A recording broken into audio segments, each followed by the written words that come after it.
There we go. Hey guys, we're back with some more Pokemon Mystery Dungeon Red Rescue Team. So, last time we basically went through the entirety of Silver Trench, as you can now see on our tracker that we have Lugia and Deoxys because we also did Meteor Falls straight after Silver Trench. So, what's there to do now? There's still two really big dungeons that we still have to get through, which is Buried Relic and Western Cave. I actually went ahead on my own sort of time and basically double-checked the tracker and stuff like that. As you can see, we've got most of our stuff at this point. Hello there, Len. Good to see you. We're just starting. But there's a couple of big dungeons we still have to do. I ended up making a big sticky note of things we need. Of the big dungeons we kind of still need to do, it's basically Western Cave, Buried Relic, Joyous Tower, and Wish Cave. There's a couple of smaller dungeons we need to get done, but usually we start off the stream with evolving a bunch of Pokemon. There's not really many we need to evolve right now, so I'm thinking it might actually be better just to head off and start collecting some smaller mons, because we are missing just a couple things. So we'll first head off to one of the Wi-Fi dungeons, which is Remains Isles. You are so close. Yeah, we're getting there. Right now, it's just a lot of big dungeons, and our big focus today will be Western Cave. We're going to attempt to get to Mewtwo as soon as possible. And another thing I will mention, Fia now has Trap Seer. I was able to get Fia's IQ up high enough that they are able to avoid traps just by walking on them, which is really handy, especially since that was the one thing that Lef had over Fia, or myself I should say. And also, Lef is finally max IQ at this point, so he now has the I believe it's the All Masters terrain, or something like that, All Terrain Master. I believe that's what it's called. But yeah, with the friend Bose. So Fia will be taking basically we'll be doing most of the work today. Lef, my bro, was able to do most of the work last time because we were doing Silver Trench, but now we're doing Western Cave. So there's a couple of big things we need to get in Western Cave besides Mewtwo. Shiftry actually spawns in this dungeon. And the thing is that Shiftry normally needs a Leaf Stone, but because he's part of Team Shiftry, he actually has a slightly different recruitment rate. So it's actually one of the few Pokemon you can actually recruit, even though they're fully evolved. We basically did this with Credilli last session in Silver Trench, where we were able to recruit the 4% Credilli. Shiftry is just like that, and we are going to attempt to recruit Shiftry instead of basically looking for a Leaf Stone, because Leaf Stones are only found in Wish Cave, and we kind of want to like minimize the amount of Leaf Stones we actually need. Okay, so why are we here at this dungeon, I guess you can ask. Ah, nice. Shogun. That is something we actually have to recruit today. Also, my Steam Deck's working again. It just needed an update. There's a blue gummy somewhere. I do want to grab that real quick. But, we're basically here simply to get one Pokemon, which is Hoppet. We have no other, like, needs to be here except to get Hoppet. Why are we getting Hoppet instead of, like, let's say Skiploom or, like, something easier? Well, the Hoppet I actually have is ready to evolve into Jumpluff because I had trained it when I was grinding some time ago. So I kind of don't want to do any sort of, like, get another Skiploom and then level up the Skiploom, you know, it's just a bit of a wasted effort. Also, where on earth is this Farfetch? He must be completely avoiding me. Oh well. It's one blue gummy. It kind of sucks, but I think I will live. But, regardless, I hope you've been doing well, then. Oh, there he is. Is that him? Yeah, this is him. Nice. Free blue gummy. I'll absolutely take that. I don't really need gummies for blue. I need just red ones now. But I'll hold on to blue ones just in case. Hello there, Fox. Good to see ya. We're just starting stream. We're just gonna do a couple of smaller dungeons before we really get into the meat of the dungeons crawling today, which we'll be doing Western Cave. There is a ton of Pokemon we need to recruit in Western Cave. We also need a key, because we need to get the Beauty Scarf. Big reason for the Beauty Scarf is it's the only way we can evolve Feebas at this point. So we gotta go do that. But yeah, we're kind of getting down to the wire. There's not many Mons left to really get. A lot of the ones we are getting basically are going to be in the big dungeons that I did list off. I'm cooking. Ooh, nice. Anything? You know what? Why not? Let's just eat the gummy. Because I found out that if you're weak against a particular typing, you do get a slight buff to the IQ gained. So it has to be either your actual typing or a typing you're weak against. So Torchic gets a slight boosted, I guess slightly boosted from brown gummies, grey gummies, and blue gummies. Obviously, Pokemon with 2 different typings also have a much easier time of leveling up as well with IQ, because it obviously tracks on both. As you saw how leveled up stupidly fast. Fear is still like 2 levels behind when it comes to IQ. Okay, Hoppit is on this floor, so we're just gonna stay here. We really don't have any reason to continue on this dungeon. This was just a slightly faster dungeon, I thought, or like just a dungeon that we could give a try.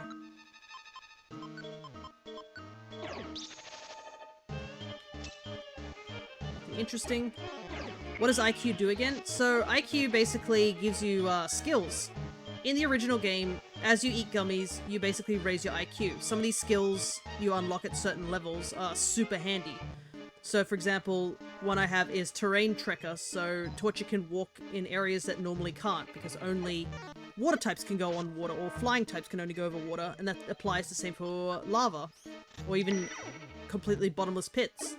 It basically allows you to walk in those things. There's some that help with status issues, such as, what's the word? Sleep. Non-sleeper prevents you ever falling asleep. You got self-cure that makes it faster to get out of situations like paralysis and sleep. But I don't really prefer that one at all. But as your IQ gets higher, you just basically get,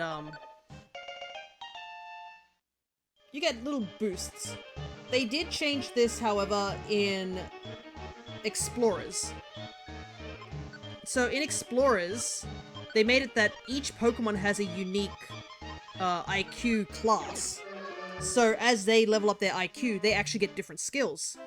In fact, in Explorers, it's actually slightly harder to recruit Kecleon because you need to have a Pokemon that has the Golden Mask, which is a rare one-time only item. You need to be level 100.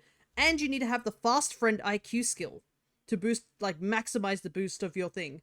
And the Fast Friend skill only is in a certain category of IQ skills.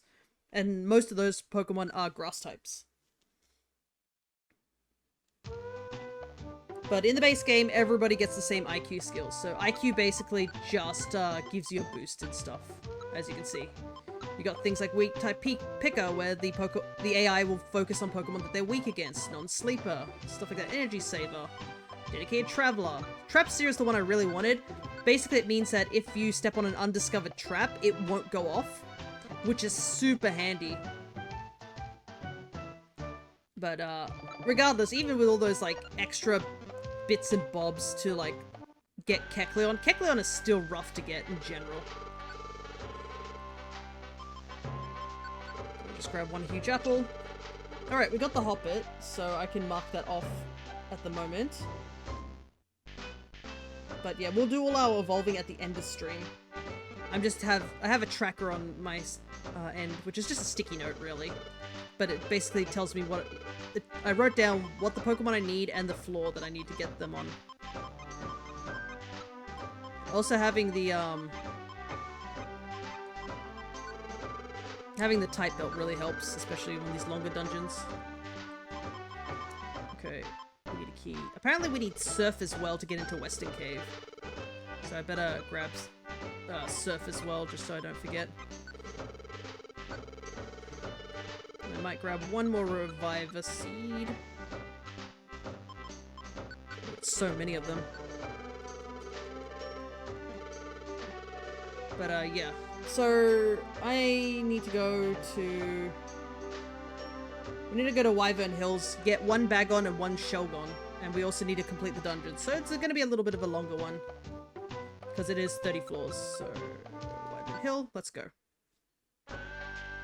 Because we actually have a Shelgon already, which is ready to go into Salamence. So that's why we just need Shelgon and Bagon. Shelgon is going to be a little harder to get, but I think it's probably better we get Shelgon over another Bagon, because I don't think Bagon will evolve straight into Shelgon, unless I can check. If it can, that definitely helps us, but we still have to go down to 30 floors, because we need to go grab an item called the Dragon Scale. We need it to evolve the Seadra that we have into Kingdra. Yeah, it is crazy how close we've gotten to completing this game. Alright, here's a Bagon. He joins us, nice. This stubborn little guy didn't join us the last time we came here. Alright, let me double check. Can you evolve straight away? Wow, you are level 40 off the rip. That's kind of nuts. That would have saved me a lot of time than going to get the one from Mount Freeze, that's for sure. Okay. Well, then I guess I should just grab another Bagon. Thing is, this kind of sucks because it's hailing. And Bagon stops spawning after this floor.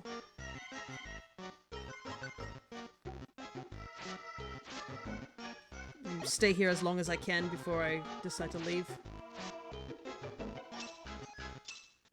I should have brought the X-ray specs. That's what I should have done.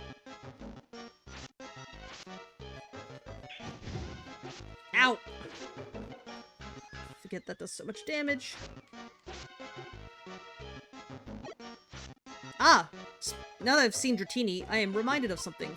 There are new Pokemon Mystery Dungeon sprites completed for those who are not part of the Discord. We now have another 10 sprites added to the list. So these were all sprites that were asked for, basically. Wow, this floor sucks. It's dead end on both ends. So I believe I can actually look this up of what the mons I added. So the mons I added are the Trico line, the Grimer line, Kangaskhan, the Dratini line, and I think Absol as an extra. So yeah, those are all now available to get as an avatar if you like those Pokemon. Finally.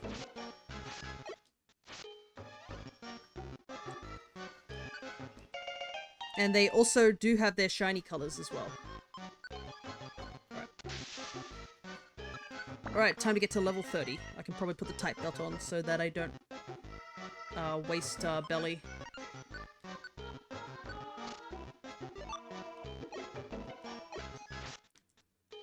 But yeah, they all cost 70 points, just like the other ones, and 10 points for the shiny. But since the point count is been fixed, they're a lot easier to get.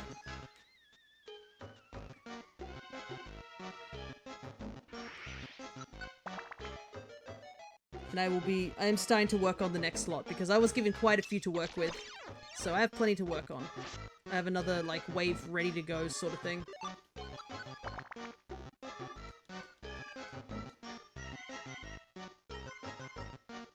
But, yeah, if you are looking to grab them, they are basically at the end of the, pages of all the other Tamagotchi ones. I haven't really changed the order of them. I kind of wish there was a way to, like, I guess, adjust or group the, stream avatars so that you can just click into the group and then in the group it does that. I might have to see if there's a way to do that. But it might be more that because they have to have different animation lengths and stuff like that, it's not possible. Okay, there's the Shelgon that we could have picked up, but we do not need it because apparently both these Bagons are ready to evolve. So we can just get out of here.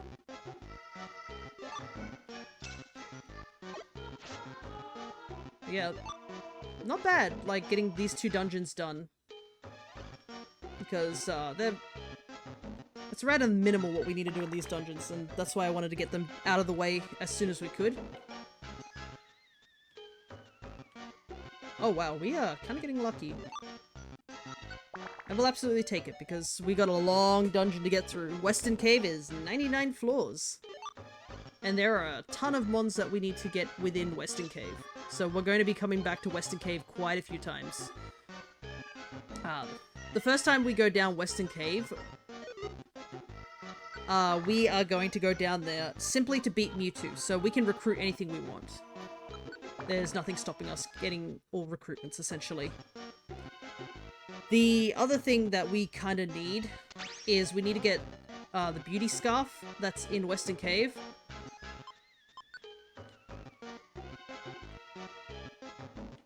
The beauty scarf is used to evolve Feebas into Milotic, and we already have the Feebas, so we just need the scarf.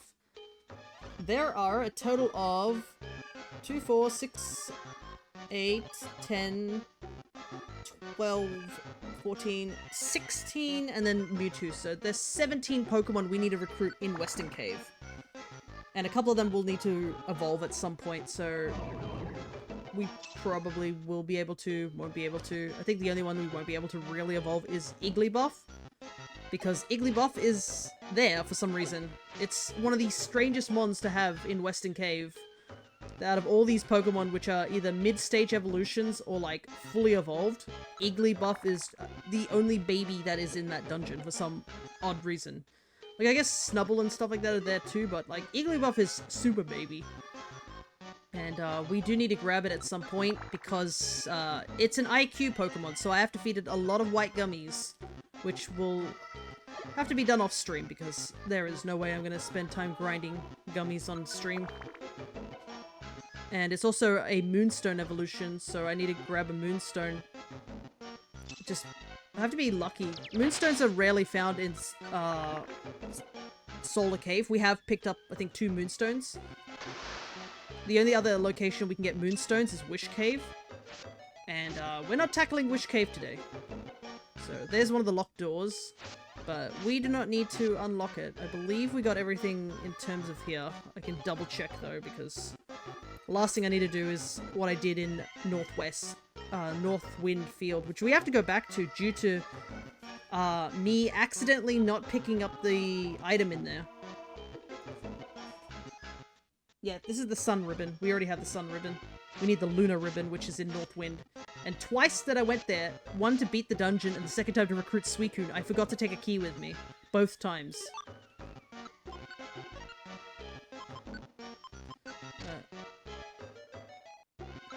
Switch that.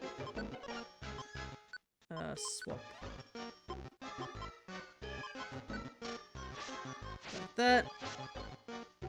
Alright. Yeah, while I don't know if I'll get this done by the end of the year, I think we'll be very close, to say the very least. Because like I said, there's only like 2 major dungeons left, and we don't have to finish the entirety of those well, one of the dungeons, which is Buried Relic. We do not need Oddish. We just need a Leaf Stone. I think I actually have to evolve one of the Oddishes. But I don't have a Leaf Stone, so that's why I haven't evolved it yet. Wish Cave is probably going to take its own whole, like, session. The thing is with Wish Cave is that there's also the benefit of, like, if we choose not to recruit Jirachi, if we manage to get all the way down to the bottom, we could ask Jirachi to give us a different Pokemon. I mean, we're very close to, I think, max rank. A couple more quests should get us there. And once we get max rank, the something good thing that Jirachi can give us automatically becomes any Pokemon that you're missing from your recruitment gets added to your team automatically. So a lot of speedrunners actually will just use Wish Cave as a means to finish an all recruit percent speedrun by just barreling down Wish Cave with Alakazam as fast as possible. Because beating Jirachi is not hard if you know what you're doing.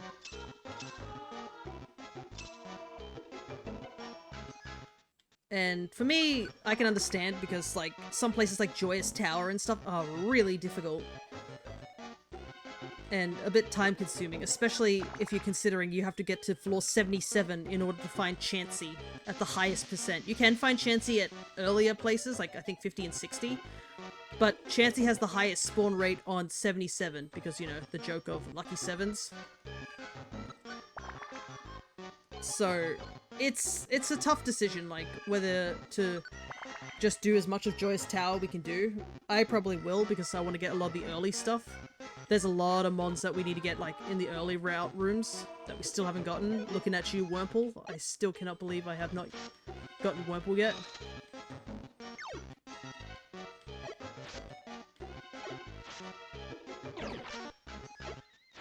Like, we got Silcoon and Cascoon just from, like, Sinister Woods over getting, like, a multitude of Wurmple.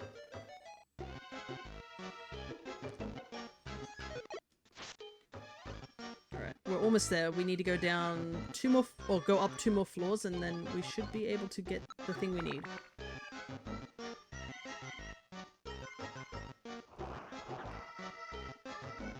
Perfect.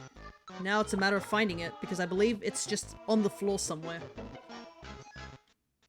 That's the reason I missed it the first time we came here, because I just basically skipped these floors looking to grab the HM Fly. Because we need a fly to get back to Sky Tower in order to beat Rayquaza.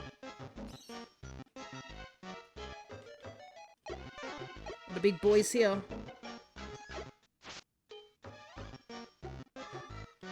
Oh, there it is. It's quite pretty, actually. Whoops. I believe we only need 1 Dragon Scale. It's an exclusive item for to evolve Kingdra.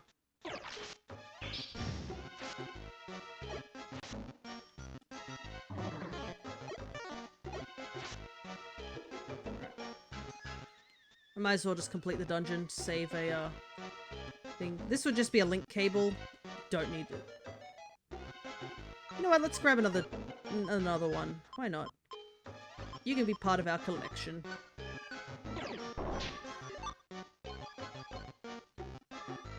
Plus, if you really are in need of link cables, just take a water type to Solar Cave and just do that a bunch of times.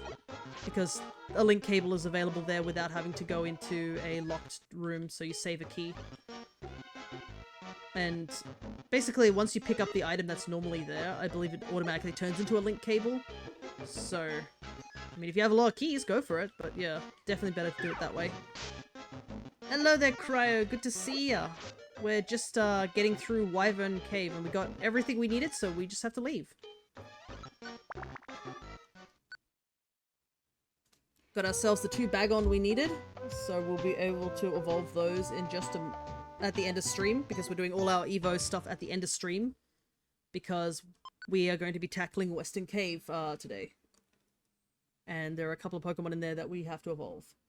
Okay, so I can mark off that Bagon, and I guess technically Shelgon, because we can evolve them, are done. So, we still have to do Far Off Sea, and we also have to do Fiery Field and Northwind Field. Fiery Field we need to do because we need 2 Quilava. Almost got 100 left. Yeah, we're getting there, and I think it definitely will be, we'll make a big leap today, I think, because we're going to be tackling a lot of dungeons today. And plus, we can go to Unknown Relic as well, now that I've actually adjusted it. Because I decided to look up, like, oh, how do I, like, what do I need to do in order to get that done? And turns out, some of the unknowns that we've been seeing actually only spawn on, like, 1 floor. For example, I wrote down that, yeah, if you want F only spawns on floor 2. And I was like, oh, it's just only on 1 floor. No wonder we haven't gotten it yet. I need to grab the X-ray specs. So, now that we know what to do with that particular dungeon, it'll be a little easier to get that done as well.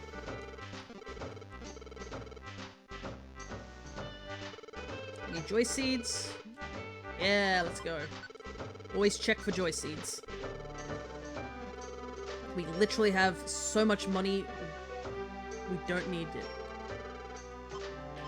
I remember when we were so poor back in the beginning of the game, and now it's just like, it's more that we just have too much money. Because we don't have anything to buy. Do unknown count as 1 or 28? I am counting them as 28 because they all are actually individual. So we need to get the entire alphabet, including exclamation mark and question mark. They do all count as individual unknown.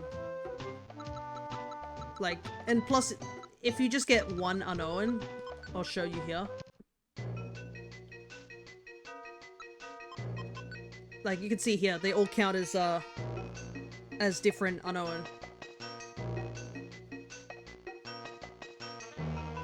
So we do have to get all of them. And we have gotten most of them. There's only a couple more that we need to get, so we'll do that in a bit of a moment. See, yeah. And plus, I think it's nice to have the whole alphabet, you know? It was a bit annoying to get it on the tracker, as you can see here. I had to individually put each of the unknown, because normally for this tracker, this was when you put in Gen 1, 2, and 3, it gives you automatically, but it doesn't automatically give you all the forms of unknown.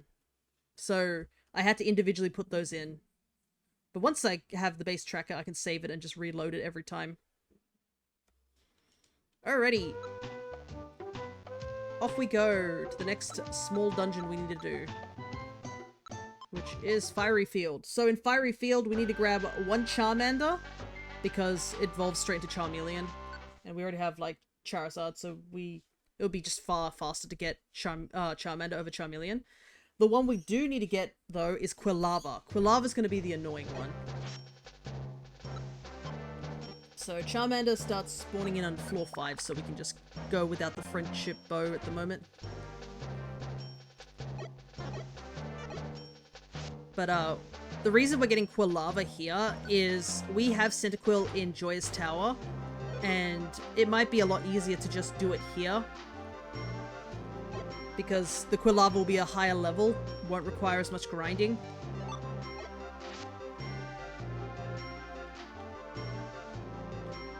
And it also will be just a case of just like, we don't have to worry about being like level 1 and dying constantly, because that's what happened in Joyous Tower. We were just constantly dying because we were stuck at level 1. Vulpix. I think I remember Fox wanted to request Vulpix a long time ago, but they didn't have the points to do that.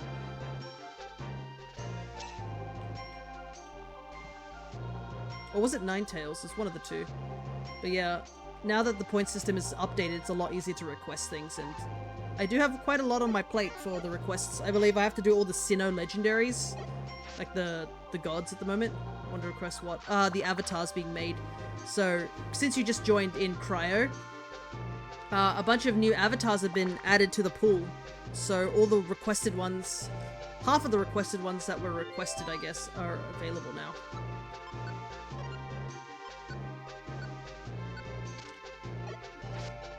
So I believe that is Trico line, Grimer line, Kangaskhan, the Dratini line, and I added Absol just to fill it out.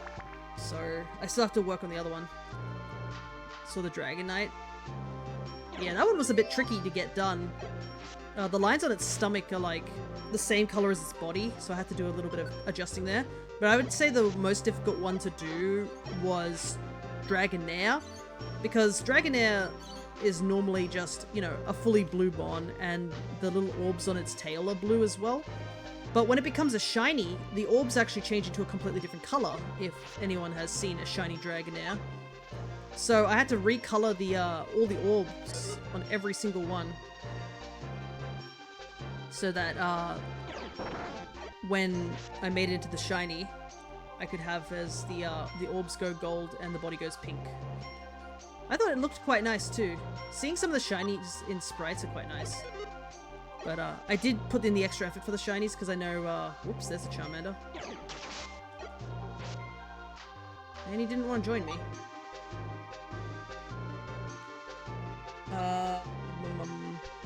We can keep going.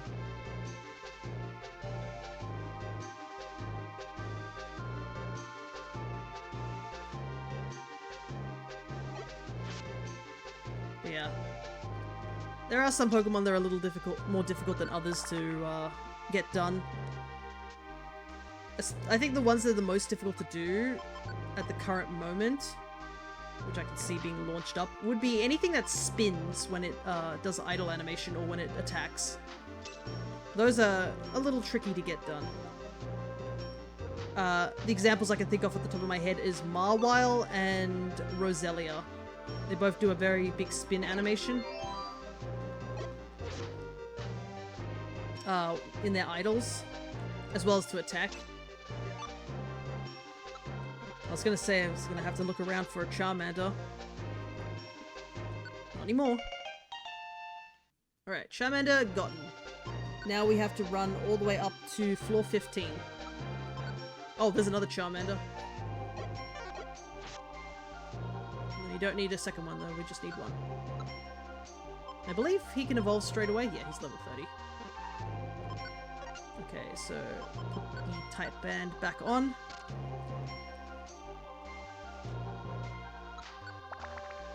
Yeah, then the next lot of sprites are going to be a bit interesting to do because there were a lot of requested big mons, I guess is the best way to describe it.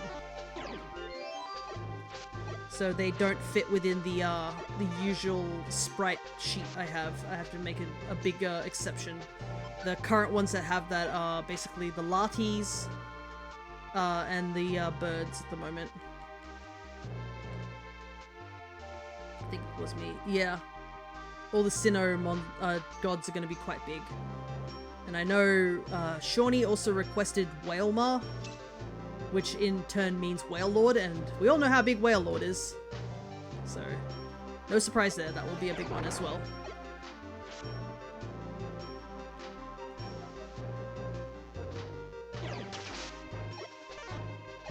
But I think I've still got a long way to go, but it's nice to see the progress.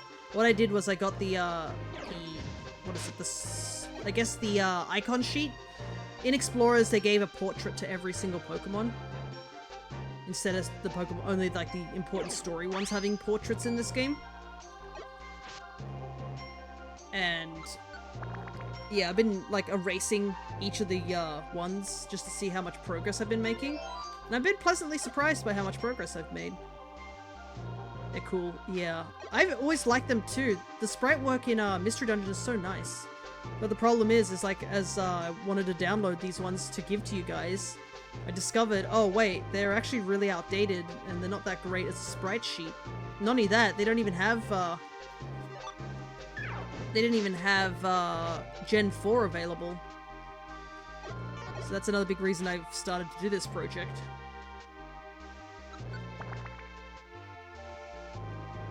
And it's fun.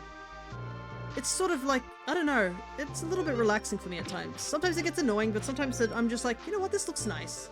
And I'm happy with the progress. Even if it's just a little hobby of mine. Sometimes I just don't know what I want to do today, and I'm like, you know what, I'll just do some spriting.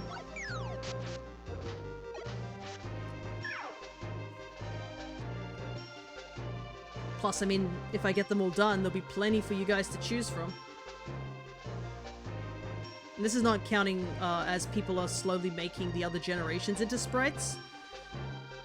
That's a long, long time in the future, but it would be cool, like, if I can ask them, oh, can I use these ones for, like, sprites? For these avatars? Because, my goodness, you'd have like 1,000 avatars to work with. I don't even think I'd have enough limit.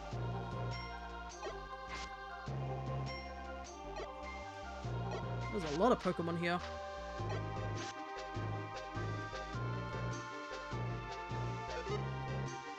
Forget how roomy these dungeons are. There's a lot of little itty-bitty rooms everywhere. But we're almost there. We don't have to complete the dungeon, we just have to get to floor 15 and such and start focusing on fighting Quilava. Because I don't think Quilava has a unique location. Yeah.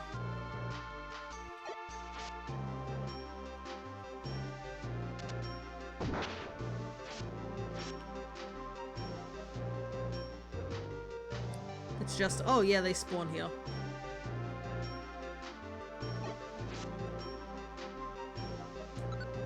And we need 2 of them. That's the maybe downside of the whole thing.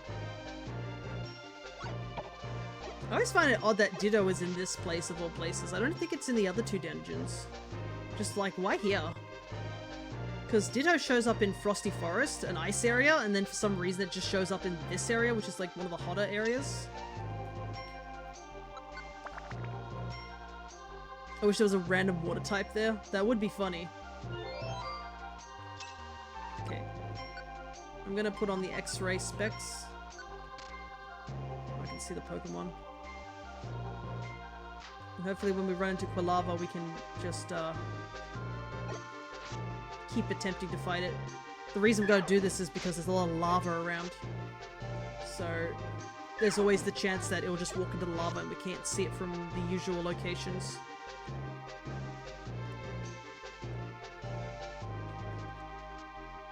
But what is it? It's like in, I think, I don't know if it was Silver Trench or another water area. There's an area that has just random Dragonite. And we actually ended up seeing one of the random Dragonite that can spawn on a single floor.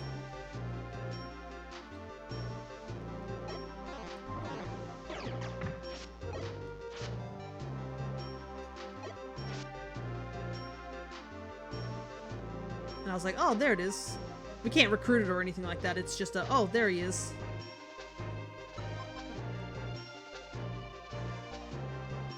Okay, we know where the stairs are. We do have a huge apple just in case we become hungry. See how like that one just spawned in the lava? Dratini can be found in water in some games, yeah. So it's not completely out of the question, but yeah, it would be a little bit funny if there was a water type just trapped here. But maybe Ditto fits that bill. Just randomly Ditto in this dungeon is a bit odd, to say the least. Actually, let me take a look and see, because there's a lot of other Pokemon here that don't want to be fighting. Let me look at the page for Quilava. Yeah, well, let's continue on. Just because there's too many other mons in the table. If we continue on, we can get rid of Flareon, for example. Flareon and Rapidash disappear after 16. We can technically get Machoke here as well, but I probably won't. Because I need the 2 spaces for Quilava. We can get Marchop in Buried Relics.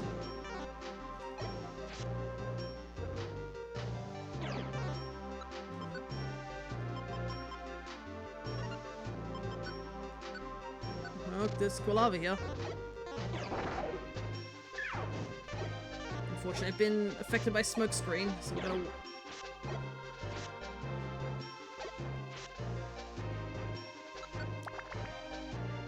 Okay, that should get rid of, Rapidash and Flareon are now gone, so we don't have to worry about them anymore. And that's probably good, because Flareon seems to be really common for some reason. We've just ran into so many of them.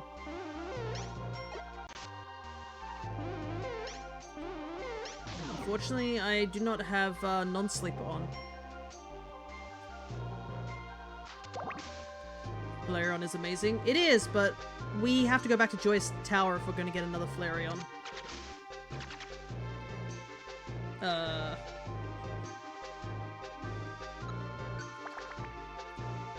Because you can only get Flareon by getting Eevee, and the only way to get Eevee is in Joyous Tower. There is literally no other way to get Eevee in this game. So we do have to go back to that dungeon. And we have to recruit Eevee like 6 times.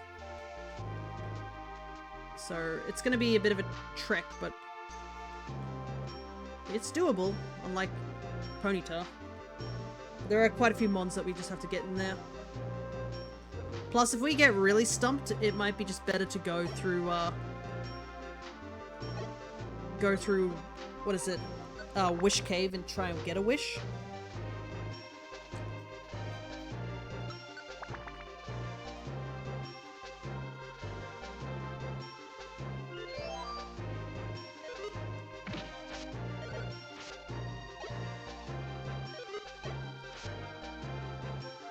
I want to see if I can redo that a couple of times.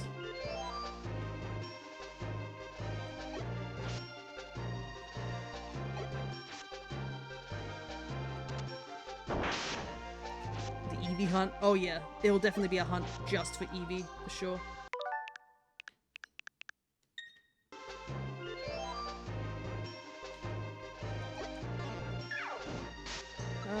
wearing the friend band, aren't I? Yeah.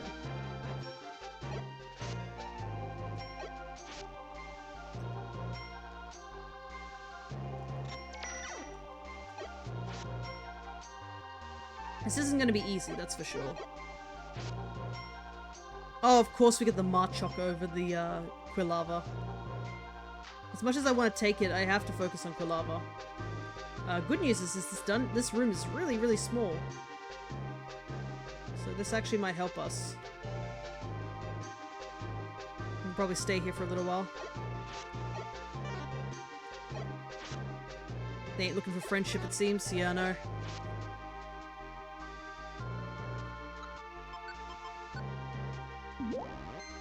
Absolutely, we'll take that.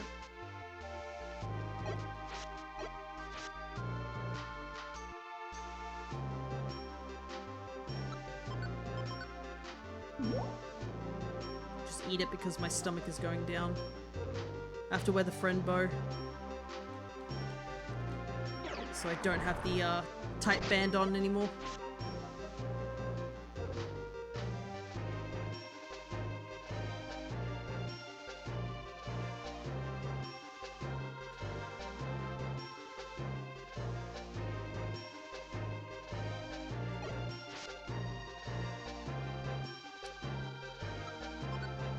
The problem is that the Charmander had X-ray specs, but they're sticky, so can't even use them. Ow! The guts boost.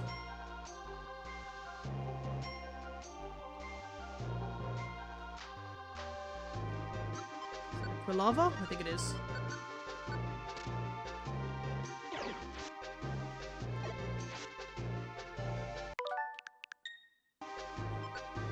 Try a couple of times.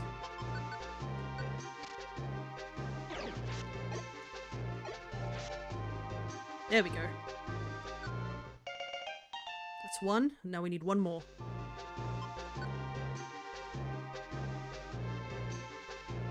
I think I saw an enemy in here, so let's see if it's Quilava. Ouch. It also looks like we won't be able to evolve the Quilava. I think it's only level 24 by looks of it. 25. Yeah.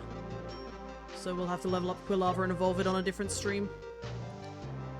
But that's fine. Okay, so I want to eat apple. X-ray specs back on. Man, this Charmander has walked on an explosion trap so many times. Oh boy.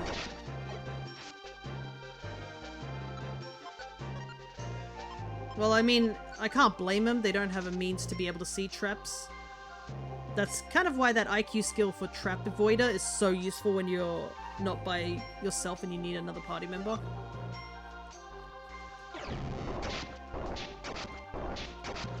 Can Camelrop stop doing that? My Pokemon are dying. I need to keep them alive, please.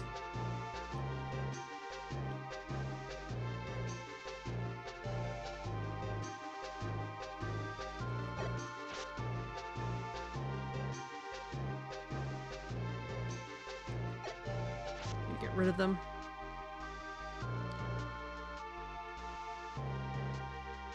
And the Machoke.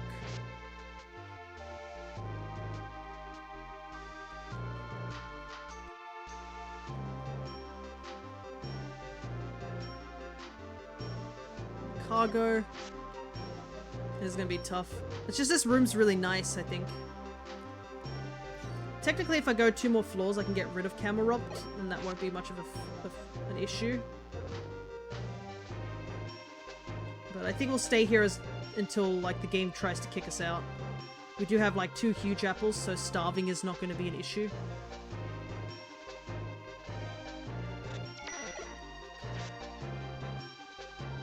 It's just the time limit, I guess, is the only thing that's the worry. And we don't have to worry about lava, too.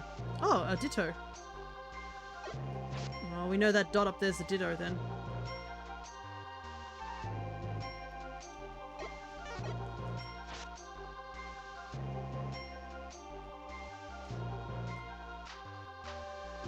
there's a time limit. Sort of.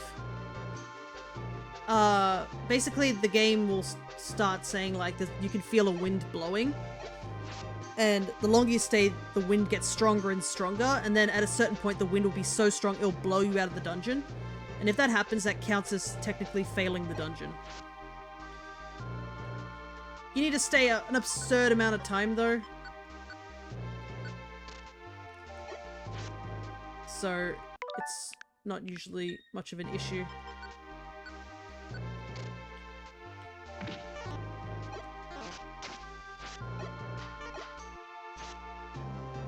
There we go.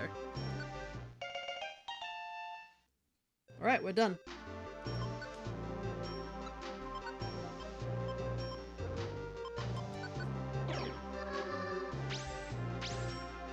Alright, got the extra Charmander and got the 2 Quillavas, and technically 1 Quillava counts as a new recruit. But yeah, you have to stay an absurd amount of time for the wind to blow. And there's a good chance that it might occur when we're doing the Keck fight. Just because Kecleon takes a long time to recruit.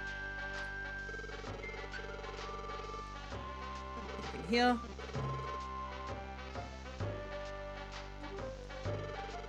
Alright.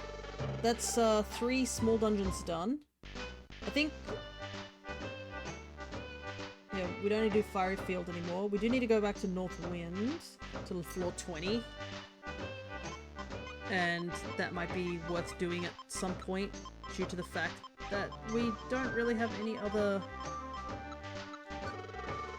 thing to get in there except for the one thing, final boss. The wind, yeah, it's so strong that you can't even beat it. There is literally nothing that can withstand the wind, whatever it is. Not even like gods can deal with that wind. You take things like Rayquaza and stuff, you know, like thing that probably swims around in the delta streams of the atmosphere, and nope, not even it can stop the wind. Maybe it's Arceus. Arceus is getting sick of us wasting time. He's like, hurry up. Okay. It has key.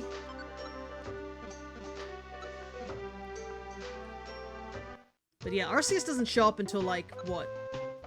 The 3D games. I think he first shows up in... what is it? Super Mystery? Like, that's how far away he shows up. He doesn't even show up in, like, Explorers. The game he was introduced in. I got places to be, people to make stranded, yeah. He's like, boys, I don't want to keep watching you spin around a dungeon. The one time I had the wind show up was because I was a dumb kid testing out the breaking walls ability that you get in All-Terrain Tracker or Heiko or something like that. And I was breaking all the walls in tiny woods, and the game was like, okay, you've spent way too long in here. And it tried to kick me out, and I was like, oh.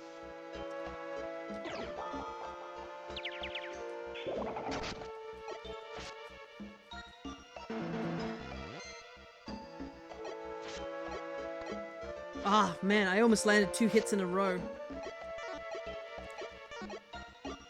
There isn't actually a really cool skill in this IQ skill, which is Always Hitter. So Always Hitter makes it that whenever you use the A button, no matter what, you'll always hit your target. But it also replaces Quick Dodger, so you have to choose one or the other. Ah, Jinx. Pokemon that we can't recruit yet. Hopefully we'll get a chance to soon. Alright, there's absolutely nothing for us to recruit here. Like, nothing at all.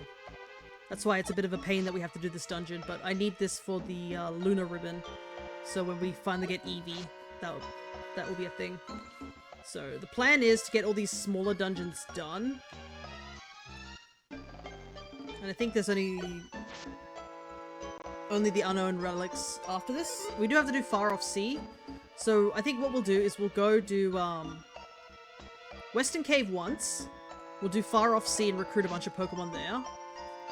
Because we need to go in there twice. And we also need to go in there with a key to get the 2 items in there. I assume the Lunar Ribbon is for Umbreon. Yes, we got the Solar Ribbon, which was for Espeon. But both of them do need IQ skills up as well. So IQ skills up and the ribbon. So they're a bit of a tricky mon to get in this game, if you think about it. Because you need to, one, go into Joyous Tower and get Eevee. Then you have to feed Eevee a bunch of white gummies until it has a high enough IQ skill.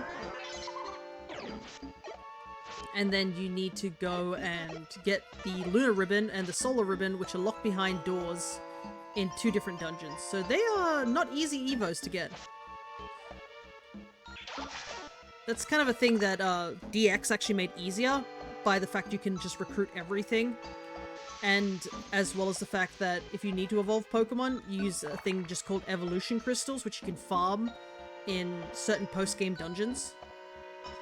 And they're universal, so every Pokemon that needs like those trade items or like special items just need to use the Evolution Crystals. So it is easier to do that, and plus it's also easier to get Kecleon in that game too. But that's kind of why I'm doing this game instead, because one, this is also like very nostalgic for me. And plus I've never done a 100% run in this game, so it's definitely really fun seeing like all the old sort of sprites and actually having them in my like friend zones. Like, it's crazy to think that at this point we almost have like, what? We have 300 Pokemon in our team. All unique. Well, a couple are repeated, but that's because I have to evolve them.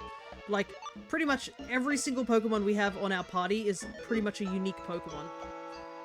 And we're getting so close. Like, this is, I think, this will be like episode 10 of the series that we have been doing. Which is kind of nuts. I think Paper Mario is going to be 10 episodes, but it's going to be like 9 plus a little episode. And I have done a couple of short episodes where I just did a really quick sprint for some of the easier, sort of, easier dungeons. But regardless, still, I thought this was going to take a lot longer, I'm not going to lie. But that was more because I wasn't ready for certain things, but having the guide on hand, having, like, some knowledge on some tactics and stuff like that has definitely helped. Oof, these Delcatties are being annoying. Delcatty is actually one of the mons that's going to be a bit hard to get. But you can see how busted they can be. Like, attract, sing, double slap. That sort of stuff shreds like a lot of the story bosses. Love and Sleep, pretty much.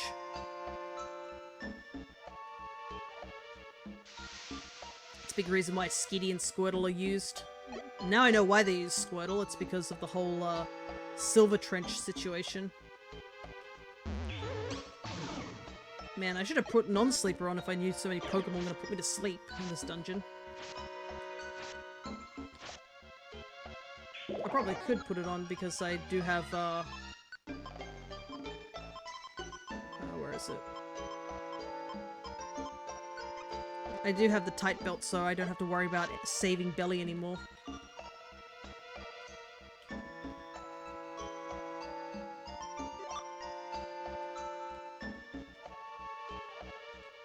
Yeah. So, Western Cave, we need to get also... So there's an interesting... Some of them are really interesting. A lot of the ones that we need to get are quite early on. There's a lot of baby mons we need to get, like, in the first few levels. Miltank is a weird one. So Miltank can show up on 10, 20, 30, 40, 50, and then 60 to 99. A single apple in a frozen cave. Yeah, man. Clearly somebody left their lunch behind. Though this is technically... I don't know if this is a frozen cave. This is a field. But, yeah. It's strange, this particular area, because you can see, like, the edges of the water are cold enough that there's ice forming on it. But it's called North Wind field, so it's got nothing to do with ice types, and there's quite a lot of water types in here because, you know, Suicune. But yeah, Suicune's always been a strange mon. Every time I see Suicune, a part of me thinks it's a part ice type. But it's not, it's just pure water. I mean, nothing wrong with that. Water is a pretty good defensive typing. But it's always just struck me as odd. I always think Suicune is like part ice. Because, I mean, they say the north wind, and wind is often referred to cold. And, I mean, there are a couple of ice attacks that use wind. Like Icy Wind, Powder Snow, Blizzard, stuff like that. So you think more like, oh, it's an ice type. But nope. Also, Suicune is one of those few mons that has quite a bit of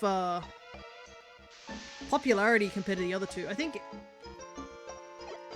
out of like the 3 doggos, Suicune is the most like, oh, Poliwhirl wanted to join my team. I don't even have the friend bow on. That's like pure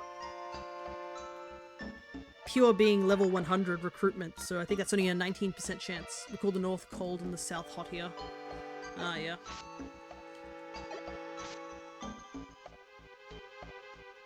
Which, I guess that's another thing, but yeah, Suicune is not an ice type, regardless.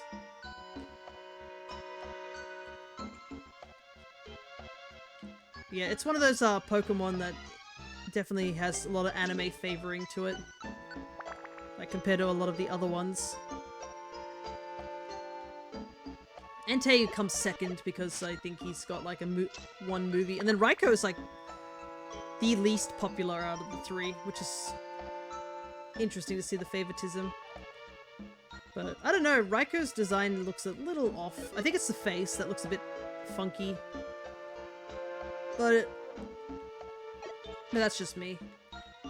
I think out of the 3 doggos, Entei's probably my favorite in the design. I don't know. It works well for him. Suicune's not bad either, but yeah. I like the Thunderdog. Oh yeah.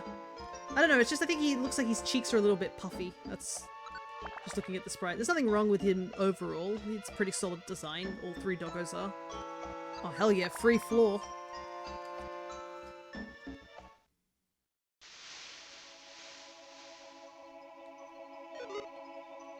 Oh wow, it's right here.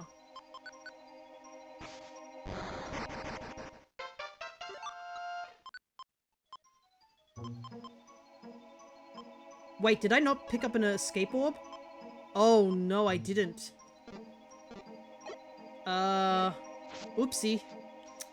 I guess we're climbing 10 more floors. I definitely have to remember to go grab one. I thought I did. Oh no, wait, I grabbed the Reviver Seed instead. That's why. What's wrong? I can't escape the dungeon. I need an escape orb to escape the dungeon early. Forgot to pack it. So we gotta just go through the dungeon normally until we get to the end. Which is just an extra 10 floors, nothing big. I do have to be careful because Politoed will start spawning on the last 5 floors. And Politoed has a cool ability called Perish Song. And yes, Perish Song will absolutely kill me. Unless I escape the dungeon or use a heal seed. And it hits everybody in a room.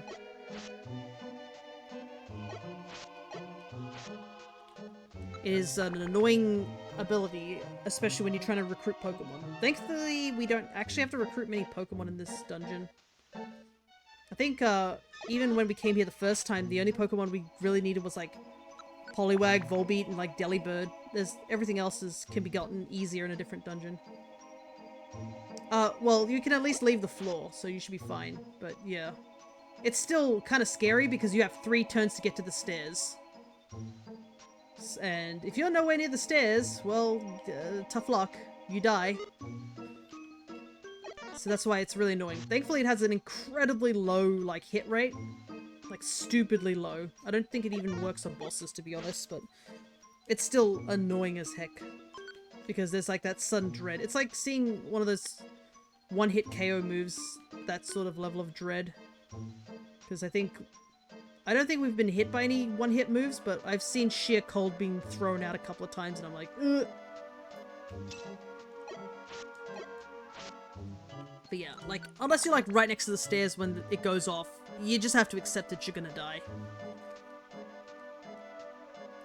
And especially in a area like this, actually I want to pick up that frustration TM. It'll be handy for later.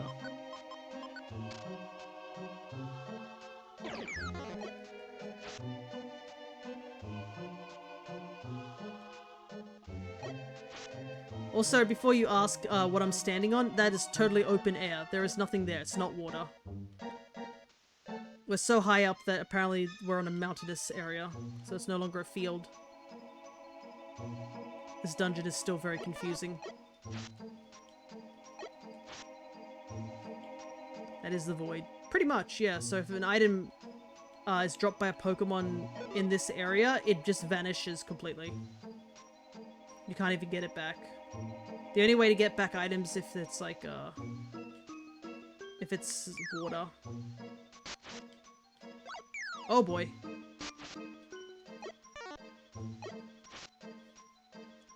It's a distortion realm. That guy is throwing so many rocks and he's actually hitting me each and every time. Whoa. So as you can see there, that Perish Song, if it had hit me 1, 2, 3, so there's a good chance that there would have been a 50-50 chance if I would have escaped or not.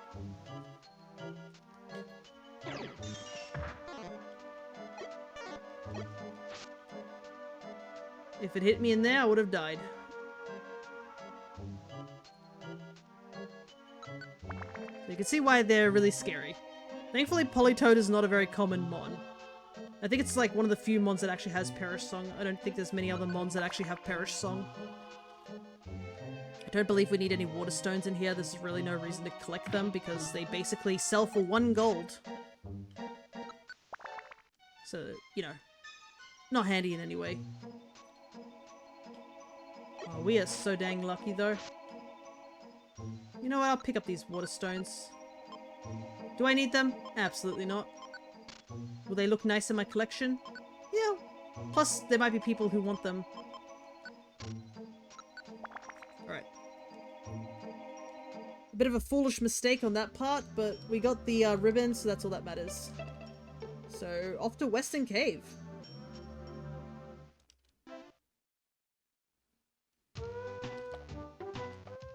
So we wasted a little bit of time in that dungeon, but it's all good. So let's get prepped properly for Western Cave. Because this first time we're going in all the way down to 99.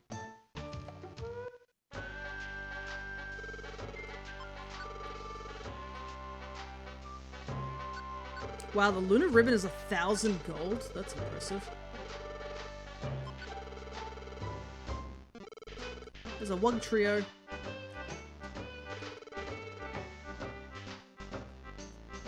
If a Pokemon steps on a stone, do they evolve? No, you have to take it to a single location. Which was, I think something Crescent was mentioning about at some point. You missed a letter.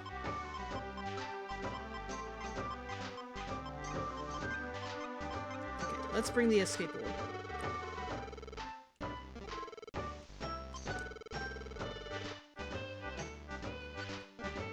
I might bring one more revive seed as well. We do need another key. Hey, the funny number 69. I have so many escape orbs. I don't even think I need that many escape orbs anymore. We are so locked with escape orbs, we do not need anymore. Alrighty. So... I probably will keep the friend bow on. And then switch to the tight belt for the rest of the dungeon. Alright, here we go.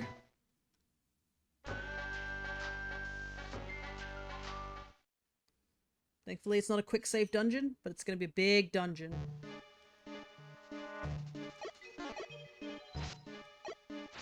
A lot of the Pokemon that we're going to find in this dungeon are going to be things that are fully evolved. There are a couple of baby mons at the beginning, but we're probably not going to focus on getting them. If we get them, pretty much.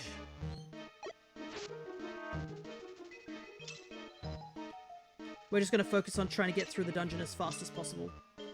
Because if we have to go through this dungeon twice to all 99 floors, similar to what we did in Silver Trench. And that took us a good chunk of stream to get through Silver Trench twice. So, and I do need to evolve a bunch of Pokemon at the end of stream, so...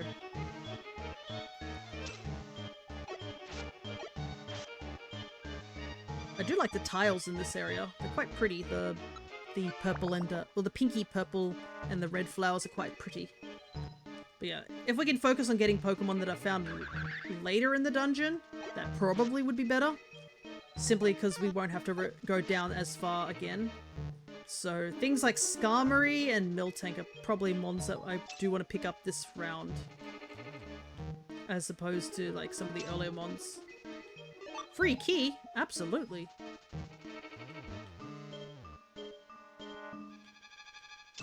Probably shouldn't even pick up money. I don't even need money. Why am I picking it up? It's just the instinct to pick up money.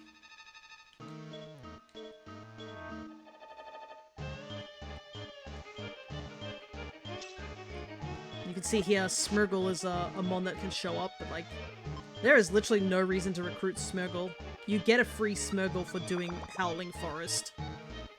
And he's unique by the fact that he can actually paint stuff. Hey, look, it's a Meowth. It's our first ever sighting of Meowth.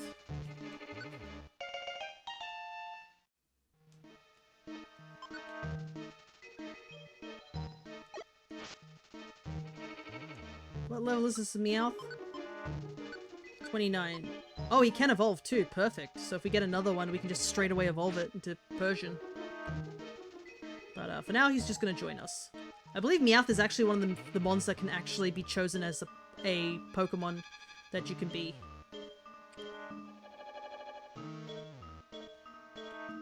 If I'm remembering correctly. I might be misremembering, but I feel like Meowth is one of the Pokemon that you can get as a partner Pokemon.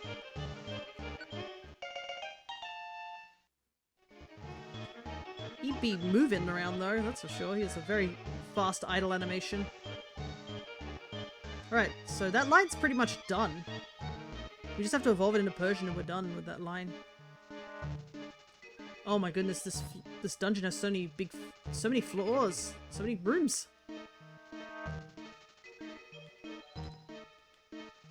There is this IQ skill that you can get on some Pokemon in Explorers, which is Stair Tracker, I think, or Stair Pointer. And it just gives you an arrow and points towards which direction the stairs most likely are in. Like, in the direction the stairs are at.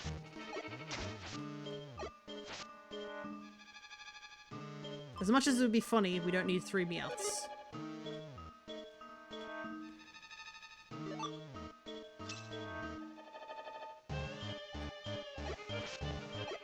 Alright.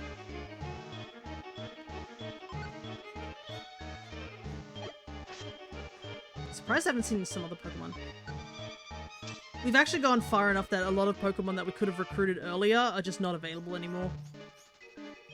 Like that Snubble we saw, it only shows up on like 5 floors and then it's gone immediately.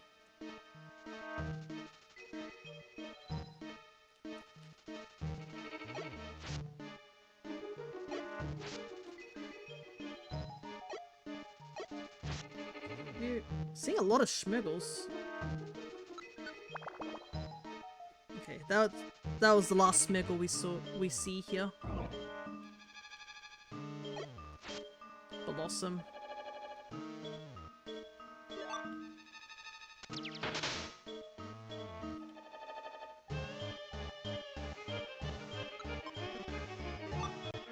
Might as well check these seeds, you never know, it might be a Reviver seed.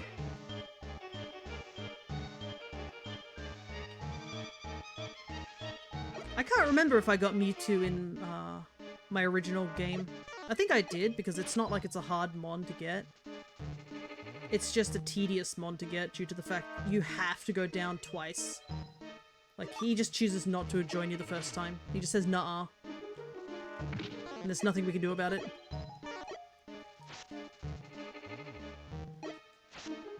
It's funny watching Torchic one-shot everything. Oh yeah, it is certainly funny. But like, remember, these Pokemon are level like 20-ish? Like 30 to... They're gonna be probably 30 to 40. So, our Torchic is like almost 70 levels higher than him. Plus, yeah, it is funny. And also, that's another benefit to eating gummies, especially if you eat them in the friend areas. Oh no. Don't use Silverwind again. Okay. Both of that was scary. Silverwind can be so devastating, especially when you're trying to recruit Pokemon.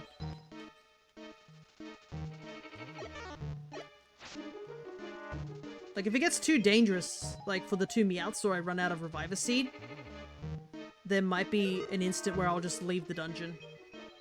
Because, yeah, things are just going to get stronger the further down we go. Yeah, Silverwind and... Also, we're already hungry. Holy heck. It's only been 9 floors.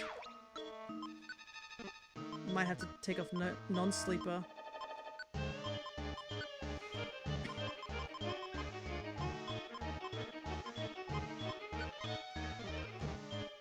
It's just because there's so many small little rooms that we're constantly, like, backtracking. It's making our belly go down so much faster. That's the benefit of having that tight belt that I have. Honestly, if you're worried about constantly needing to eat, see if you can get a tight belt. I believe they can spawn in Joyous Tower. But you can also, like, if you aren't worried about it, you can always use a Wonder Mail generator and grab one. Whoa, this room's huge.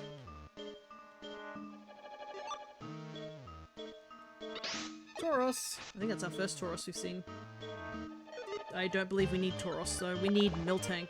And we've already passed the Miltank. Miltank actually could have spawned on that floor.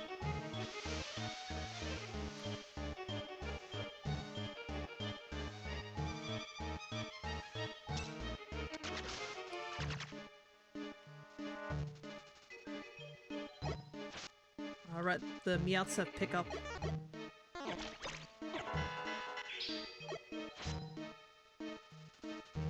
One of them won't be picking up anymore because the seed is stuck to his hand.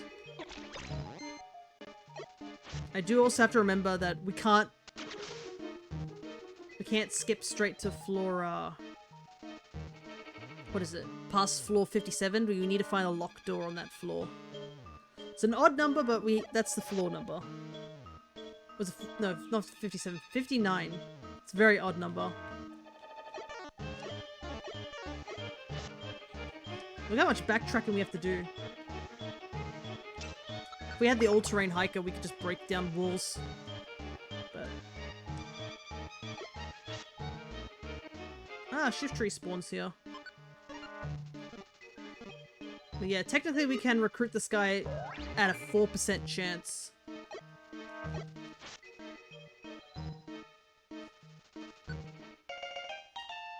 Just like that, as, you know, it's just that easy. I didn't think it was going to be that easy, I'm not going to lie. But yeah, he's one of the few mons that you can evolve that are fully evolved. So, we are absolutely going to take that, you know? I also am going to take this free key. Alright. Now that we actually have Shift Tree, we can put the tight belt back on ourselves, and now we just gotta complete the dungeon.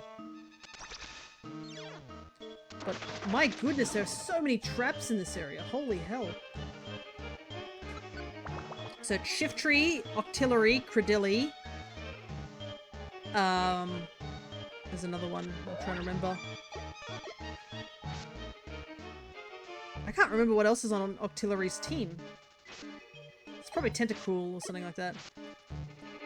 But yeah, any Pokemon that's part of a team.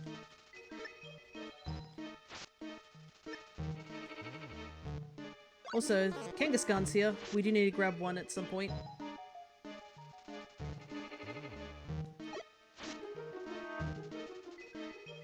Actually, I probably should put... Since these guys have to travel with me. Put IQ skills on.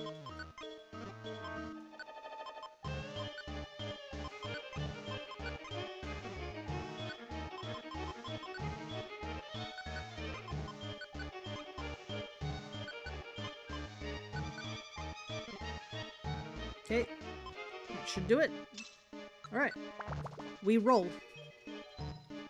Alright.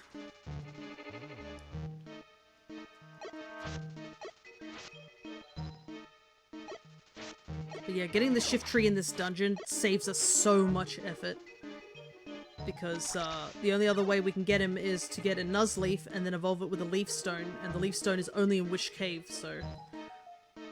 Us picking him up here saves us so much time, because we haven't even touched Wish Cave yet. And Wish Cave is going to be rather IRNG in terms of the, I guess in terms of the... what's the word? The Keck shop spawning, because while Kecleon shops can spawn on, like, any floor, they need to spawn us on a couple of specific floors in order for it to give us evolutionary items. Which is like Moonstones, Upgrade, King's Rock, which we need. Whoa, what was that? Oh, there was an Arbok here, holy hell.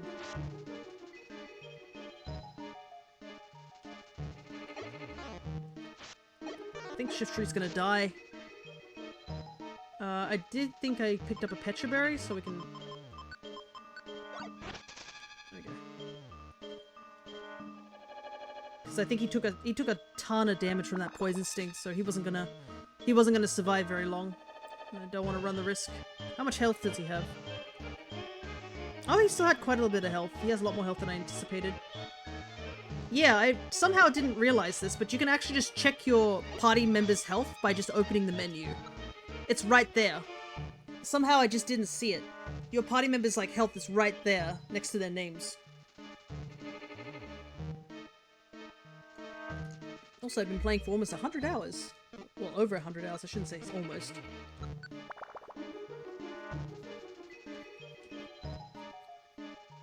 Alright, we're getting some freebie floors. Definitely need as many freebie floors as possible. This dungeon is annoyingly complicated.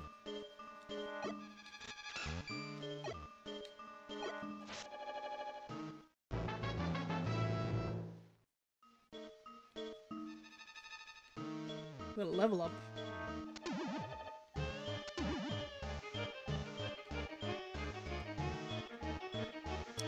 Thankfully, we don't have to worry about, like, our party members losing power points.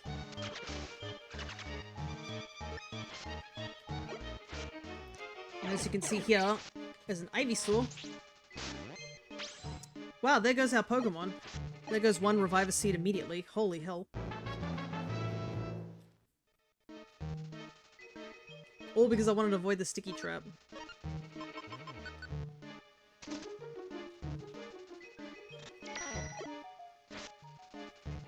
This is why we brought extra Revive Seeds. Not for me. It's for this party that's... Because the rooms are all corridors, so it makes it even more annoying. And, anyways, what was I gonna say before getting interrupted by Ivysaur? Ah, right. If we hadn't gotten Bulbasaur over in, whatchamacallit?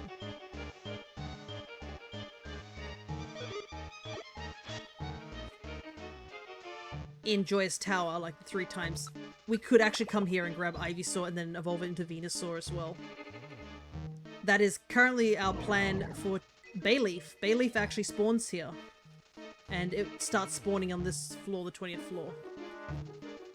Because we have yet to see Chikorita, I think, in Joyous Tower. We never got far enough to actually see Chikorita after the couple attempts that we did do.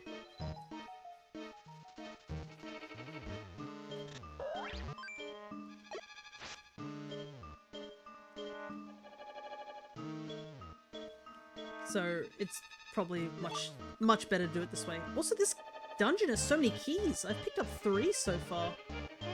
And here I was thinking I was going to run out of, like, keys and stuff like that. Oh, man. I have to backtrack. I would normally just cut over the water, but we do have a party that could easily get themselves killed because everything here is a lot tougher than them. Especially for Meowth. Meowth is, like, not evolved at all. And Shift Tree just took a buttload of damage and died.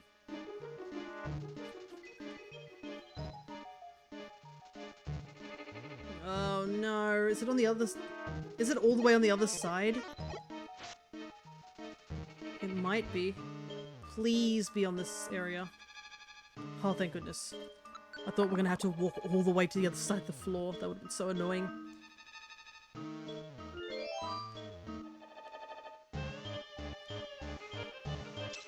But yeah, this is, thankfully this dungeon also is a dungeon that... Oh, Umbreon. This is one of the dungeons that doesn't have the quick save function, so you can just save in the dungeon if you take too long to do it, but, you know, we're not doing that.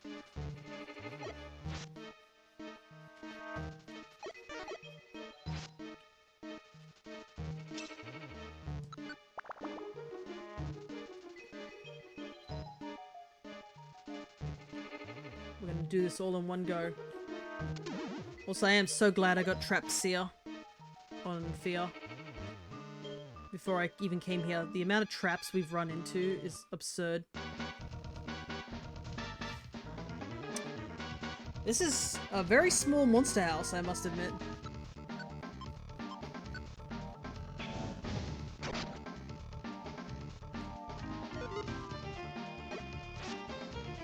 There's only like 5 Pokemon in it. This is nothing compared to the Silver Trench ones.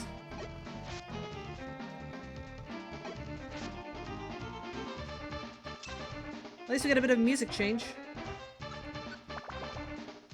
Wake up anybody who might have been sleeping on my streams.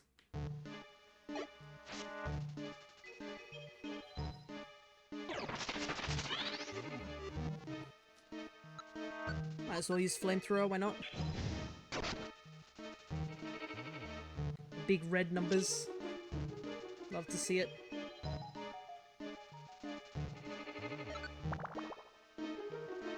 Alright, we're about 1/5 of the way there, guys.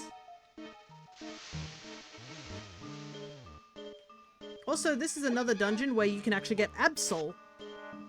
If you, for some odd reason, got rid of the Absol that you're literally given in the story mode. Or you're one of those people who don't care to get every single Pokemon, you just want like an entire party of Absol. Totally understandable. Though the problem is Absol is kind of nerfed in this version. Because in this game it's going off Gen 3 special and physical split. So dark type moves are always special type, regardless if they make physical contact or not. And Absol is a very physical dark type user, so Absol's just completely trash in this version. I know Crescent's been using Absol, but yeah, it's just the truth. You wouldn't want to give Absol any sort of dark type moves, which is silly, due to the fact it's a dark type, but yeah, due to the special split, you do less damage, which I think they did experience when they were fighting against Rayquaza. And their bite attack did very little damage despite the fact they were buffing with Sword Stance, but their tackle damage was phenomenal.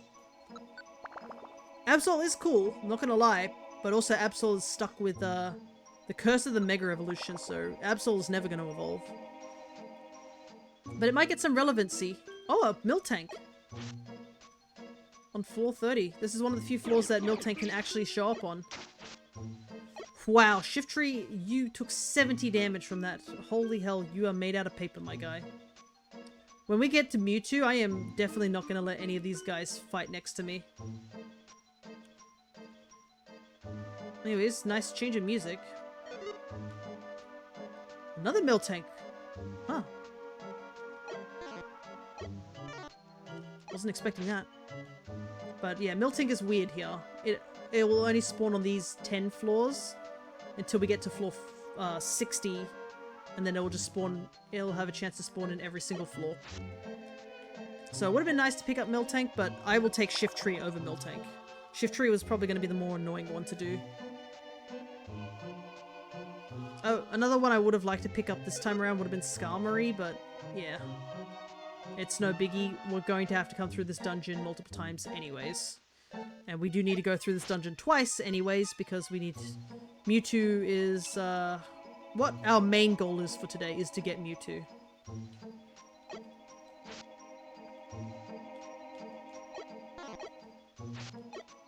Yeah, I guess with Mega Evolution coming back, I guess some Pokemon will be thrown back into the spotlight. Which, hopefully that means Ordino will be back.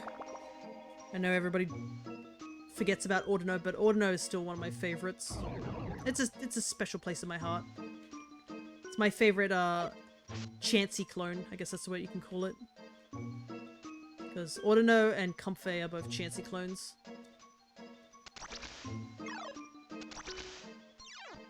But I always sort of resented Mega Evolution a bit because it basically meant Ordino would never evolve or get anything better. Because a lot of people just call Ordino Diet Chansey, like it does nothing. It's just XP grinding is pretty much what Ordino was reduced to.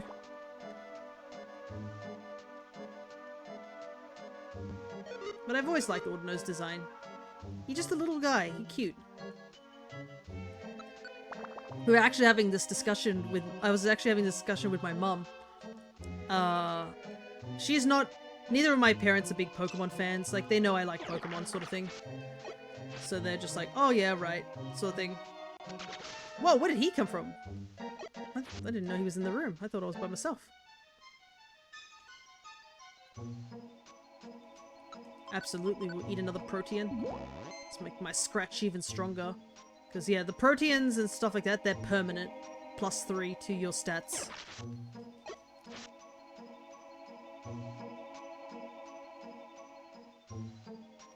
And I believe you can ingest them as many times as you want. There's no, like, plus 151 sort of stat EV things that they have in the main games. I don't believe that applies here. Gummies also give you stat increases by +1. If you eat them in a friend area. If you eat them in the oval, like in the dungeons, they just fill your belly.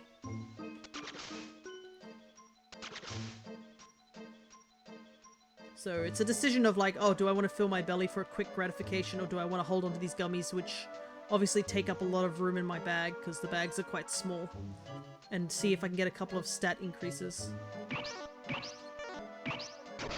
Oh boy! No thank you. I was on fast forward mode, no wonder. Okay. I am not wasting a revive seed like that. No thank you.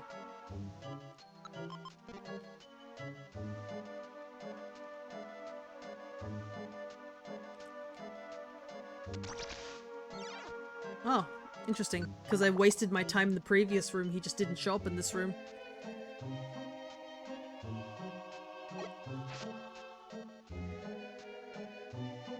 Recruiting Pokemon is like an escort mission. Though to be honest, I wasn't expecting to recruit them so early. Another key, man. I don't think I even need this many keys anymore. I probably don't need to pick up any more keys. So if we see another one, we'll just ignore it. I think we have enough keys to actually just... Oh no!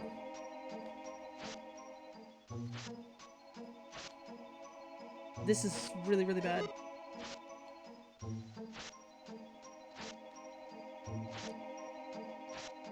I think we're gonna die here, on this floor. I have an orange berry, but yeah, I don't have... I gave the Petra berry away.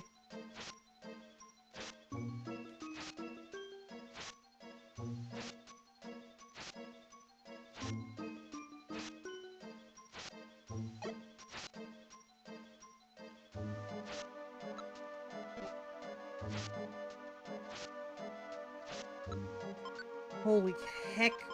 I love orange berries at least. But my god, Toxic chews through your HP like crazy. Oh, we're screwed.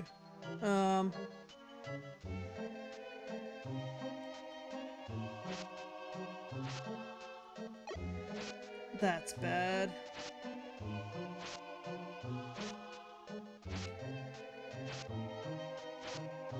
Oh, thank god.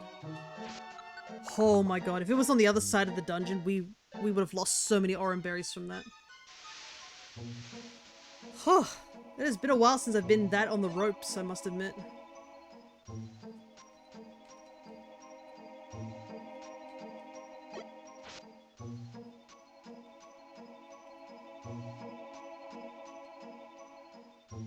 I wasn't expecting to be hit by...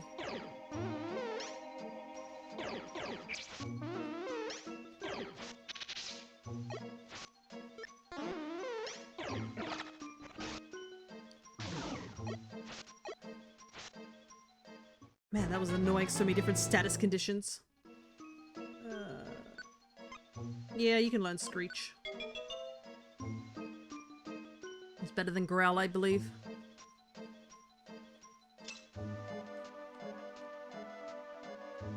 Look how long it's taking for my HP to get back up. So much red bar.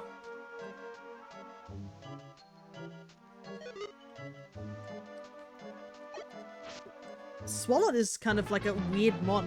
I think this is the first time we're actually seeing Swalot out in the wild.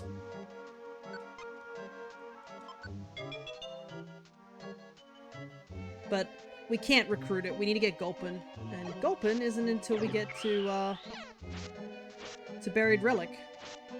But I do find it really strange that Gulpin is so hard to find. Swalot is adorable.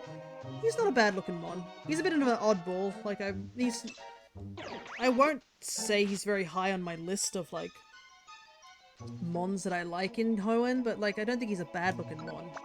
And they have really solid shinies. That also helps them. Though, they are very funny looking, I will admit. I actually bought a,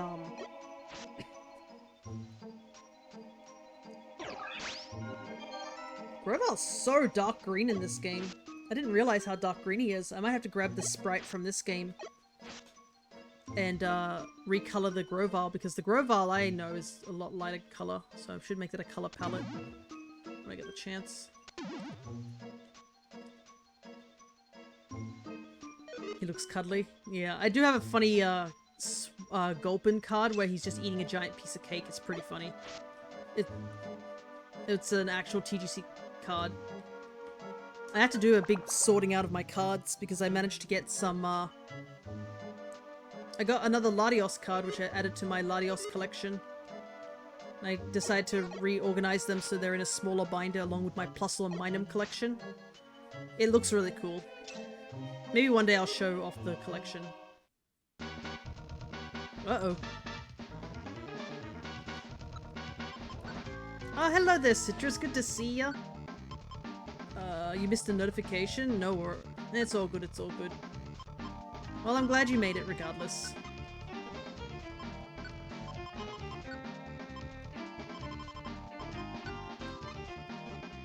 This is gonna be annoying because, there's 3 Pokemon that have to all run away.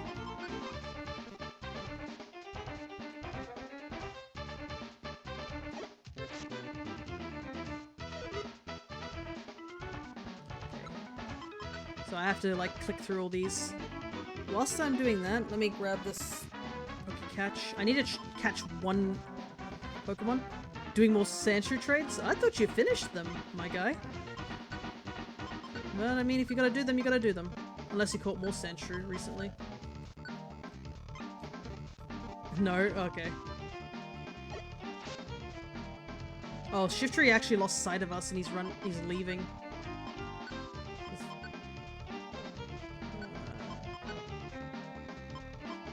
I have... You stay right there, my guy.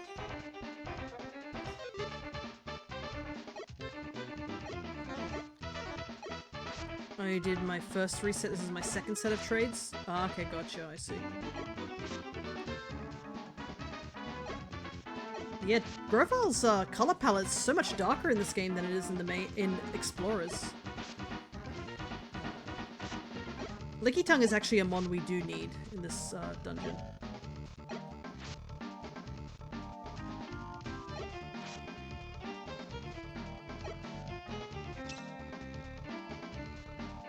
think that's all of them.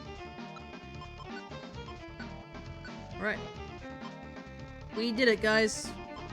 Survived the monster house.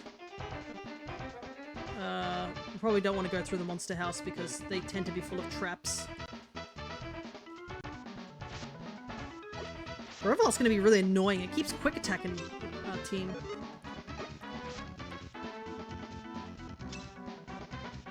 I keep thinking I need to get 2 Lickitungs, but we only need 1. Licky Licky don't exist in this game. Not gonna have any good chance until I do a third set of trades, which will be in 1,200. Yeah. Technically the odds don't change, but theoretically the odds should change when you get to that number. I mean, take a look at us when we were doing the Lunala hunt. We barely got it within odds. Anyways, another floor change. We're at floor 40. We're finally getting into the cave part of Western Cave.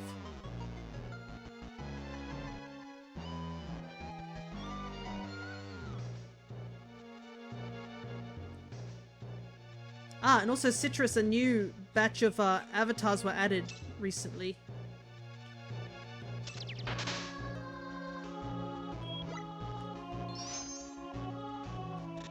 Oh, there's a Skarmory. Would have been nice to grab it, but can't. These the packs that were added were basically a lot of requested mons, so I'm halfway through some of the requests. I do the requests in order of when they got asked, so a lot of those were actually were redeemed by people during our last stream.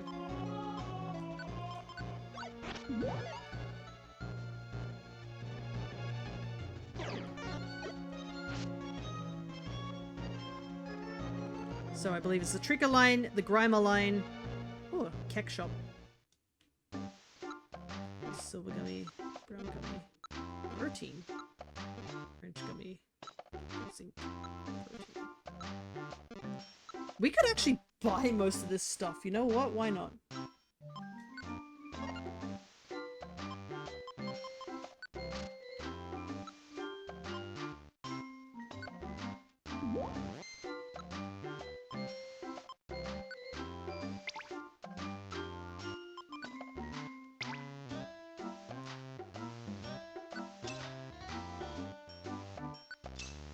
Just gotta make sure that we have enough space for this.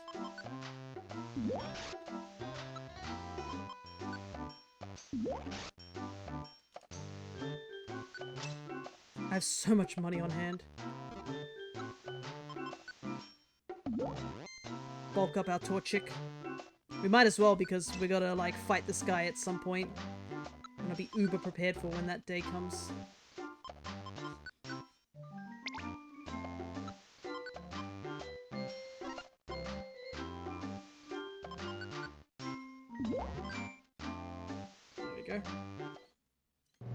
Rocking with green Dragonite now? Well, you're not the only one.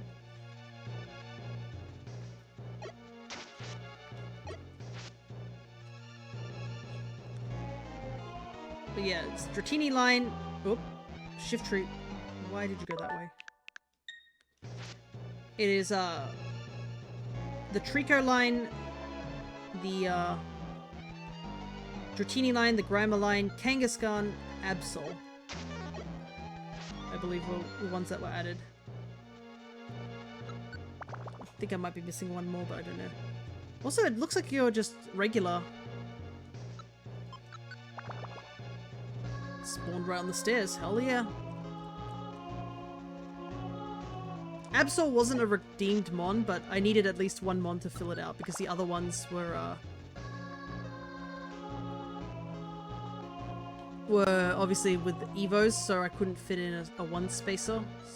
And I thought, you know, Absol's quite popular, right? Might as well. Nope.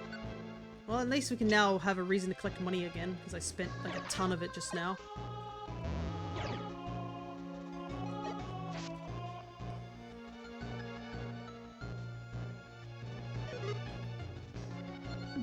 No! I wanted that. It doesn't even benefit you. Eh. That Grovyle drank that zinc just out of pure spite. It had no reason to drink that zinc, and it was just like, nah, you can't have it. Ugh, it's so annoying. Well, at least our belly's full, but then again, we are wearing the tight belt, so that's helping with our belly. Because when I saw I had to use a huge apple by floor 9, I was like, nah, bro. Thankfully, re-recruited what we needed to very early on. but we're almost halfway. A little bit more to go and then we'll be halfway through this dungeon. There's another Grovar following us.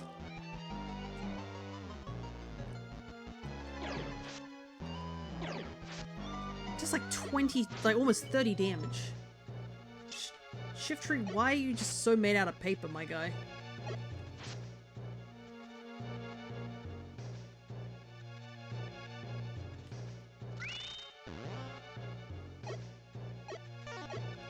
Thank goodness you are the only one in the room. Agility is scary.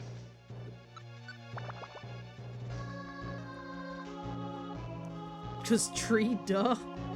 Ah yes, I remember my local trees are quite frail as well. Honestly, it's a good thing they're not, because we have a giant gum tree, and if that thing falls, yeah, it'd probably crush the house in half. Due to how big it is. So let's hope that never happens.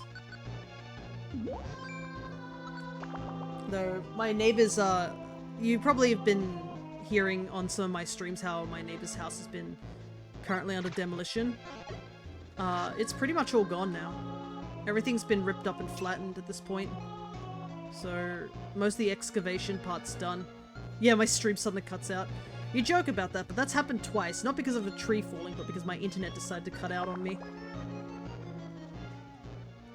We had a particularly bad session with one of our shiny hunting months because of that. My stream cut out twice.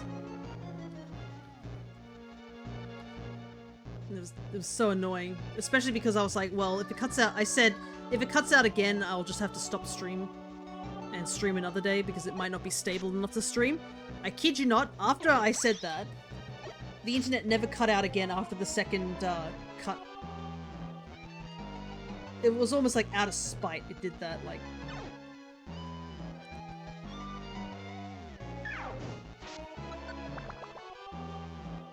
I think in Paper Mario, the 64 one, we also had a cutout one time then too.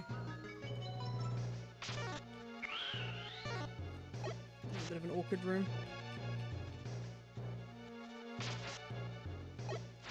Problem is these Meowths have stepped on so many power points down. They just can't attack anymore. I mean, I could throw my max elixirs at them. Cut that shit out before you get mad. Oh goodness.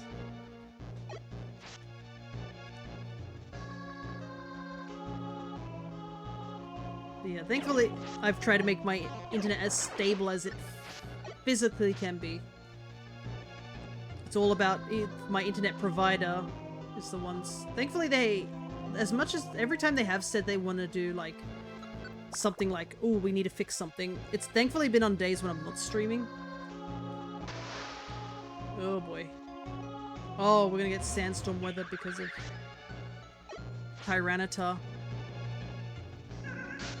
Physically, but what about mentally? Mentally, I think it's been okay, thankfully. Does your provider provide enough? Well, I mean, they had that big scandal recently, so questionable.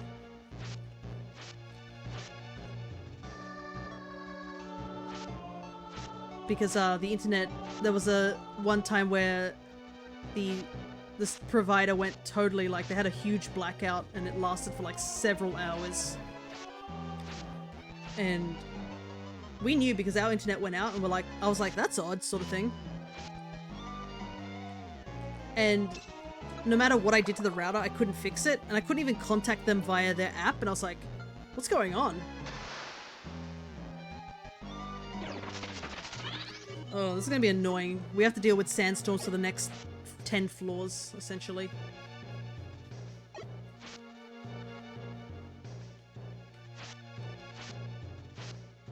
This Tyranitar keeps spawning here. Oh my goodness, you are low on health, my guy. At least the level up helps a little bit. Big old lizard, pretty much. And he's spitting sand in his sleep. But have you noticed here, like, two of the ones that we're fighting here are like part of Team ACT. Being Alakazam and Tyranitar. And we do get to see Charizard. Oh, that's bad. That's really bad. Yeah, no, we're not dealing with that.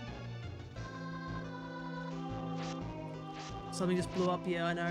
That's why I'm not dealing with that. Those guys are so low on health, they are not recovering health fast enough. And if they get hit by an explosion... Oh, I'm on your head. Oh yeah, I can see that. Well, I guess have fun up there because you're not coming back down. There's a wall up there to stop people from going down. Unless I manually move you. Which is cool and all until you realize that the star will never spawn up there.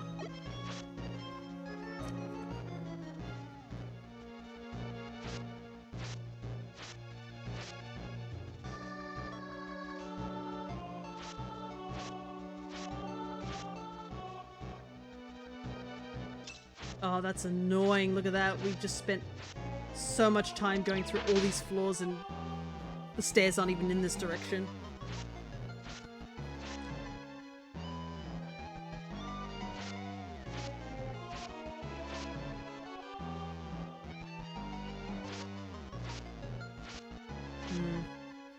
It's all fun and all, but then if this happens, then what?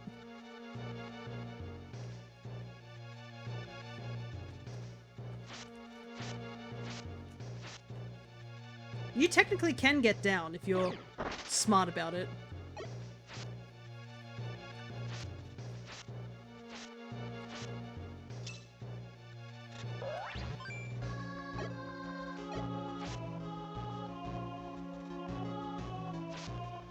Oh my goodness, this floor is made so much longer from all the sandstorm. We're gonna push. If we can just get past these floors, we won't have to worry about it anymore. Ah yes, Miltank also technically spawns from 50 to 53 here. Very odd.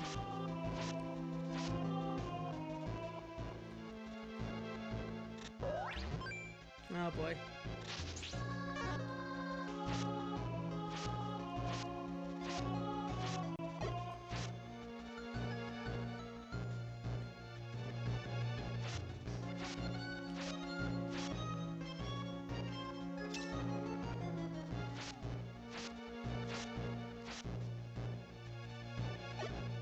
Oh, thank goodness the stairs are right here. The worst bit is that we have 4 Pokemon on our team, so we have to constantly just wait in line for every time the sandstorm hits us. And because the dungeon's so massive, it also makes it hard to...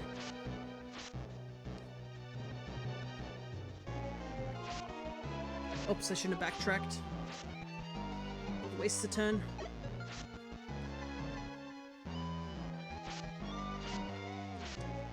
I realize how annoying it would be to have Tyranitar on your party.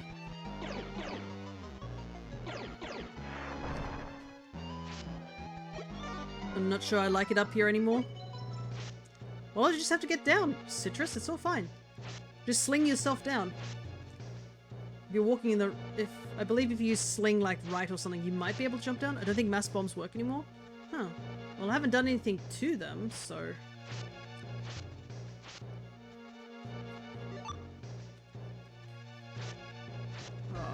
Which way? Let's go this way. I'm gonna backtrack.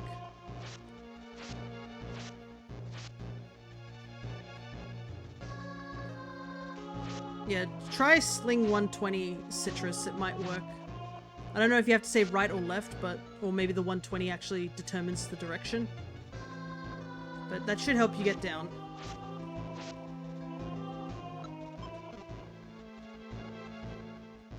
Almost, just a little bit more.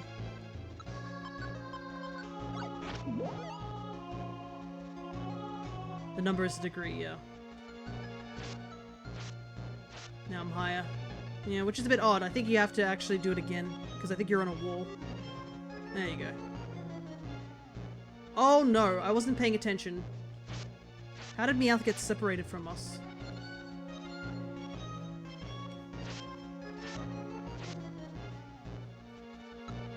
Thankfully, I do have dedicated travel on the Meowth, so Meowth actually won't pick fights. I've learnt from trying to get in a flask.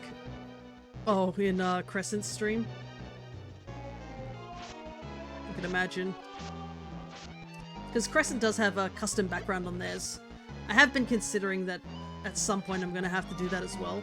As much as I do like the Kirby background, it would be nice to have like a custom background of sorts. But right now my focus is on avatars rather than the actual backgrounds. The backgrounds are just nice to look at. But having the little guys that are actually all unique is probably the bigger point. Oh my god, these last few floors have been so tedious. And we've got to do this twice as well. How long have we been? It feels like, yeah, I feel like we've been stuck on these floors for like the last 10 minutes. We've barely gotten anywhere. We're only halfway there.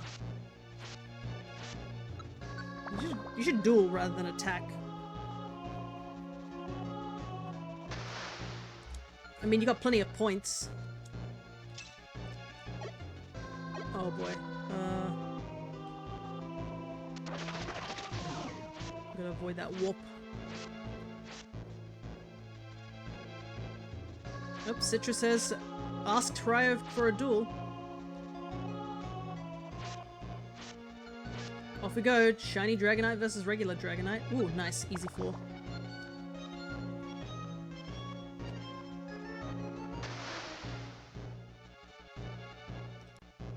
Oh boy.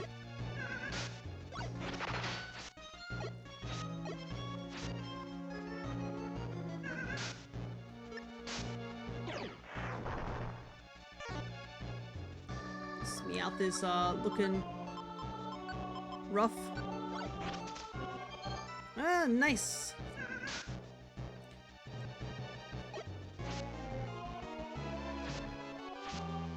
It happens. As they say, crits happen.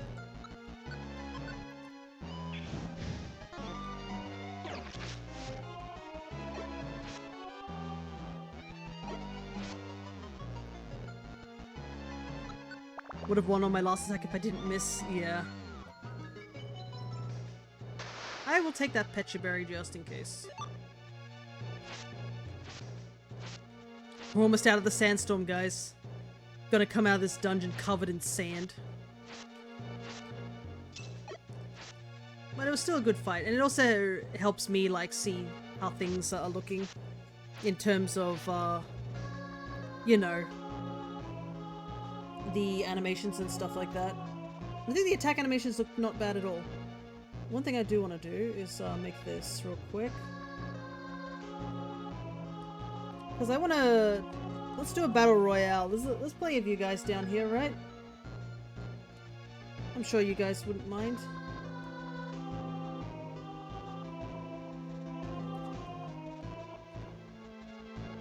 Give you guys something to do, considering I am stuck in this section of the dungeon, unable to do anything else. We just gotta go try and go fast.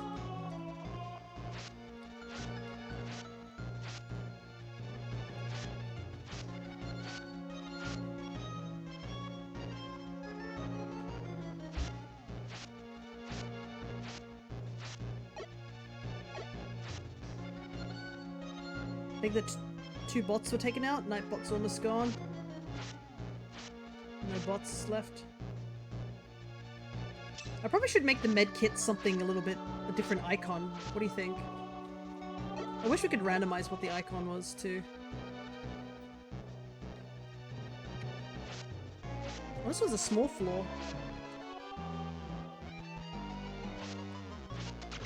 Potion? That could work, or like maybe like a gummy or like an apple or an orange berry from Mystery Dungeon. If I could randomize it, that'd be nice too.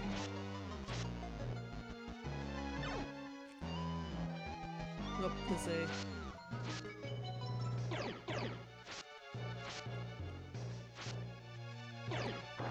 Tyranitar behind us. Hey, congrats Fox on your win. Especially since I don't need the points. I have way too many points just sitting here. Honestly, I should Or an energy root? Could be, maybe. But like, it has to be a sprite that probably would fit for a lot of things. That's why, since we are using quite a few Pokemon sprites and pixel sprites, I would want to use something from the Mystery Dungeon series. But yeah.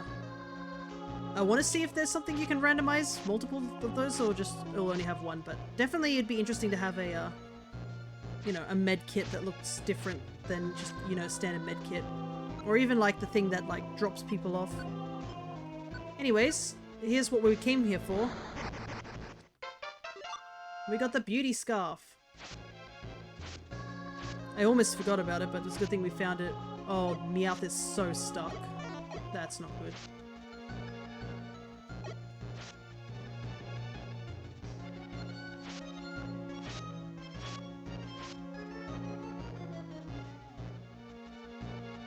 Well, I guess he's gonna be there until we get off the floor. Thankfully it's a dead end, so unless something spawns in behind us, I think we'll be okay. We're almost there, guys. Almost out of the sandstorm. Just a little bit more.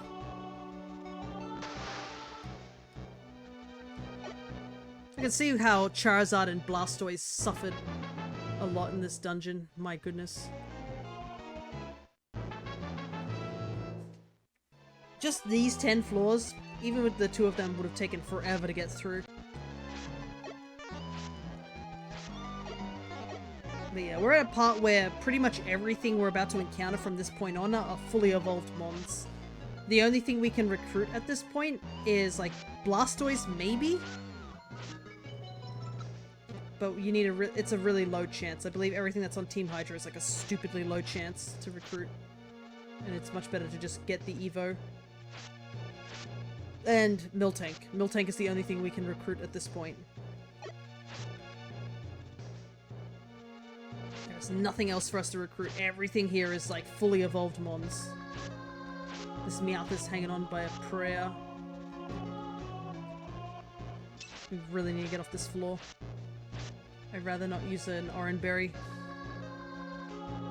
No more backup. Yeah. Well, I do have Oran Berries, but I want to like save them for like tight situations where I am the one who's in trouble. Ah, there's a free one right here though, so I can... There we go. Now it's no longer a worry.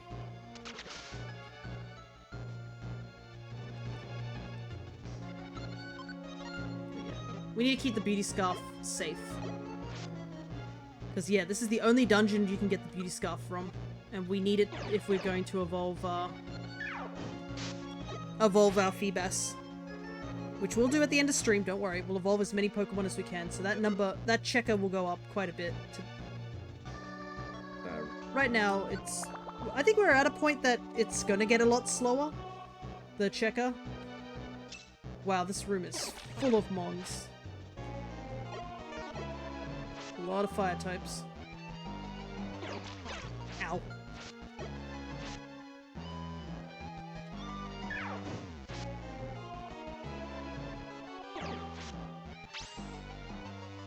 That's another Reviver Seed down.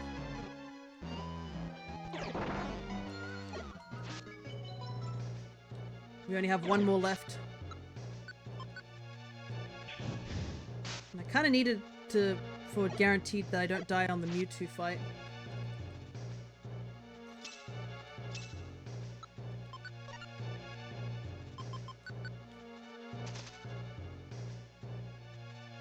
So now it's literally no more backups.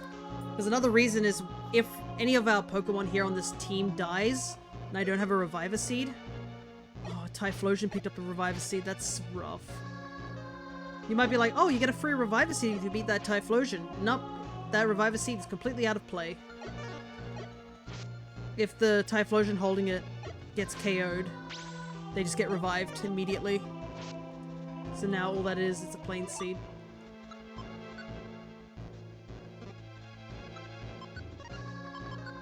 Oops. That was bad. Good thing we have a repeat system. Holy hell. I nearly ate my Reviver Seed by accident. Do not want to do that. Thank you very much. Calcium. I gotta say, there's a lot of vitamins in this dungeon.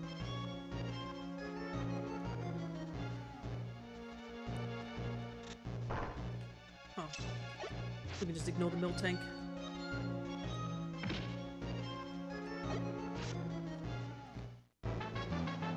The fact that these party members of ours have, like, leveled up in this dungeon shows it's not an easy dungeon, to say the least.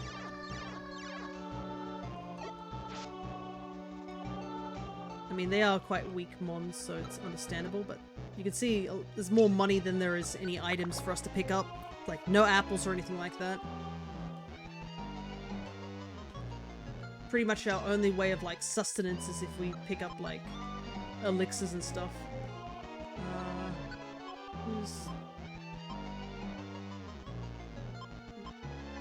Oh, everybody's died at least once, so... all the power points have been restored. But judging by that sandstormed floor, which was really annoying, I might do a couple of get in, get out runs and try and just go for Mewtwo by himself. Because seeing that pop-up box of just like, this Pokemon took damage, this Pokemon took damage, this Pokemon took damage, this Pokemon took damage is... made that section of the dungeon really tedious.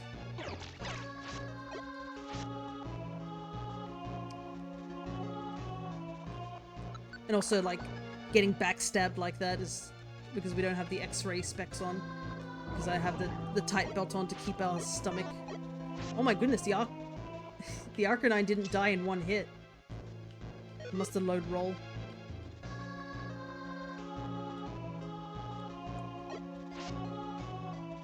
It happens, though.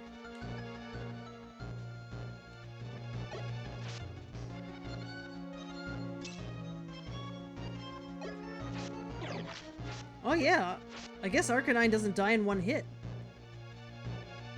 Interesting.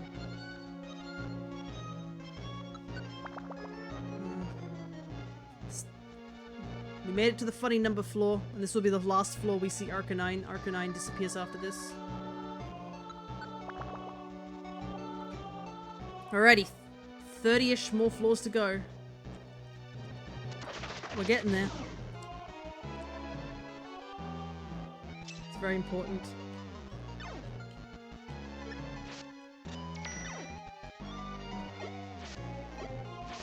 Sceptile. Yeah, Sceptile, like the green and Sceptile makes sense, but yeah, Groval's like colors are so odd in this game. They're so dark compared to like compared to Trico and Sceptile. Grovyle is just like this stupidly dark color.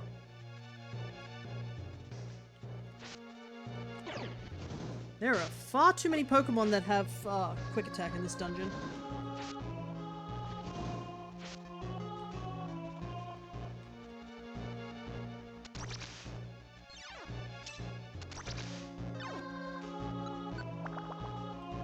Also got big news. Oh yeah?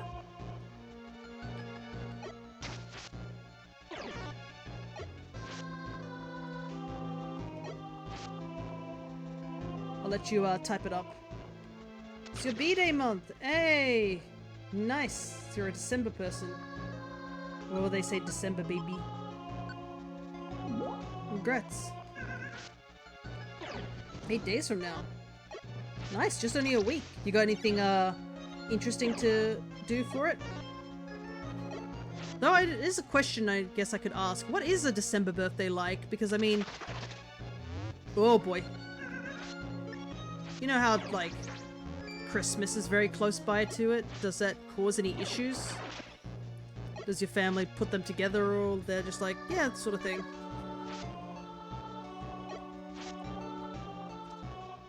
Because I know today, me and my grandpa set up our Christmas tree. So it's all ready to go. Our Christmas tree also has a couple of decorations I made myself. I made last year I made these Psyduck Christmas decorations for my mum. It's just a piece of paper with a drawing of a side up on it. It's specifically the 16th, so it's only a week away, but no, they celebrate separately. Okay, no worries. I guess it is far enough apart that it probably counts as a separate thing. I do wonder for those people who are like born around, closer to Christmas, like what they do. If they just celebrate it together, or they're like, no, let's celebrate it separately.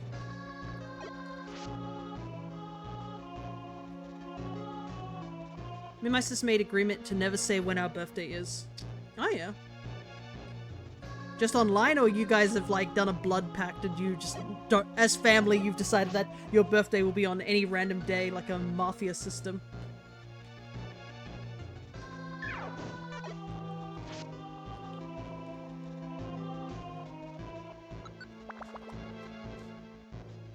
Then again, I guess you guys know when my birthday is because we did a shiny hunting month on my birthday.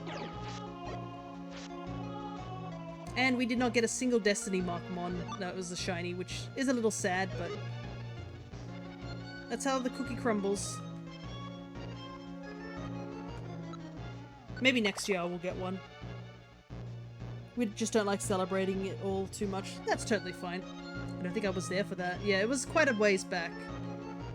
But it was a rough hunt, that one. That was like one of the times I wouldn't have wanted a dry spell, and we got a bit of a dry spell on that one.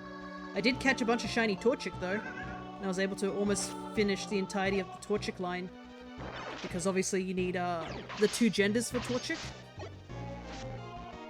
because they have a gender difference for every single stage of the Evo. But that's totally fine if you don't celebrate birthdays too often. Sometimes it's a culture thing that people have big or small birthdays. Sometimes it's just a family thing where they're like, you know what? We don't really bother with birthdays anymore. We just say happy birthday and move on. Might be able to stay home this year. I don't usually, since it's Monday. Ah, okay. Yeah, work would get in the way of birthdays as well. I was thankful that my birthday landed on a day that I didn't work. But with the way work's changed, they probably will try and force me to work on my birthday next year. Because work wants me to work 2 days at one place and 1 day at another. Which kind of sucks, but it is what it is.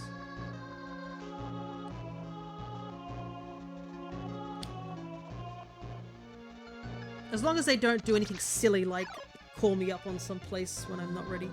Oh no, just me and my sister and our family always want to. Ah, okay, gotcha. So it is just a personal thing rather than a family thing. But no, that is kind of interesting. I do like doing birthdays, but for me it's a bit weird when we do birthdays for myself, because whenever it's anyone else's birthday, what we do is we're like, oh, you know, don't really care. I make cakes because I like to do a lot of dessert making. So oftentimes I'm actually the cake maker. Not only is it like cheaper, I can make a better quality than like just getting store-bought, honestly. And obviously I can cater for my mum who is lactose intolerant, so I can try and use like ingredients or make cakes that don't use much milk, or get lactose-free ingredients so that she can eat the cake without having to worry about stomach issues. But when I'm the birthday person, then what? I just make my own cake, which is kind of funny. I compensated this year by making 2 cakes for myself, and nobody could disagree with me.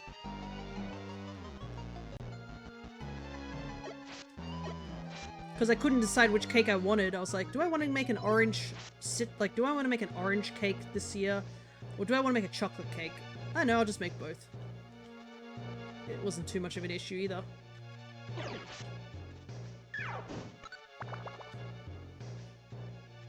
Alrighty, 22 floors to go.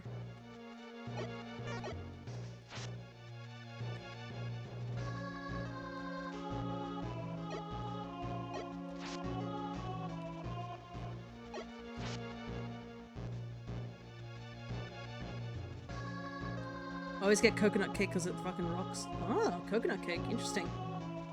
I don't think I've really made a big coconut cake. I've made stuff with coconut in it, like macaroons. Macaroons are delicious. And they're very simple to make. It's only 3 ingredients too. Sugar, coconut, and egg. Mix them together, slap them into little, like, sort of flattened, slightly flattened balls. Cook, done. And they're quite tasty too, and they're great as a, like, a sort of small dessert. They're a little bland in design, but you can technically make some adjustments, like you can dip them in chocolate or something like that to make them a little more interesting, but yeah. Just by themselves, they're still quite tasty. But, like, I know for a fact that if you don't know what they are, a lot of people tend to avoid them because they're just, like, they're so plain looking when it comes to, like, compared to, like, a full-on cake. Cake is something me and my sister aren't a huge fan of. I'm gonna start saying C when I refer to her now. That's totally fine. I mean, you got cryo and cryosis. I never had a macaroon. They're tasty. Yeah, they're very simple to make as well. A lot of people tend to accidentally make the mistake of macaron and macaroon. Macaron and macaroon are two different desserts. Just want to point that out.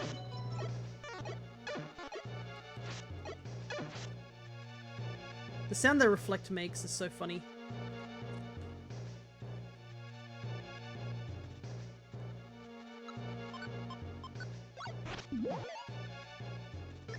Oh, there was a Meganium following us.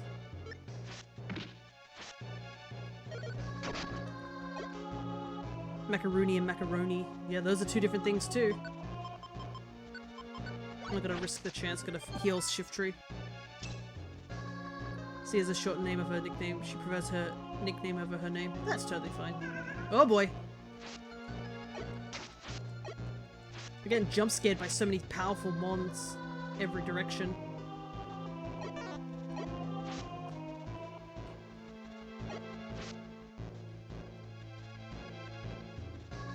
We're almost out. Just a little bit more. Though it kind of is funny to imagine your sister being just called Cryosis, because that is technically a word, isn't it? Cryo and Cryosis. Everyone calls her by her nickname. I use C. Oh yeah. That's totally fine. Yeah, a macaron is a almond meal based French dessert that's really annoying to make. They're very pretty, but they're a little, very particular dessert. If you don't have a good oven, it's really hard to make them. And I don't really have a good oven.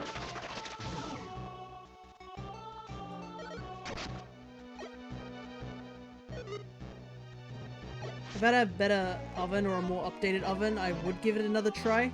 Because I can make it, but they're like really uneven in the baking process and they kind of come out different colors and lopsided. But yeah, it's a bit of a finicky dessert. That's why whenever you see them out and about, people like charge for them like stupid amounts of money, which kind of sucks because of... Why did I take so much damage? What was that move I got hit by just a moment ago?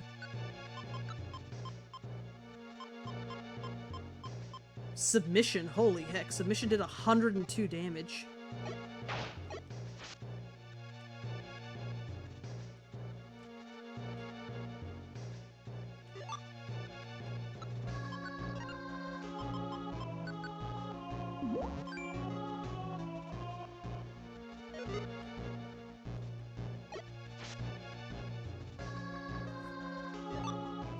Like I said, this is technically considered final dungeon material. Like, out of all the dungeons, this is probably the toughest dungeon to do without the level resetting.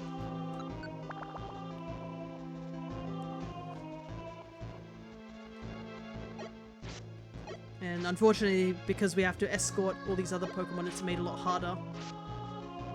Because if I could, I would just avoid some of these Pokemon. But I have to take them out because if they take out my recruits, I either A, run out of revive seeds, or B, they leave my party.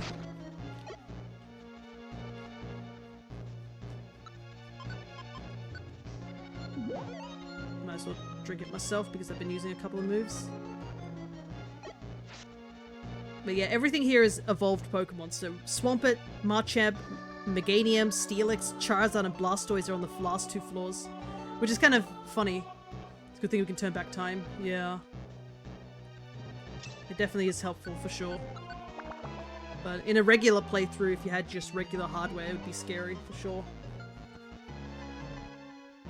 Because the only way you can save is at your team base, or a Kangaskhan statue, which are only in the story modes.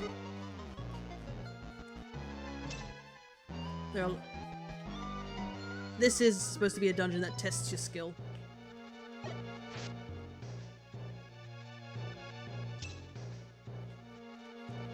And at some point, if we do some of those really hard dungeons in Explorers, because Explorers has like several of these dungeons with 99 floors, and there's a particular one that is a 99 floor dungeon and it resets your level. And because it's not on the online, I would have to do it genuinely without resetting or rewinding. Though that actually brings up something. Today I actually tried to log into the GBA. Turns out my online membership for the extra stuff actually expired today. So I ended up buying another lot.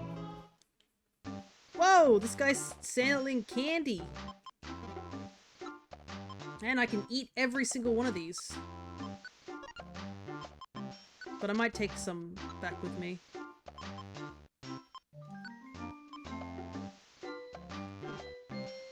All the jelly beans. Actually, for a fun fact, if you use Hydrate, your Pokemon actually eat a gummy. And the gummies I made to match this different Pokemon, if it's a pseudo-legendary, they get a Wonder Gummy. It's a little command, basically. I have a Hydrate command. It doesn't cost anything, it's basically to, like, convince me to drink more. Water-filled gummy. Well, there's no really water bottle sort of function. Alrighty. All those gummies we ate, only 1,400.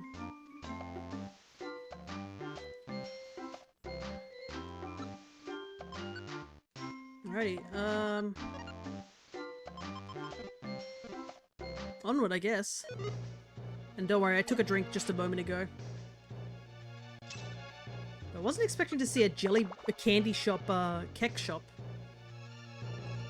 The red gummy definitely helped quite a bit. But if we didn't have the type belt, that would have been super useful of a shop, because that would have helped replenish all our belly.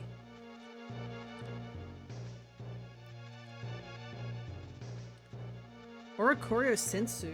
I do want that. I like Oricorio. Can you guess why? It's definitely because of alternate forms.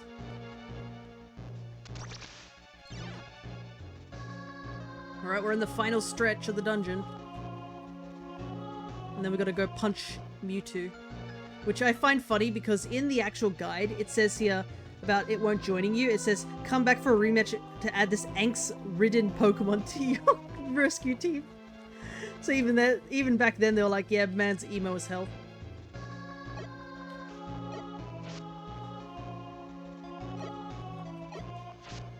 They're like, this guide is great. It definitely helps for a lot of mons, but there are a couple of errors in it. Nothing too big, but like there are a couple of like little errors here and there. Uh-oh, not again. Thankfully it's poison powder and not toxic. And we've covered most of this floor before we got poisoned, so we should be okay.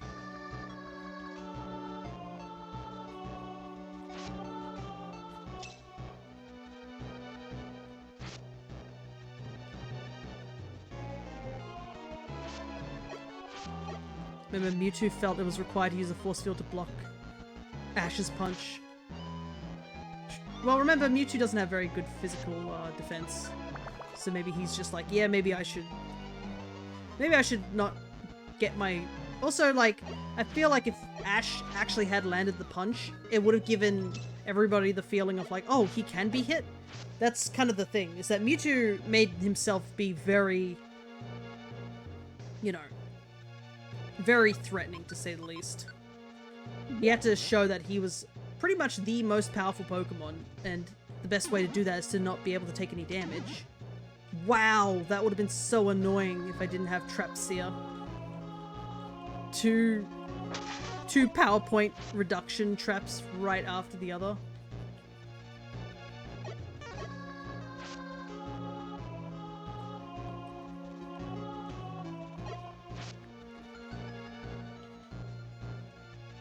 Like, if you think about it in like a regular sense, if you could punch a guy, you'd be like, oh, there's a chance I did a little bit of damage, and if I just hold on and keep going, I'll be able to win. But if you did something like where you try to punch something and your hit doesn't even hit the guy, you'd be like, oh god. Oh, not again. And this time it's a little bit more dangerous because I haven't found the stairs. Okay, thankfully the stairs are quite close by. Okay, what used Sandstorm just now? Oh, Steelix.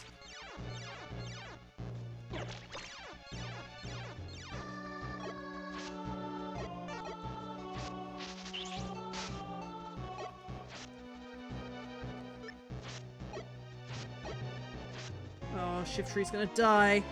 I have to take out this Meganium. I can't swap places with him right now.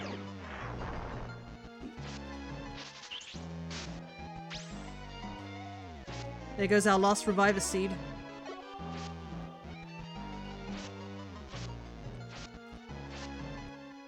Ash also carried a Larvitar, Cosmoem, lifted Tree Trunk. Yeah, he'd probably get one shot.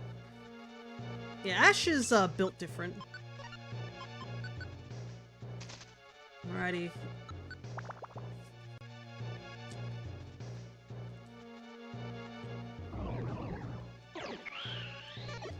The Cosmoem thing I can sort of understand, like, how it's possible. I know they say it's like the heaviest thing, but it's also levitating, so you could make that claim like, oh, it's just levitating, so, like, he doesn't really have to hold it, he just has to push it around.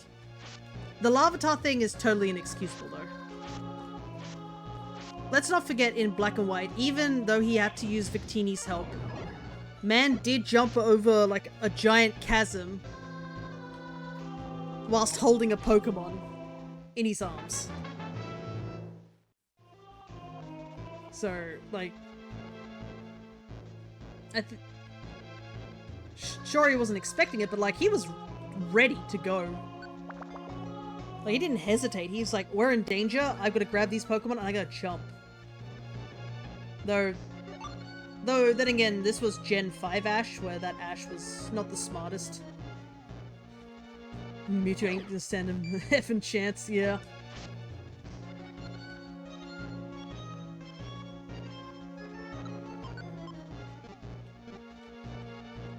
Alrighty. This is it. The last 9 floors. No Revive Seeds. But we don't have to worry about Meganium anymore. I think the only Pokemon we have to, yeah, after this floor, after we get past this floor, the only Pokemon that are gonna spawn is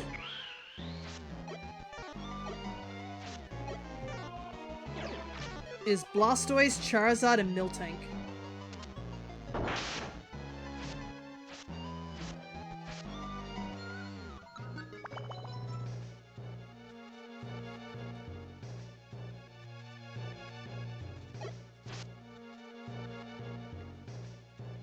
Charizard is going to be annoying because he does have Flamethrower, and there's always the possibility that he will just, you know, hit Shiftry from a distance and one-shot him. I do have the Rewind, but if I'm in a situation where rewinding is just not an option...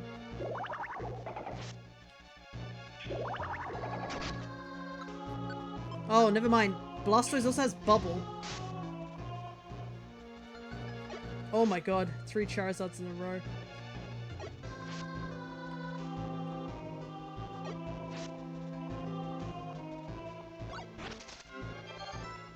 Okay. Shiftry had a berry on hand, which is nice. There's so many here, because they're the only things that can spawn here. Which is, I find funny because Blastoise and Charizard also came down here too. So they had to fight a bunch of their own brethren just to get down this far. Because yeah, they ran into Mewtwo. So they clearly got down this far.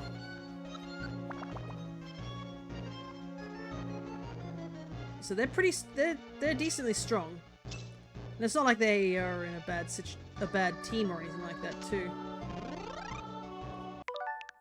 Nope. Absolutely not. I am not dealing with warping at the moment. I have literally no Reviver Seeds to work with. I am not dealing with a warp trap.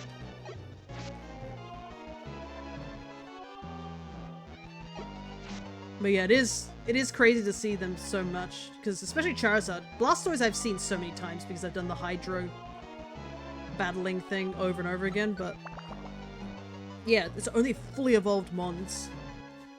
The traps on this game are annoying. Yeah, the traps really do make you work.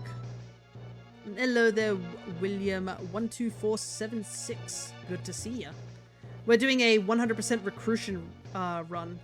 This is part of the Rescue Team Coalition that the Alchemist started, where a bunch of different streamers were playing through this game when it first came out. I decided to go the extra mile and do a full recruitment run. As you can see down at the bottom of the screen, that's how many Mons we have recruited so far. And that is why you can see there's 2 Meowths and a Shiftry. Cool, please call me Will if you don't mind. Don't mind at all. It's a lot easier, to be honest. I just usually greet people by their full name at first, just out of politeness. But hope you enjoyed what you're watching. And hope you've been having a pretty good week. Oh boy. Oh boy.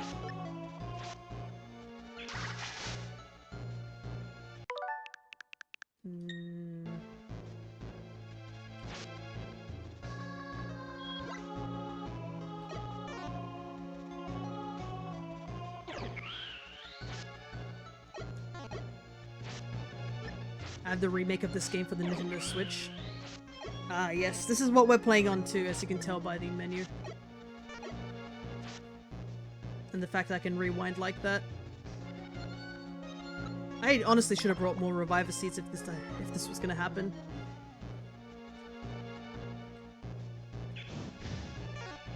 I didn't realize how frail these Mons are. But yeah, that was the reason the Rescue Coalition was started, was because of the fact that this got released on the Nintendo Switch, because this is the Red Rescue Team.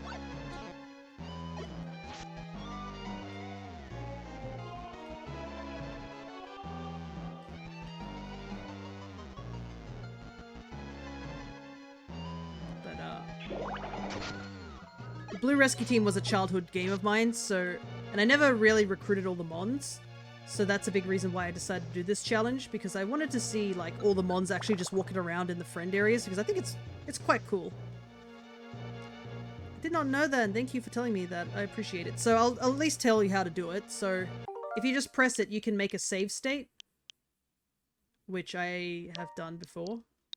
If you hold ZR and ZL together, you can rewind a little bit. And it's super handy for like, if you need to do some recruiting, because sometimes the Pokemon obviously won't join you. And you can actually slightly change the RNG by what you do. Every time you take a step on a tile, that's a different set of RNG.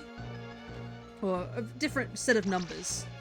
So you can rewind and then just move around a little bit, or change the pattern of your attacks, change the pattern of how you walk, in order to try and re-roll the RNG to see if it will cause the Pokemon to join you. You're playing this game on the Switch? That's awesome. Yeah!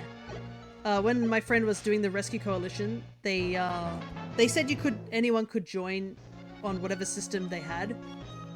And I do have the physical copy of Blue and Red, but I didn't want to delete that data, because I don't like doing that sort of stuff, and I thought, you know what, why not it will be easier to stream because I have a capture card on my Switch, so it makes it a lot easier. Anyways,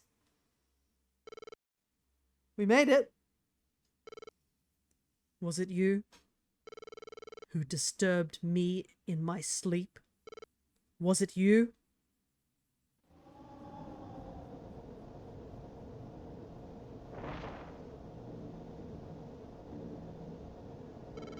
My name is Mewtwo. I came into being only to fight. I have secluded myself here in suspended animation. Would you like to know why? It's quite simple. If anyone such as you were to come along, I would defeat them at full power. Come on! Alright, here we go. Too bad for you, Mewtwo. I'm level 100. Get out of here. What a chump. Ready. You beat Mewtwo. Everyone, don't panic. You have to beat him once. He doesn't want to join our team. But I can actually write down we recruited some big pulls, which was Shiftry and the 2 Meowths, which will be evolving one later. But yeah, we did it. We got through Western Cave. And we're going to go back in straight away. But don't worry, we're going to do the escape orb method, so we won't be going down all the way. So let's clean out our inventory and get some more stuff. But yeah, big achievement. I'm going to put a lot of our items away. I don't need this many max elixirs. We don't need a key anymore, because we got the beauty scarf. That was the only thing we needed in that one. But yeah. Okay. Check for, nope. Check for joy seeds.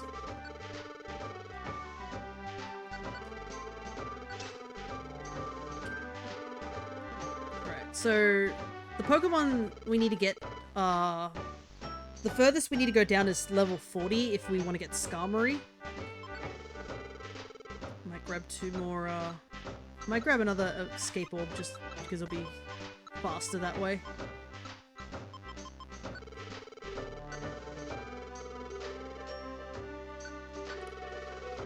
And then... but I can actually cross off some stuff. Let me do that real quick, because I do have a handy dandy checklist that you guys can't see, but I can. So I got the beauty scarf. I also got a new mouse, which is super handy. My other mouse was having this issue where it was not clicking properly.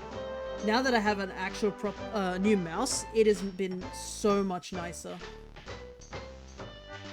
I don't have to worry about it accidentally clicking things I didn't want it to, and letting go of things that I'm trying to drag. Grandpa! I like Drampa. Drampa's a funny dragon type. I think that sums up a lot of Mons in my opinion. A lot of Mons I like yeah, he's a funny little guy.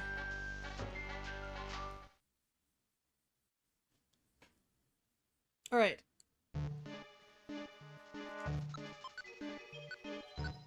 First things first, put the friend bow back on.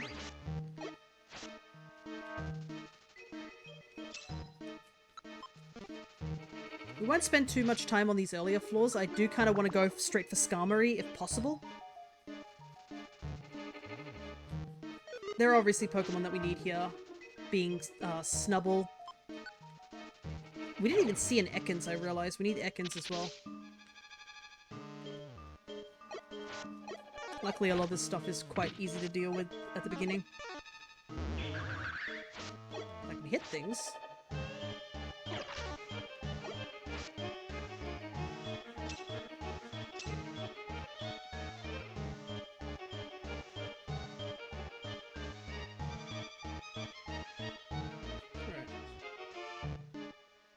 But I gotta say, we got a lot of buffs from eating all those vitamins we found throughout the dungeon, because they do give you, I think, 5 belly.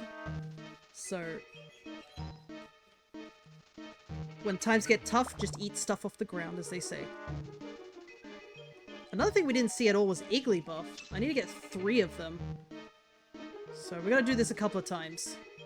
And don't worry, we will go for Mewtwo at some point, but I want to grab as many Pokemon as I can in this short span of time because we're already at the 3-hour mark. Holy heck. I didn't think it would take us that long, but I guess this dungeon is a lot bigger than Silver Trench. We blazed through Silver Trench compared to this one. And I guess this is supposed to be the final dungeon of the game, so I can imagine it being hard.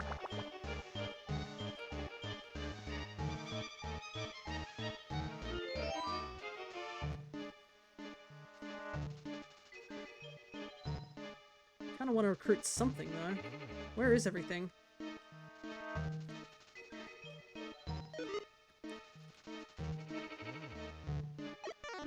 Finally, an Ekans. I haven't... Goodness, it took forever to see one of these guys.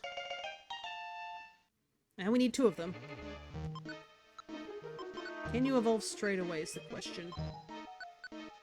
Yes, okay, good. So once we get another one, we can immediately get Arbok.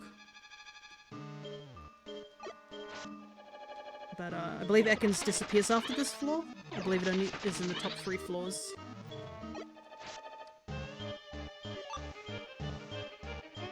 That's fine, because we can continue on and go get other mons. Because another hard mon we need to get is Bayleaf.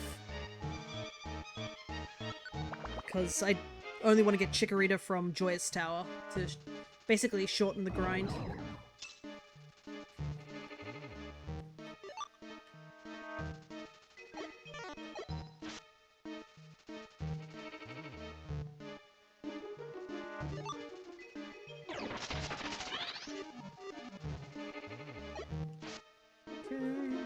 Just gonna ignore that Venomoth.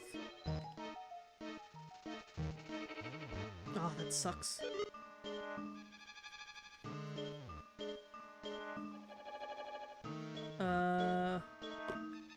Yeah, let's go down.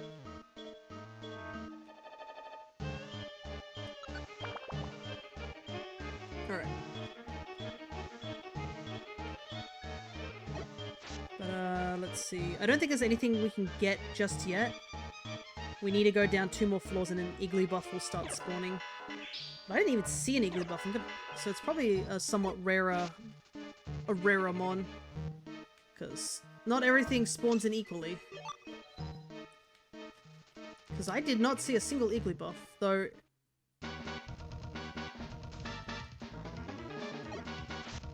Nope.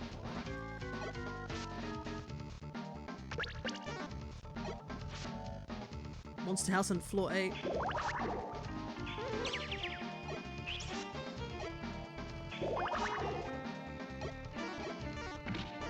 It's a little scary because...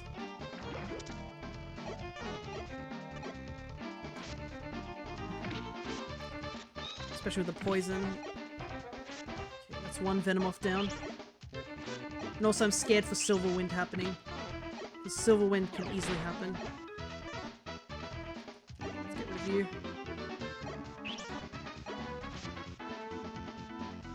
Oh! I do want to take that.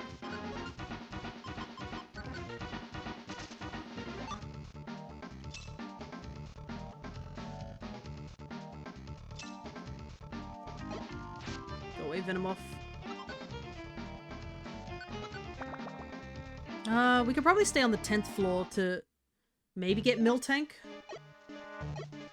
Because Miltank does spawn in on the 10th floor. That's like the earliest point we can get it.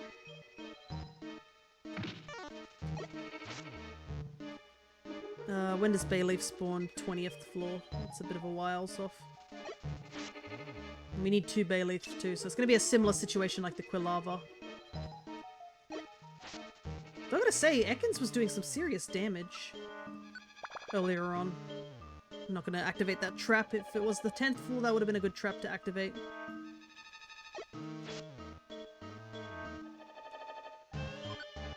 Because it could have forced a Igglybuff to spawn in. Oh, there's a Miltank. Nice. Gets that particular recruit out of the way. That didn't look like a monster house. I don't think it was. Oof, this moveset kind of trash. The room was too big. Yeah, sometimes you can get like rooms that like are super big, and sometimes you don't get rooms that are big. You know what? Let's keep going. We got the mill tank. Sometimes you can get a really small monster house room. And then in my previous playthrough, previous stream, we went through Silver Trench, and Silver Trench has 4 guaranteed monster houses in these gigantic 1 rooms.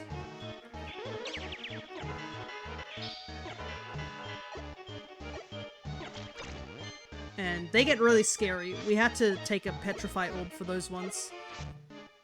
Because, we would have probably been in some serious trouble.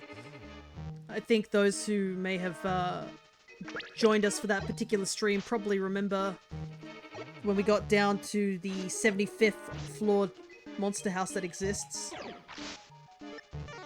The entire room is filled with Kingdra and Gorobus, which both know agility.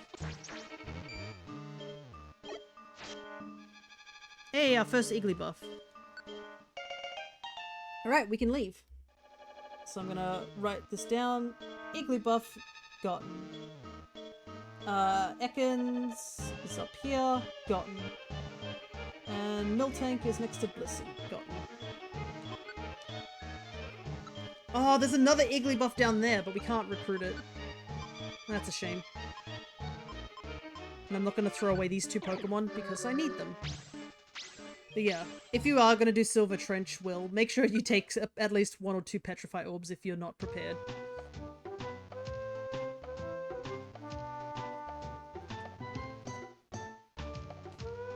Because they are just guaranteed, like, dungeons.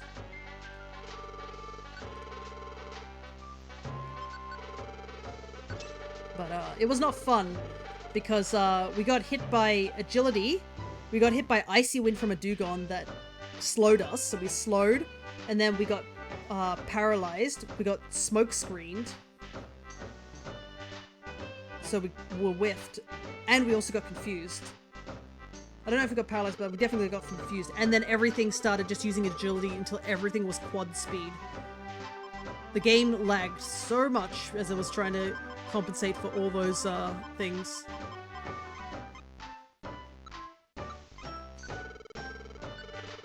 And the only thing that saved us was I finally got my turn after like 30 seconds.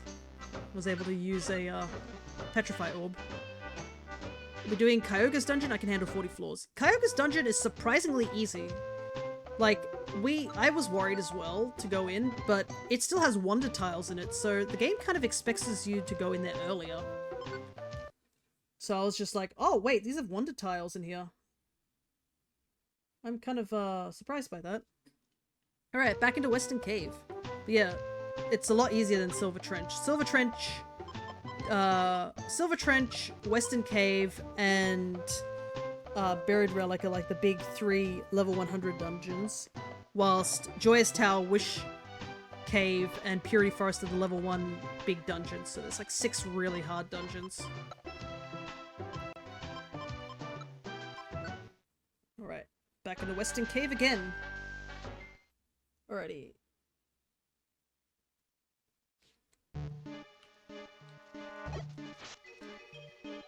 Gotta get all these early level recruits. It is nice to be able to relax though for this part. Like the last floors on that other dungeon was so stressful due to the fact that we were babysitting much weaker Pokemon. I thought it would be a good idea to do that so that I don't have to like backtrack back in and out. And I'm just like, eesh. My partner's Pikachu has Discharge for monster houses. Are you playing Explorers? By the ways? Because Discharge is a Gen 4 game move, so if you're playing Red Rescue Team, that is not a possibility. I would say the closest thing is that you have Thunderbolt, which can hit all Pokemon around you, but yeah, Discharge doesn't exist in this game.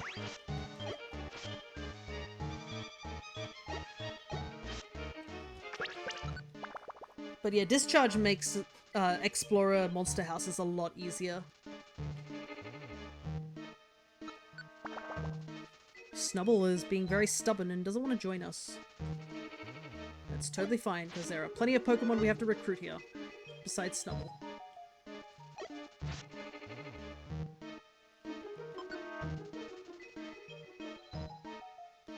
My starter is March Up on Mystery Dungeon DX. Ah, okay. That's why. I was like... Actually, I can show off the example here. So we weren't able to recruit that Ekans, but let me try if I move around a little bit differently. Now we're able to recruit the Ekans.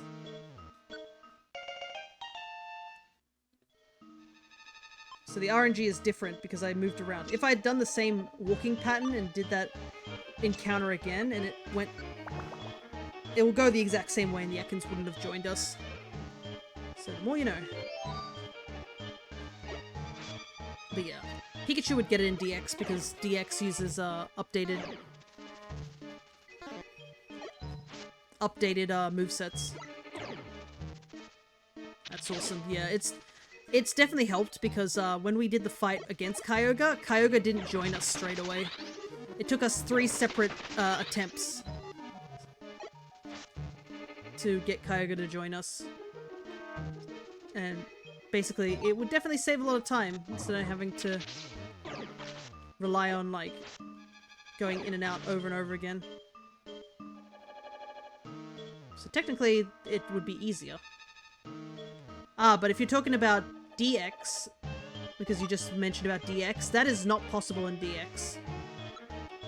Because the rewind function only works for the GBA games.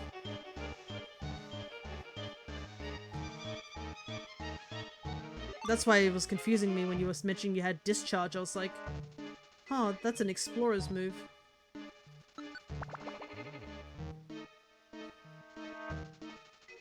But DX is a lot easier, and I think the bosses automatically join you in DX rather than the chance thing. So you don't have to worry about that as much. And so DX is overall a lot easier of a game. I say that, but there are like parts of the game which can be really hard, especially the hyper mode. That's very scary. There's nothing scarier than seeing a Pokemon like get KO'd and then they suddenly Mega Evolve.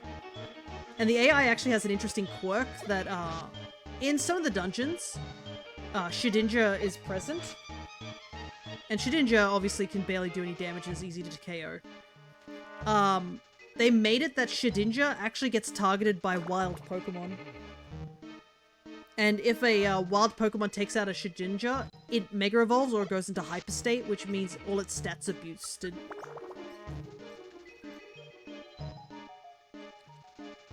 Which can get very, very scary when you're fighting things like that are Mega Evolutions. Like, I know, I think is it Dark Knight Ridge, because it's a pretty scary place. Here's Picky Peck. I should do another Wonder Trade on my community game thing soon. Because I got a couple of duplicates.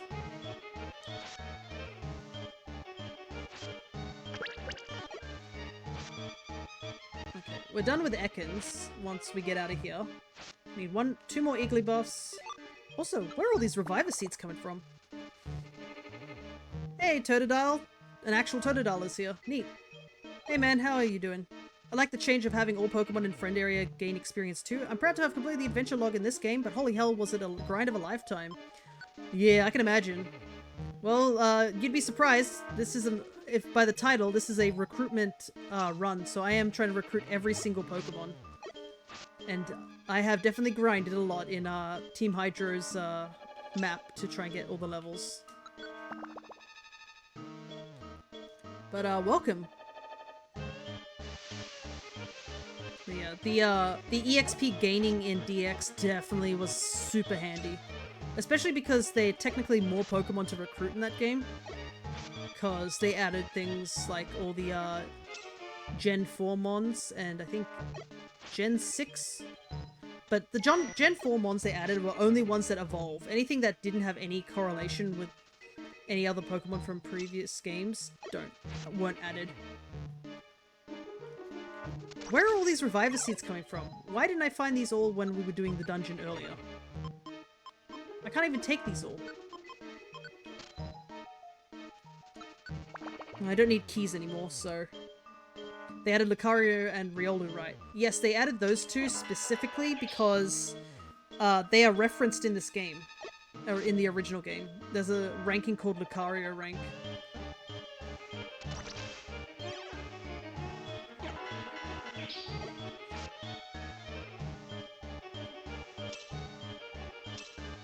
So, I believe also in the strategy guide they actually have a trailer picture for Lucario and the Mystery of Mew movie for the anime.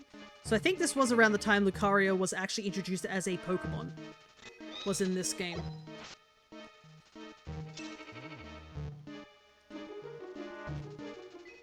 They didn't even introduce Riolu at this point. Oh, actually Kangaskhan is another mon we need. Totally blanked on the fact I needed Kangaskhan. I am holding the friend bow. Yeah, Kangaskhan's just being annoying. But yeah, they made it for DX. Riolu and Lucario can only be found in those friend houses. But other than that, they're just anywhere. Okay, Igglybuff is gone, so... Let's keep going. Oh, Espeon. We didn't see a single Espeon the last time we came through here. I think we saw one Umbreon.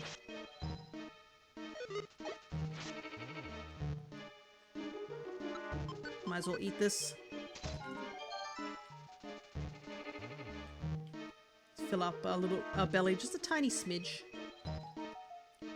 We need as much belly as possible. We do have a tight belt, but I need to wear the friend bow for now. 2 Espeons. Neat. But I believe for DX they added anything that evolves, like Honchkrow. I think Roserade and Budew were added.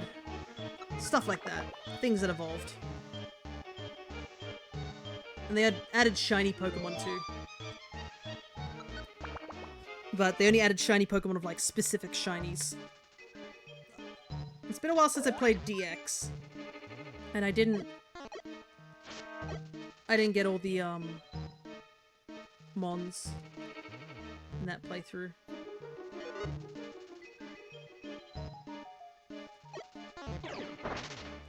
I don't think I even got a shiny in that game. Maybe I'll go back one day and get a shiny.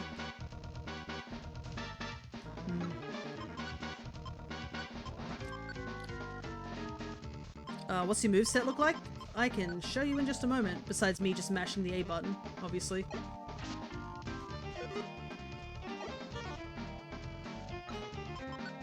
My moveset, I believe, is very basic moves. This is my level.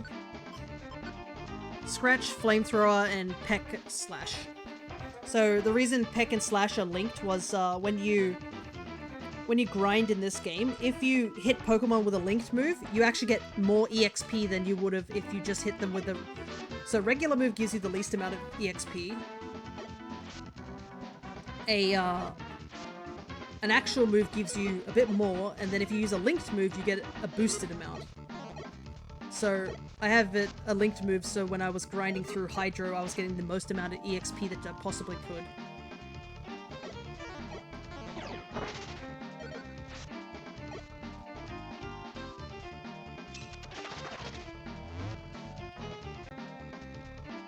But yeah, I go for moves that have more power points over moves that actually do a lot high damage.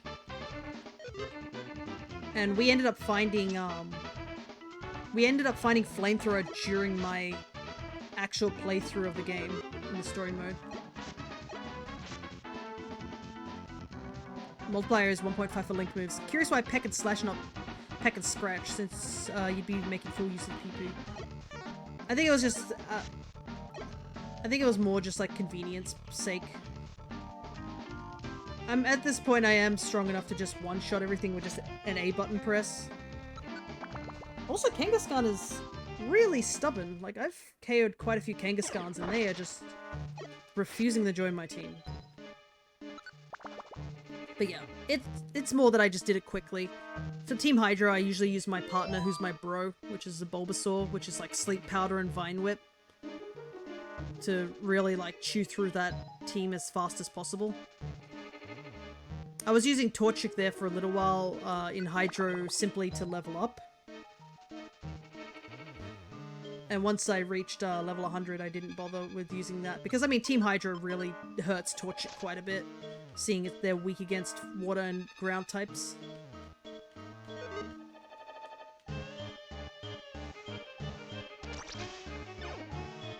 And Sleep Powder also hits all 3 Pokemon.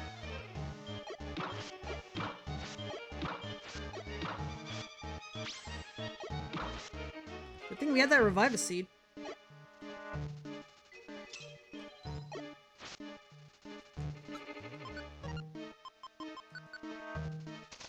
But yeah, I just haven't unlinked them is the real reason that's there.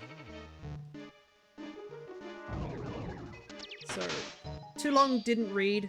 Used linked moves to get EXP, and once it was done, I just didn't bother unlinking them. Alright, Kangaskhan is gone. Bayleaf is starting to show up.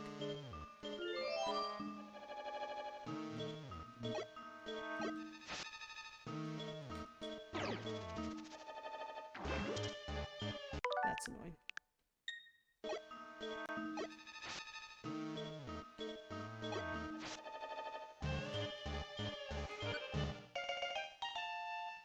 Alright, that's one.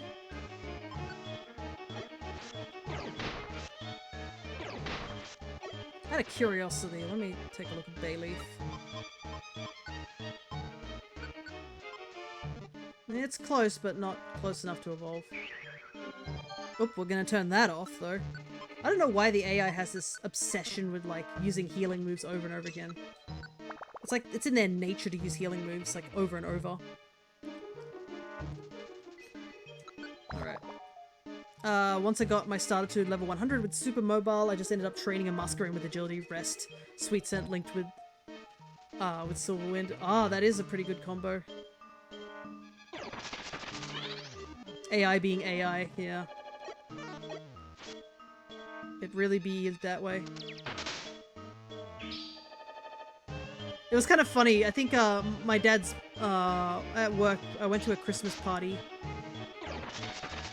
and the boss there was there, and she was talking about like how AI was being a thing. I guess she was like, "Yeah, I've been hearing about like AI and stuff like that."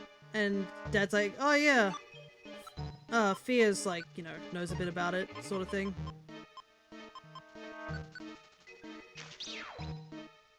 And she's like, "Oh, would you ever use AI?" And I was like, "No, absolutely not." Like, she apparently was a bit caught off guard by me going really blunt about it. As somebody who draws, I cannot stand how people are definitely using AI for bad. Like, I understand AI helps. I play video games. You need AI in video games to do stuff, but the fact that, like, you know, people are clearly using AI for the wrong purposes is the thing that, like, grinds my gears, as they say. If people used AI and, like, stopped stealing other people's art, then I wouldn't have been so annoyed by it, but problem is people see AI as a shortcut. And that's the big issue. I wonder if I can get this Bayleaf to join me.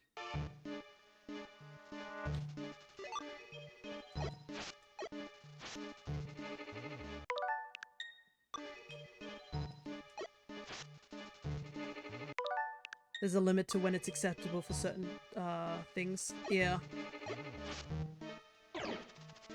And there are people who are definitely using it for the wrong things. Like, did you hear that there are people who are considering... There was some guy who was considering using AI as a lawyer? And I was like, what are you on about, my guy? I think it was because he got a parking ticket and he was like, oh, what if AI could be my lawyer for disputing parking tickets?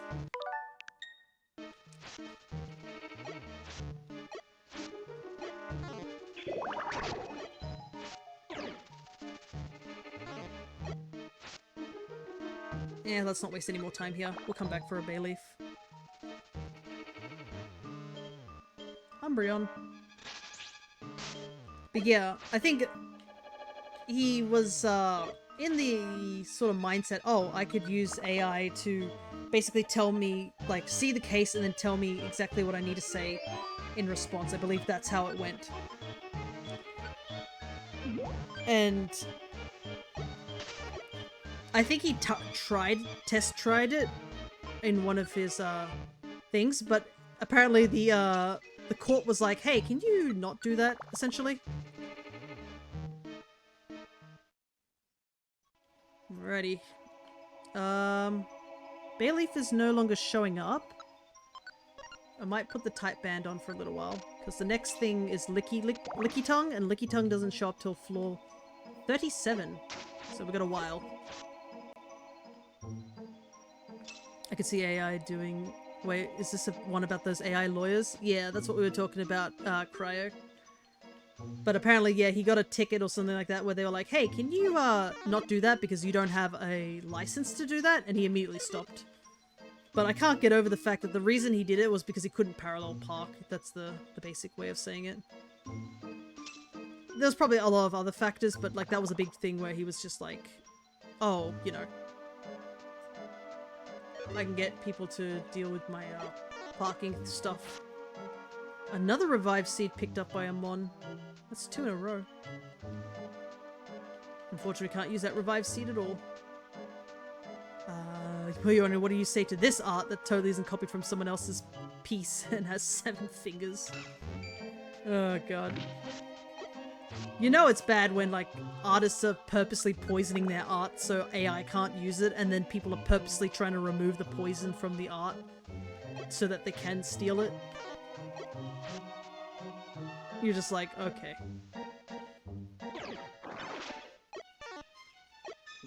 What worries me more about AI is the ability to fabricate evidence. Not even outlawing it would stop governments from employing it themselves. Yeah, exactly. That's why when the guy said, oh, maybe we should have probably some restrictions on AI, and he laughed it off and was like, yeah, it'll be fine. And he did nothing about it. Yeah. Definitely not a good thing.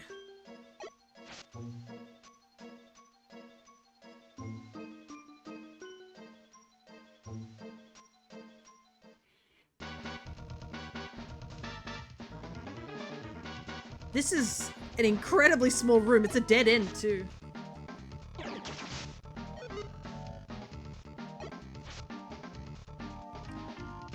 Ah, the auto mod has called you out.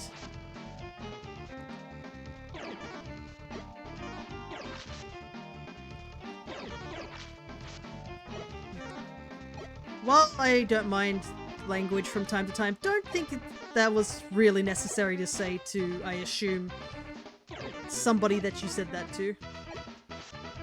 So I'm just gonna deny it, but yeah. What the heck?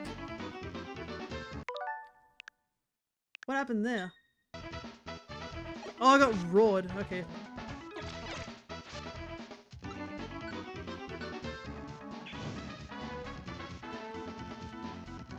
Yeah, I got sent, like, apparently I was at the perfect angle to get sent, like, stupidly far. But yeah, Citrus may have said a not-so-nice word. And I have a feeling it was directed to somebody who might have used a bomb to catch a star that they were going after.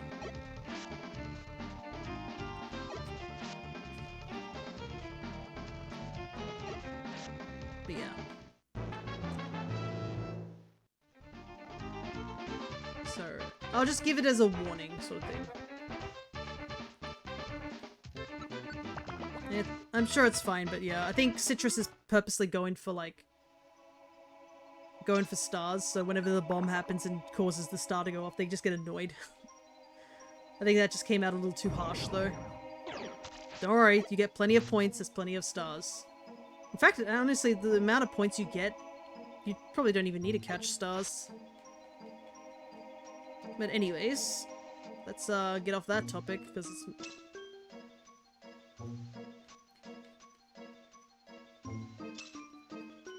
But yeah, I don't think the AI lawyer thing was a good idea. I think it's also the issue is just, I think there are too many, like, if let's say in a situation somebody was like, oh, I need a lawyer, and they give you, like, an AI lawyer. Would you take it? Because I feel like a majority of us have been like, nah, probably not.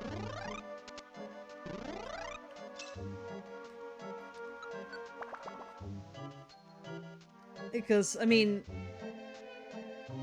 upside, I guess they would record all the facts and wouldn't forget any facts. And they wouldn't be, like, held back by emotion, but, like, downside, they're not held by emotion, so they don't care if you are innocent or guilty or whatever, not, they just look towards, like, focusing on, I guess, solving the issue. It's my bad anyways. I remember seeing that certain sites that could detect that when ChatGPT is used, but we've proven false like 90% of the time. I feel like it's more a case like, oh yeah, we blocked ChatGPT, looks to the side, like they're in the office sort of situation. It's only after it's been proven successful with other people using it for like 10 to 15 years, yeah. But, like, I have a feeling not everyone would still, like, be on board with it. I trust myself to defend myself more than AI. You say that, but there are probably some people who probably it'd be better for AI to do the whole lawyering. There's so many cases of people being like, oh, yeah, I can defend myself, and they just completely botch it, and you just, like, look at yourself, and you're just like, bro, what were you thinking? What level does Bailiff evolve at? Let me take a quick gander. Oh, it actually evolves next level. So if I can get enough EXP, technically it evolves again. It can evolve. It would be handy.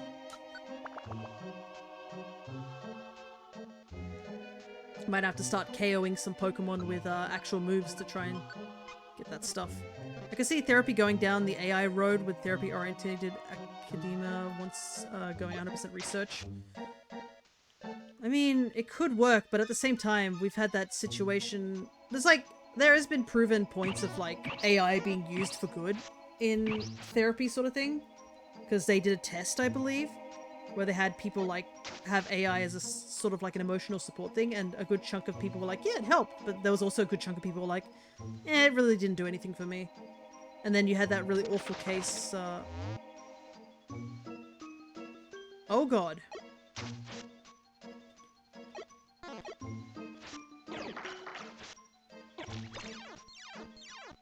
Sorry, I'm just gonna focus a little bit. No! He took my belt off. I don't know how you managed that, but, like, I need that.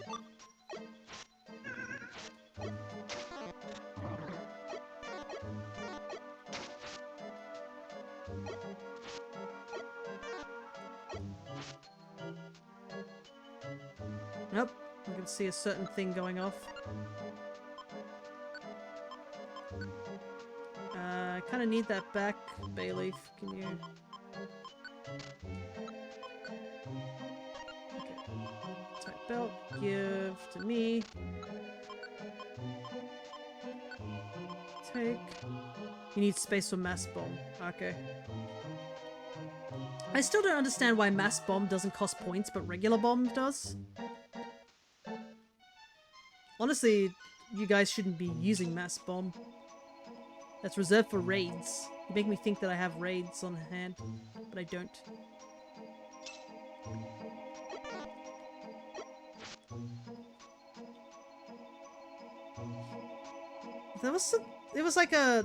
That's awful situation. Fox is up there too. Okay, Licky Tongue. 2 more floors. Almost there. I'll probably try and recruit Licky Tongue and then we'll leave.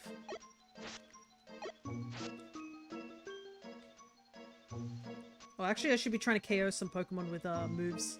Bayleaf is very close to leveling up. And if I can get it to level up enough...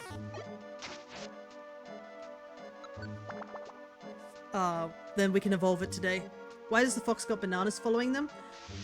Because the Tamagotchi sprites had gear. I haven't made gear for the Pokemon sprites just yet, because I want to focus on actually getting all the sprites made first before I do that.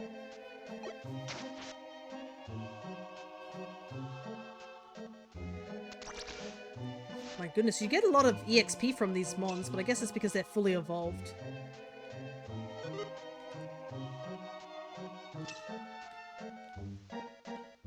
No wonder that Meowth and the shift trees evolved quite a few times whilst we were trekking down to floor 100.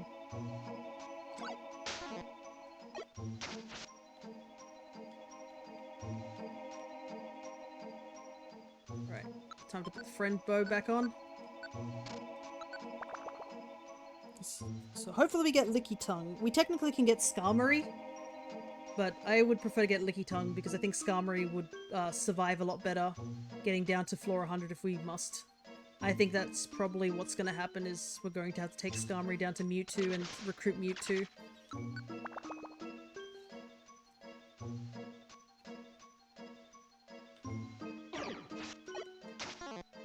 That's a bomb underneath my feet. Oh, Grovar would like to join our team. No, we don't need Grovar. We've already finished the entirety of the Hoenn lines. There we go. Thank you so much for the follow, Will.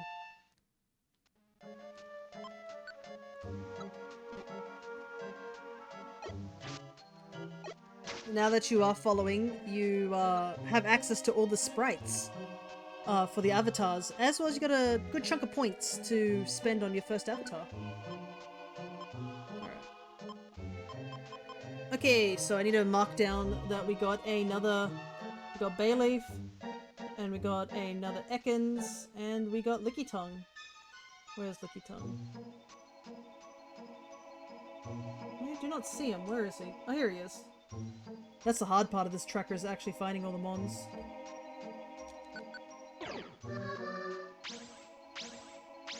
Alrighty, another lot of mons recruited. Alright, back in again. This is... I'm trying to get Western Cave done fully. It's a bit of a shame that that Bayleaf didn't evolve, though. I might be able to take Bayleaf into Team Hydra and get it to evolve once we go in there. Definitely don't need all these Reviver Seeds.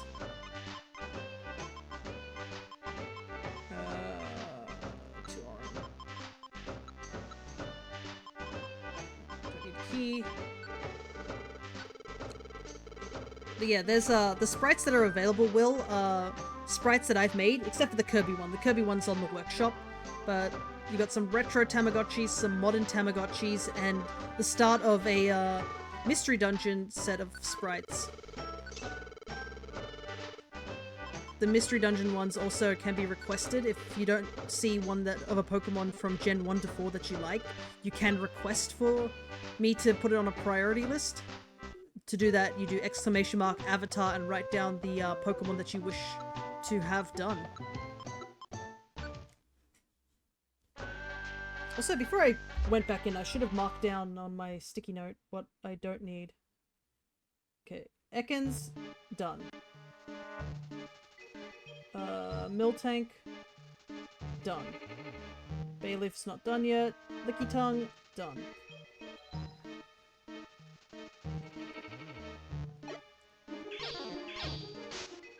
Wow, that Beedrill nearly took out the Butterfree. It's crazy how we still do not have Butterfree, but it's because Caterpie is only available in Wish Cave. And I need to go grab like 3 of them from there. Thankfully they're bug types, so they're very easy to evolve. But another thing is that we just finished a bunch of sprites recently, Will, so there's a couple of new mons available there. Man, I remember Beedrill Fury attack taking me out during the story mode. Snubble disappears after this floor. Let me double check something. Because all I need is Snubble and Igglybuff. And Kangaskhan. I got 1 Igglybuff, so I only need 1 more. Okay, so we can technically skip Snubble, but I'd kind of rather get Snubble now. I just don't know why Snubble and Kangaskhan doesn't want to join my team.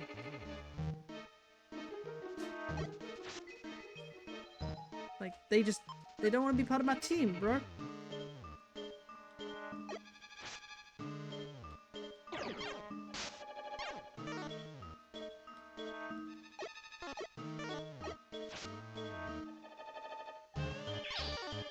It can't be this hard to find. After we get the Eagly buffs, and I assume Kangaskhan, I think that's what this run might end up being.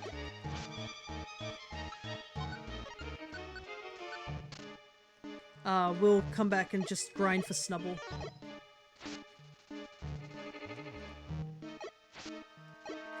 I don't think there's anything else we need to get besides the extra Bay Leaf and Skarmory. Oh, but I could, if I get the 2 Snubbles, I could get a Bay Leaf as well. That might work. Because I only want Skarmory to be the only mon that goes down when we fight Mewtwo. We have to make sure our inventory is that we have 1 slot available for Mewtwo. I believe Mewtwo is just a regular size mon, so we don't have to worry about size, but, you know. Thankfully, we don't have to worry about any of those type of mons here. That's another location we need to go to, is we need to go get some water types from far off sea. I think a lot of things we find in this dungeon will be evolved soon. A lot of things we will need to evolve is basically when we go to Joyous Tower and Wish Cave. Which I think what I'll do for that one is... Next stream, I think we'll probably go to Wish Cave. Because a lot of the stuff that we need in Wish Cave is on the first, like, 13 floors. So we can, like, really, like, grind out a lot of those mons, and then we can focus on Buried Relic for that next stream. And since Paper Mario is finished, we can do this again next stream. Oh! Wrap is so bad on Ekans. The shed skin ability just completely nerfs Wrap. And Wrap doesn't do anything either. It's kind of useless in this game.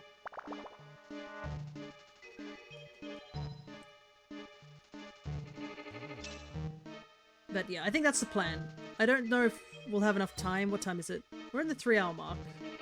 I think the only reason that it took us so long to get through the bottom where Mewtwo was is that stupid sandstorm floor. Of just constant sandstorm damage on 4 different Pokemon every, like, turn. And once we go down there next time, if we just go with Skarmory, Skarmory doesn't take sandstorm damage. Because it's a steel type. It's often actually used during post-game for this, for speedruns, because of its high resistance to a lot of things. Being part steel type and flying. With the flying, you know, giving them the ability to not get hit very effective from ground type moves, and steel pretty much is not very effective on most attacks. I think also Skarmory does get Fury Attack, so if you really needed to do damage, Fury Attack does help. But at this point of the game, you're probably more using A button over actual attacks.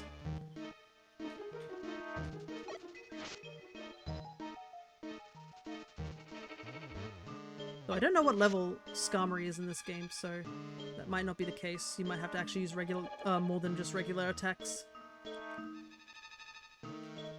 And also, I guess the downside with that game also is that you don't get a chance to reset like I do in this game because of the Nintendo Switch Online.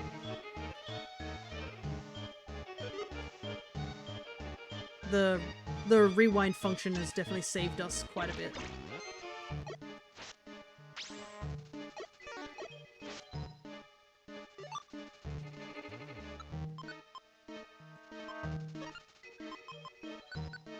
Clogging my inventory. I want to be at full belly for the next rooms. Oh, why couldn't the monster house been on the next floor?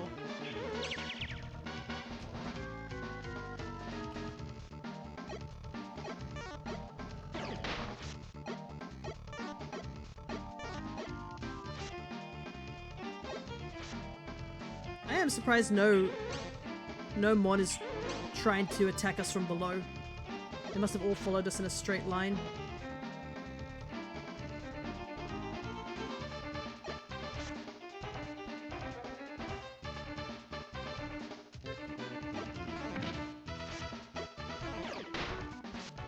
Seismic Toss be doing a lot more damage.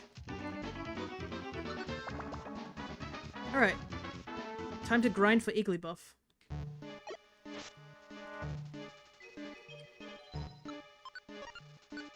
It's such a shame that the one time we see Igglybuff, it actually spawned in with another Igglybuff.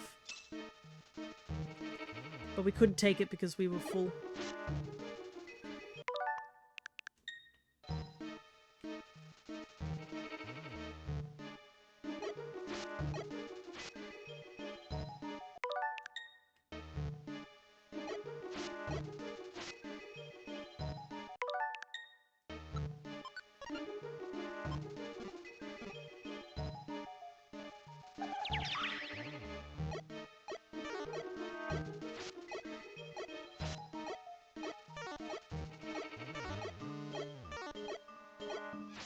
We'll get there eventually, guys. That's so annoying.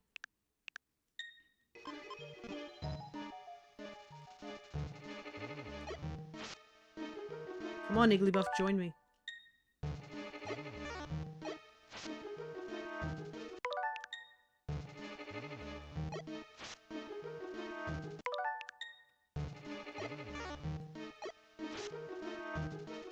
Wow, it really does not want to join my team. There we go. Man, that took a while. Igglybuff's sprite in this game is quite cute. Can't wait till it gets requested for me to make in on the stream avatars with its abysmal shiny.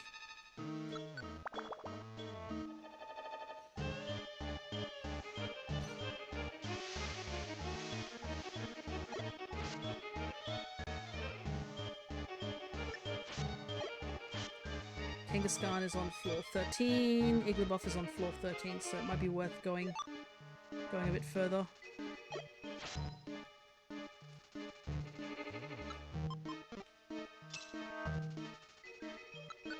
Nope, not dealing with that, Exploud. What level is this Igglybuff? Not that it really matters because Igglybuff, all Evos to Igglybuff. Wow, it's 35. That's a strong Igglybuff. Because it doesn't evolve.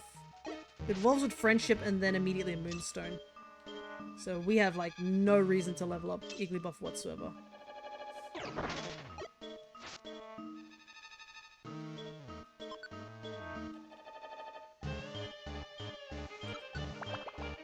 Alrighty, here we go. Let's try and get one more Igglybuff and Kangaskhan. So I believe both of them show up on this floor. If the guide tells me correctly. Yep. I still can't believe we recruited, like, Shiftry, like, on the first Shiftry we fought. So the Reviver Seed. You can hold on to that just in case.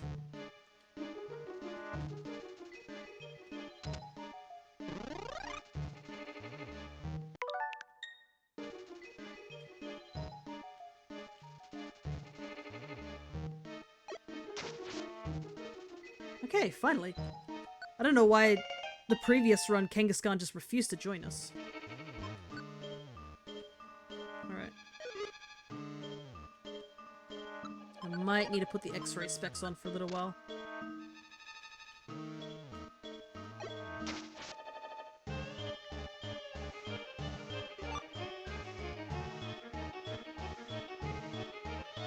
Primate.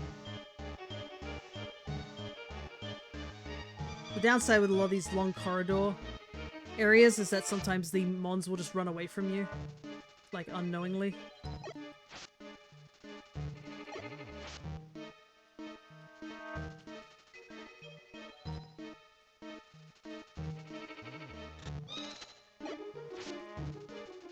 Okay. Igglybuff, please spawn in. Okay, there we go.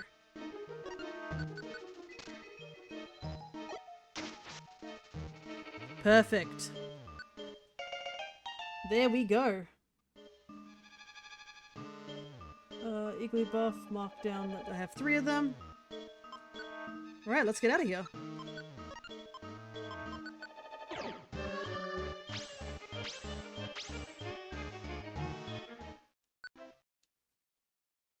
Alrighty, so this next attempt we need to get 2 Snubble, no questions asked.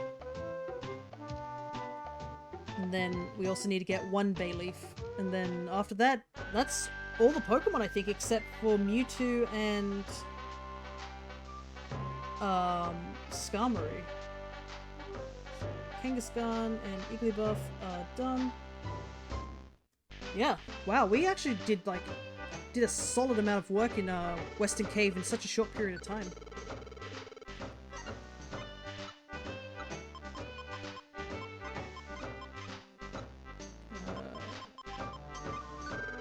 Put all those away. Make sure I grab the escape orb this time, because if we make the mistake of not, we gotta get all those Pokemon all the way down to like the final floors. Take 2 escape orbs. Alrighty. Also, we've managed to make all our money back from after we bought all those proteins and stuff and ate them all. I think we're all good with huge apples. I don't think we needed to use any. Okay. Snubble time. Snubble and Bayleaf. So we have to stay on the first 3 floors and then run up to floor 20. Hope you guys are enjoying this dungeon because you're going to be seeing it a lot. But I mean, this was the same thing with Silver Trench.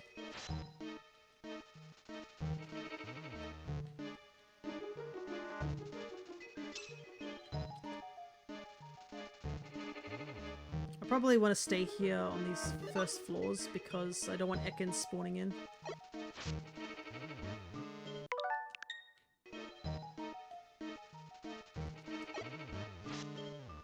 There we go. That's 1. When we finish fighting, let's go out and play. What, like outside? Actually, I should double check. Can you evolve? Yes, you can. Good. So we can immediately get Grand Bull after this.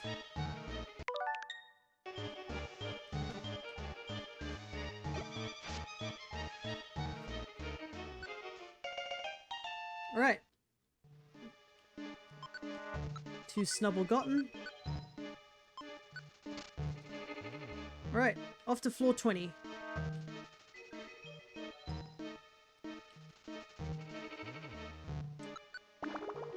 And then after that, it'll be our final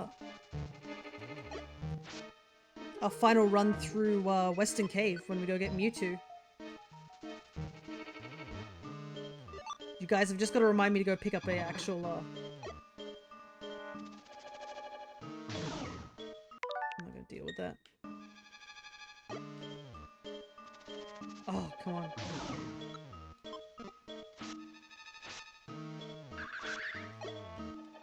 Thankfully this is a Butterfree, so it's not too strong. See, Cryo is a bit stuck up there. Yeah, there's no unique dancing animations for the Pokemon sprites. There is for the Tamagotchis, but I couldn't really come up with a bunch of dancing sprites for them.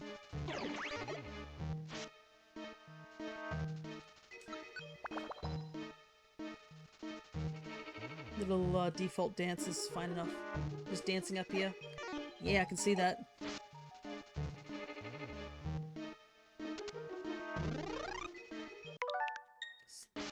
Gotta deal with all the trap shenanigans. So glad I followed you on Twitch. Thank you so much. I do hope that I'm doing my best with some commentary. There are times where I do get a bit quiet. If I do, just ask me random questions and see where they go. But it'll definitely help with the keeping up with things. Especially since I do stream at odd times for a lot of people.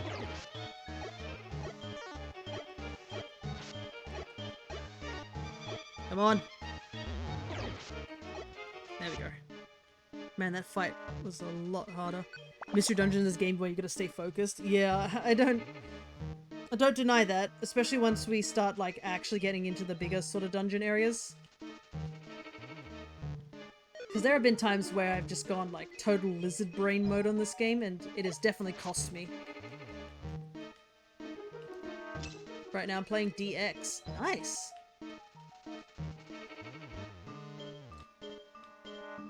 DX be a good game. Ah! I'm getting attacked by artists. My goodness, this art convention is certainly weird looking.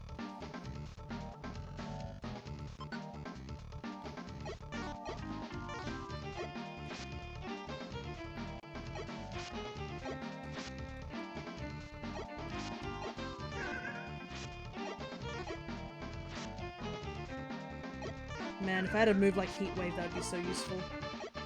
Another useful move would be to go get Wide Slash.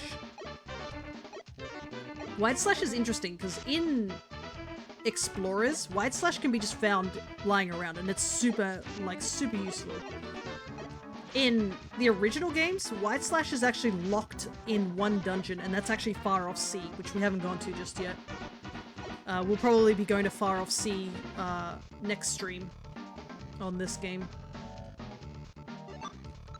Because it depends, I guess. We'll see how long it takes us to get to Mewtwo and recruit him, and where I want to go there, because if we still have a lot of time, we could possibly do Far Off Sea, but I do have to evolve a bunch of Pokemon before the end of stream, and evolving Pokemon takes like half an hour, due to how we have to run back and forth to get another Pokemon. That's like the one good thing they did with, or another good thing, I shouldn't say the one good thing. They did a lot of good things for DX, but making Evo so much more streamlined is definitely one of them. Just being able to just, like, say, oh, I want this Pokemon evolved, and they just walk on in. So much easier.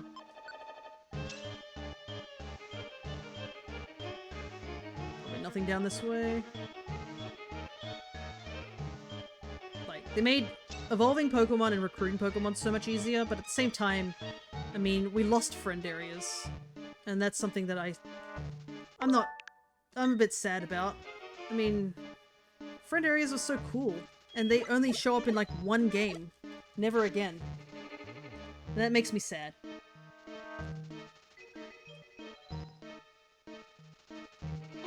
But I guess once they started adding more and more Pokemon to the roster, they were like, I don't know. Maybe they thought it was just a bit too much to have so many friend areas. Especially given that, while some friend areas obviously have multiple Pokemon in them, some friend areas like only have a single Pokemon in them. So they'd have to have made like, if they continued doing it, they'd have to make a bunch for like more stuff.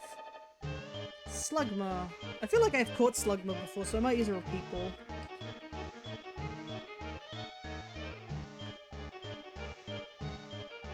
Plenty of those. Oh my goodness. I'd be annoyed if the room is on the left. Please be on the right. Thank you. I can now evolve my Marchop since I defeated Rayquaza. Nice. Are you going to evolve it all the way, or what's your plan on that? I know that is a question somebody asked me too. They're like, are you going to evolve your starters? Like, evolve you and your partner? And I was like, nah, it's funnier to beat people up as a baby. And also, as much as I do like Blaziken and Combusken, but like, Torchic is the perfect starter. He's just a little guy. I'm just a little guy. And I mean, Bro is like doing fine as a Bulbasaur. This is bad. Because there's two Venomoth right next to me. Okay. We do need to back up.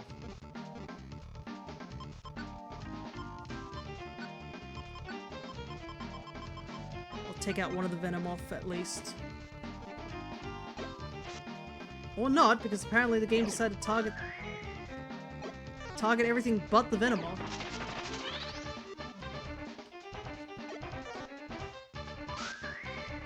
Yeah, but that... You can see why told my team to back up. Immediate 3 silver wins. If any of those silver wins hit the snubbles, that would have killed them. I'm gonna evolve it all the way. Nice. Gotta get a Marchamp and punch 4 times.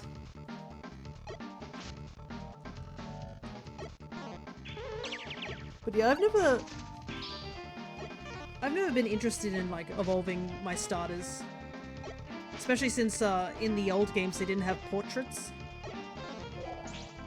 So I wasn't as keen. How many more are here? This was a big room though, I guess. Still going. Alright. Let's get out of here.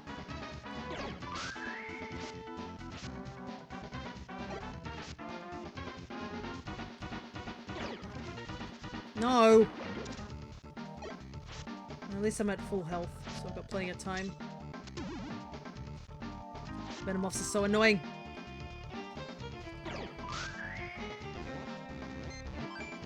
Oh boy. Good thing you changed your Pokemon's IQ. Oh, thanks, Snubble. Yeah, getting IQ skills as soon as possible is super handy. Like, Trapecia helps so much.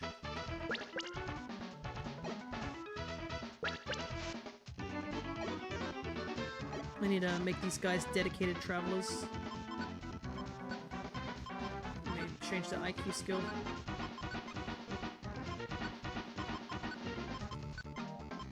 Like, some people really sleep on IQ skills. Like, IQ skills make the game so much, like, easier to play.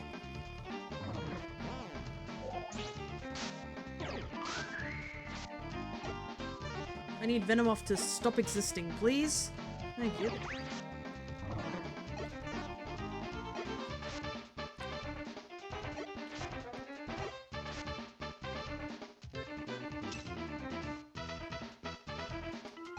And especially in the later games that explorers and stuff like that, there's some really useful IQ skills like Fast Friend and Stare Tracker. Stare Tracker is so handy. The only downside is that the IQ skills are split into groups, so getting certain things you're just like, But yeah, also just knowing how to change like tactic and IQ is super important if you're playing these games, especially if you want to go the distance. Because you can tell Pokemon obviously to back up in a corridor like I did with the Snubbles, so they avoid getting constantly hit by Silverwind. I can't remember which one doesn't have the power points. I guess we'll do you. Ah, boy.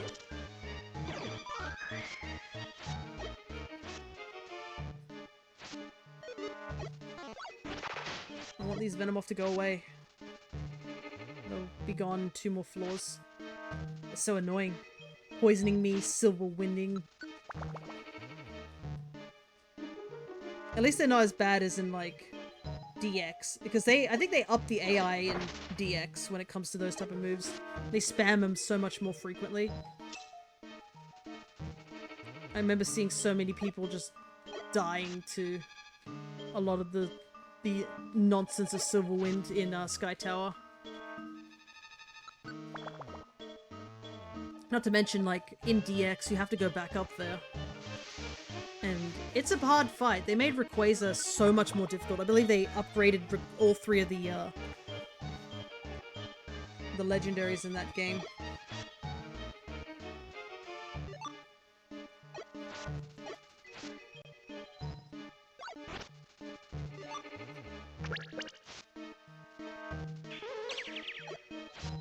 Hey, first try.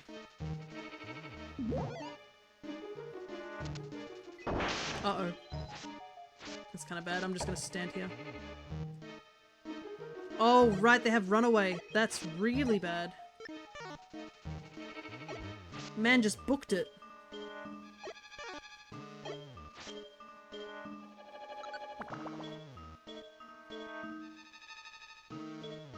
Also, why are you running? You're the one who activated the trap.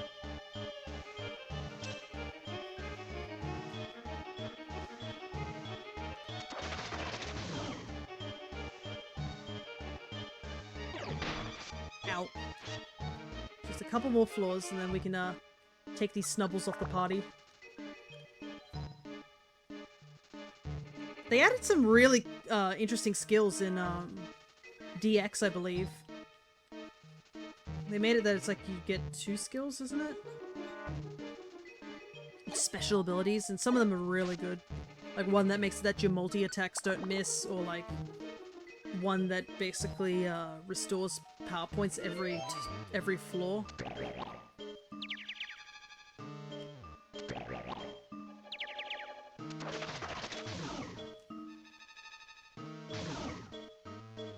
Wow, back-to-back status. Why is Espeon stanced up like that? Isn't it supposed to sit down? Maybe they had the animation different. Because I say this because I made Espeon as a stream avatar, but I was using the stuff from the Explorers of Skies randomizer page where they're making custom sprites and stuff like that as a reference guide. Because obviously they have like references to all the attacks and stuff like that. Pound's sound effect is so weird. It doesn't sound like it's doing much damage.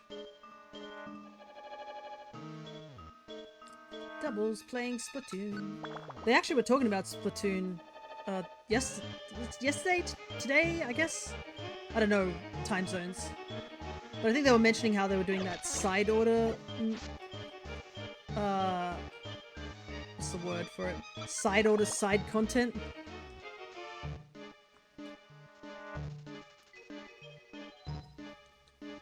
And they were mentioning how they unfortunately weren't able to get to the end. Hopefully they do get to the end soon.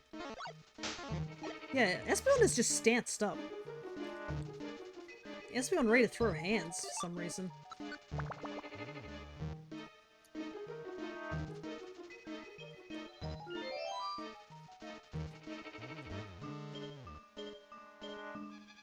Joyous Tower is going to be certainly a trip. I think Joyous Tower will be the first time we're going to have to use Pokemon that are not Fear or Lef. Probably because it'd just be safer that way to use like Alakazam for that dungeon. Because he has the teleportability. And he does a lot more damage because he's a fully evolved mon.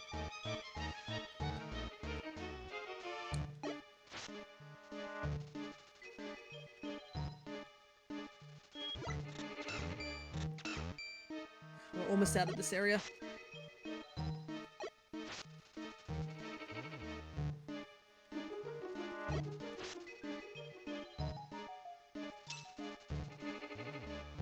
I still can't get over how Rost berries are like this green color. I guess it makes sense if you think about all the berries are the same shape, but Rost berries definitely shouldn't be that color. Unless they're unripened or something. Alright, one more floor. And then we can focus on Bayleaf.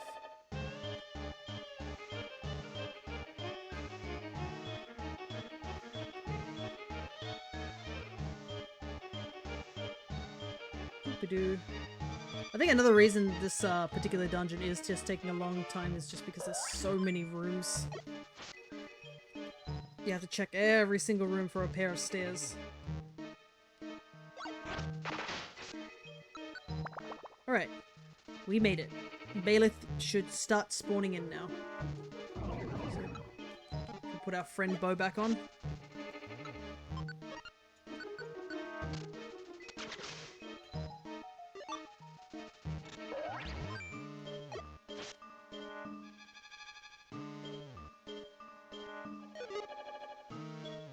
Ivysaur, wrong middle evolution.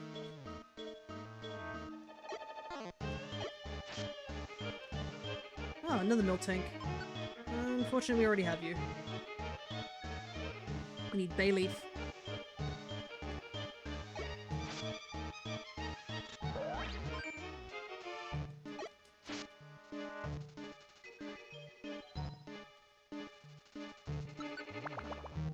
Yeah, I'll go up another floor. That should get rid of Shift Tree at least.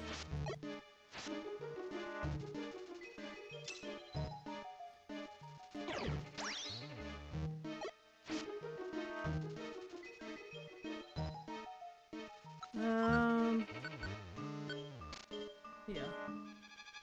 I'm gonna put the X-ray specs on for a little while.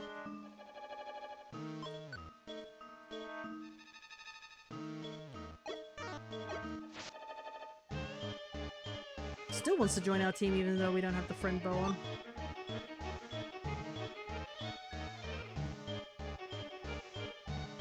Ah, dang. Okay. Umbreon. It's so weird to see Aggron in a place like this. I would have thought that Aggron would spawn in at a much lower floor. I had a feeling this was going to be a monster house, but I guess not. Okay. That's all the rooms. Now we just await a Bayleaf spawn.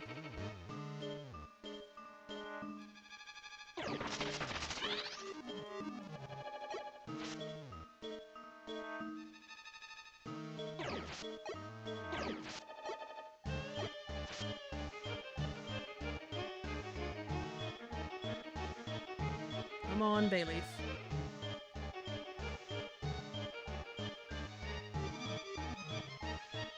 Oh, the Ivysaur spawned into the room right behind us.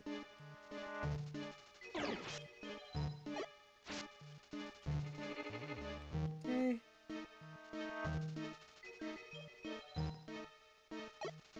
Might have to go up another floor.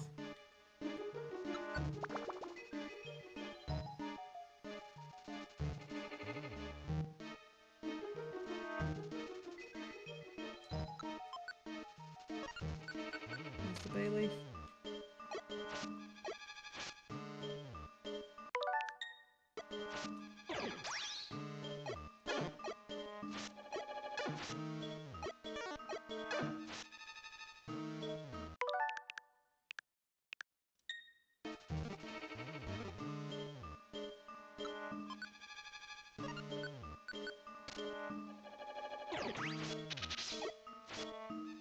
There we go.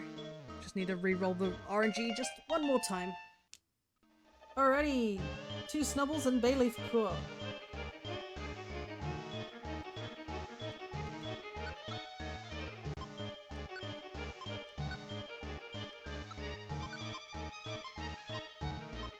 Time to get out of here.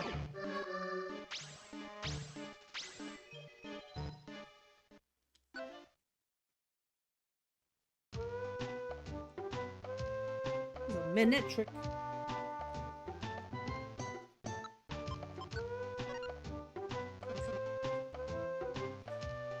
Alrighty. Time to update my list and also take a little bit of a mental break as well.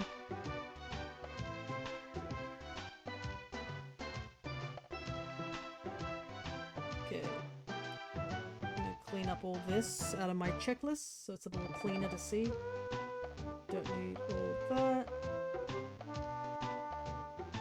Don't need this. Alrighty. I cleaned off a lot of stuff, which I am happy about. And we'll be able to evolve a bunch of stuff too as well, so that number should climb quite a bit. Alright, we're in the final hour of stream, so let's see if we can get to Mewtwo. I do need to pick up a Skarmory on the way though, so can't forget that. Once we get to floor 40, that's where Skarmory starts spawning in.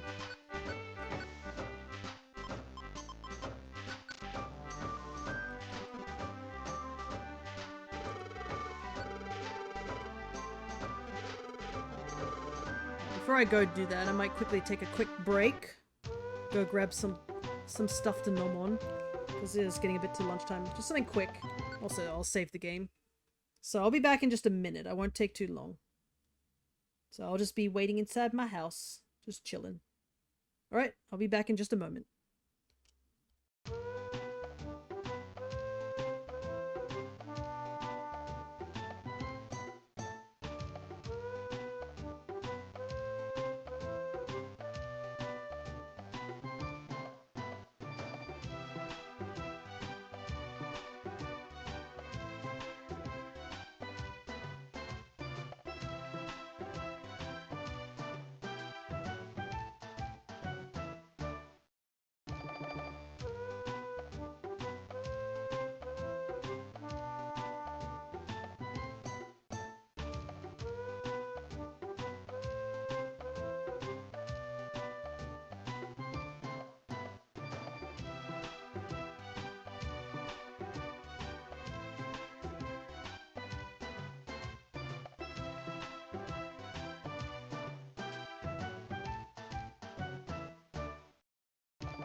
I am back. I've also taken a quick bathroom break as well. If there's one thing I don't want to be is needing to go to the bathroom whilst I'm trying to do a dungeon. Does not help with concentration.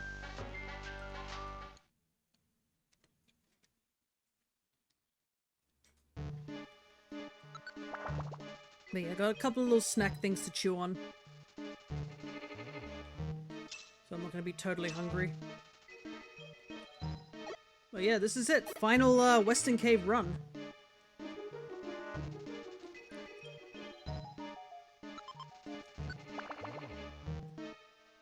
All we need is Skarmory and Mewtwo.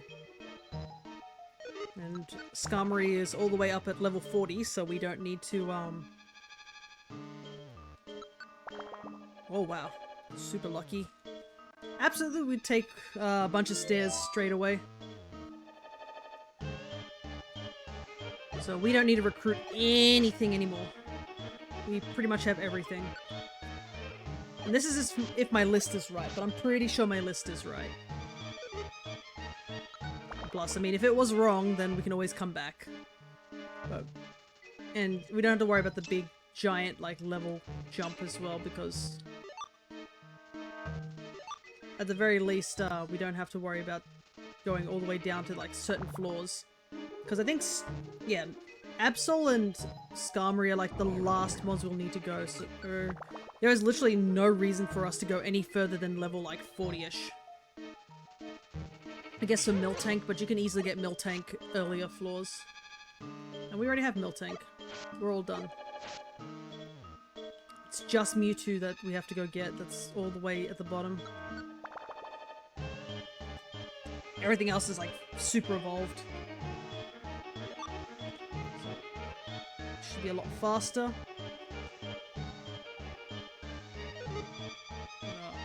Also, I do want to try and do this as fast as possible because, like I said, we are in the final hour of stream, and it's going to take us probably half an hour just to evolve everything.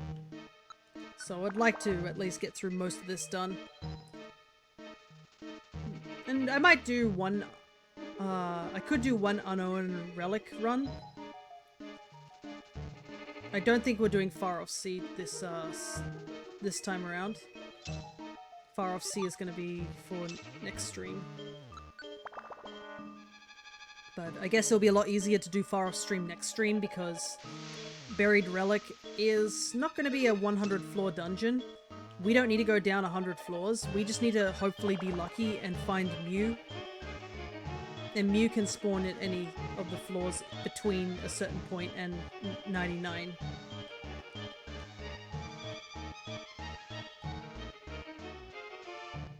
The hard part is waiting for Mew to spawn and then recruiting Mew.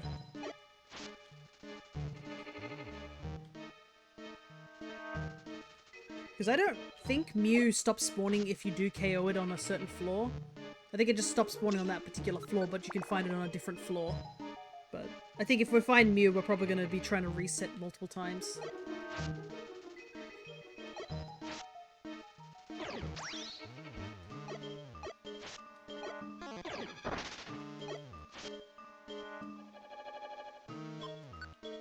But the big things we're going to be getting over in Buried Relic would be, there's a lot of mods we have to recruit, but obviously there's the big three being the Reggies. But the Reggies will join you if you have the music box on hand. So as long as we have the music box, we should be all good.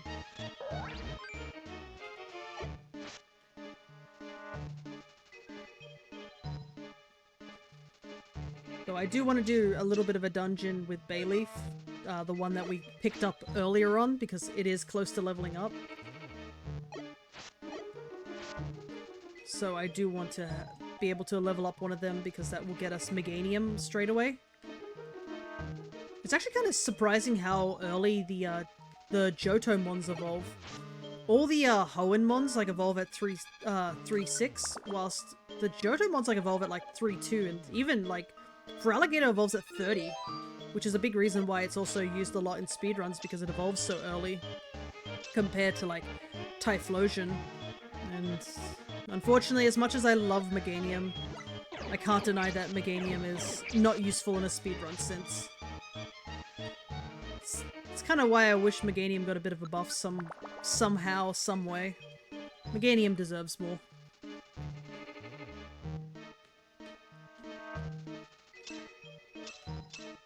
He's a funky little dude. I mean, he's really cool. Well, more cute than cool, I would say. Some people would probably argue that Meganium is the opposite of cool. But, like, I just really wish the little radish guy who evolves into a big flower dinosaur got something cool. Actually, it's like two separate dinosaur, like, plant dinosaurs that don't get anything cool. There's Meganium and Tropius. I know one of my DM loves Tropius. He actually requested I make it into a sprite. It was like one of the first few requested mons back in the day. I'm gonna open another one of these snack things real quick and devour it.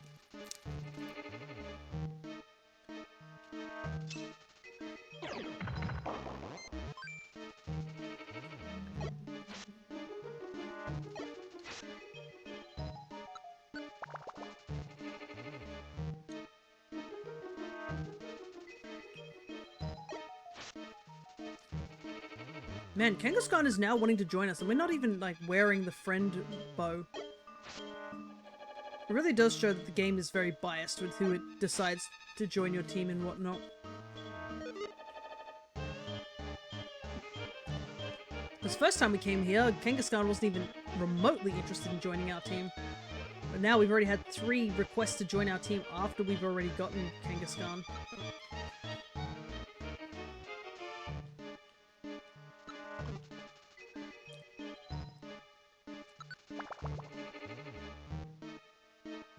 Alright, 20 more floors, and then we can try and go for Skarmory. The only downside is I don't think Skarmory can walk on water. So... Man, it feels like we got to these 20 floors way faster than when we came here the first time with those Snubbull.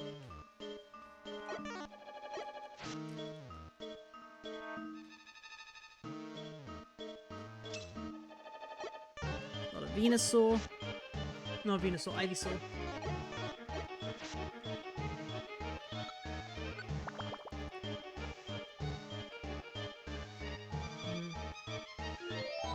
Definitely not having fun with this theme. Sinister Woods isn't a bad theme per se, but it does get pretty boring after a while. And you know what? I'ma leave.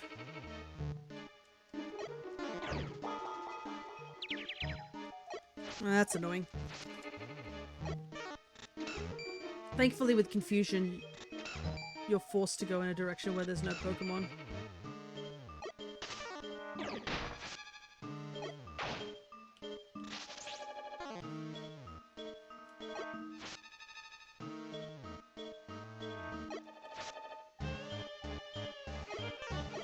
Right.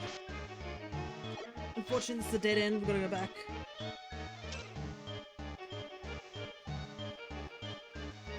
I think it's the clock sound that plays during this theme that gets a bit grating.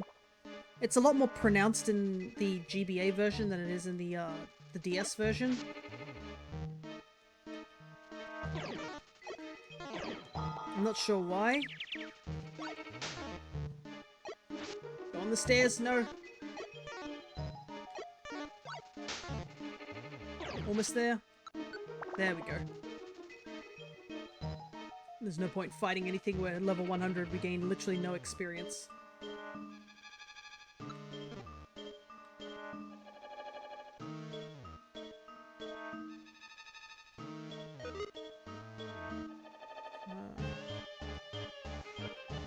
Nice. Need more of these smaller floors, please. To be honest, I will need a lot of these smaller floors when we get down to the forbidden zone of level 50 to 60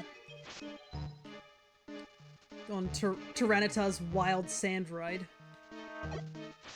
My goodness, there's so many traps in this dungeon. I bet if you did a counter, we would have already hit like 40 different traps, just in general. In this stream alone.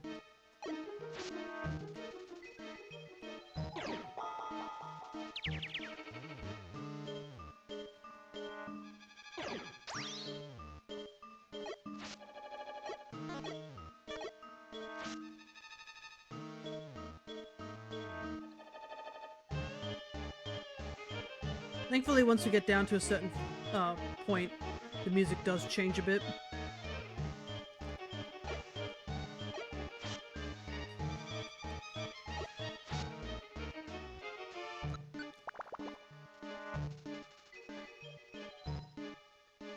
I think it's the 30th floor it changes.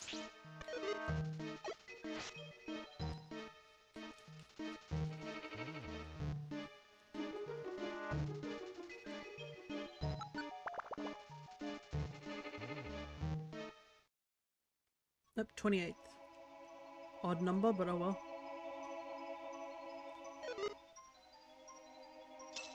Also, I realized that this theme doesn't stay very long, because I'm pretty sure once you hit the 40th floor, the music changes again.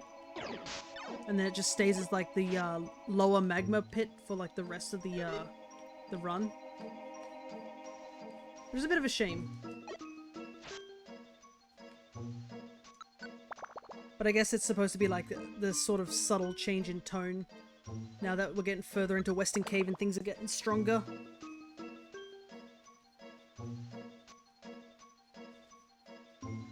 And a Rith. Oh, I'm out of Pokeballs. Maybe a Great Ball? Nope, out of those too. Ultra Ball. I've been too busy playing the game that I haven't had a chance to restock my Pokeballs in the community game.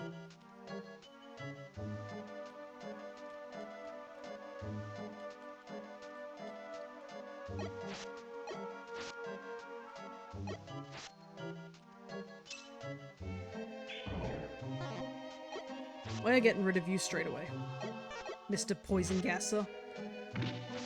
Swallow was almost the thing that took us down last time too because of Toxic. We had to use an Oran Berry just to survive.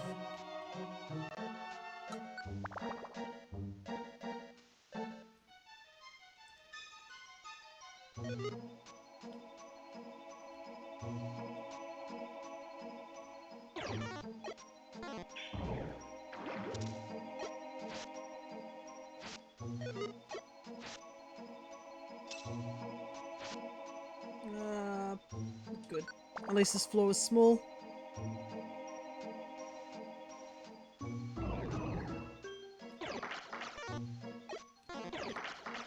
Ow.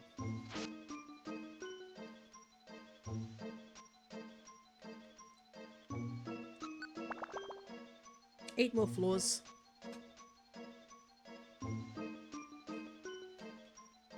Gotta make sure we also get the Skarmory no matter what. Because the only other place to get Skarmory is Wish Cave, and rather not, because I think it's pretty deep in Wish Cave. But I guess we're gonna have to do Purity Forest at some point too. Though the interesting thing about Purity Forest, besides obviously the drops to level 1 and you don't get any items or money to work with, Purity Forest, I believe, you can't recruit anything in it. You've got to do the dungeon by yourself. Plus, I don't think you'd want to be, like, bringing Pokemon around to recruit, because there's no way for you to leave once you go in. Unless you miraculously find an escape orb. But we gotta do Purity Forest, because that's the only way to get Celebi. I believe it is not possible to, Oh, the stairs are right there.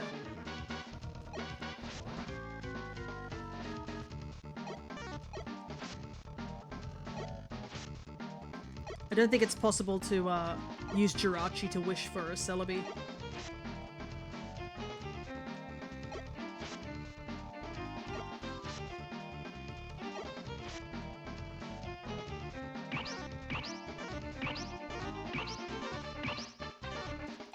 This is why we use Quick Dodger.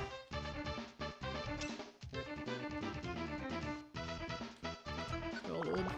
Don't need that. The multi-hit attacks in this game are kind of annoying. They're only good when they're on your side.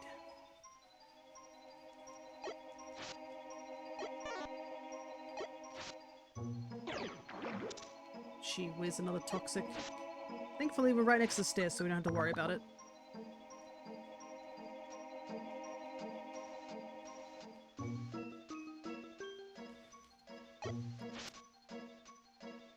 Licky tongue. Don't need.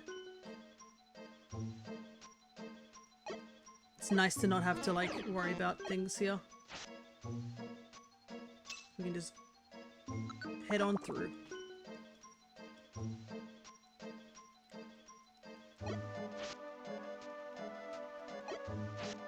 Still can't get over how weirdly dark green Grovyle is in this game. The color palettes for some of these mons are a bit strange. Though it is interesting because I think in the website that I used to reference a lot of these animations for the avatars, they're obviously of updated colors, but some of them actually just have alternate colors which are closer to, like, I guess the main game's counterparts. Alrighty, here we are. The hard part.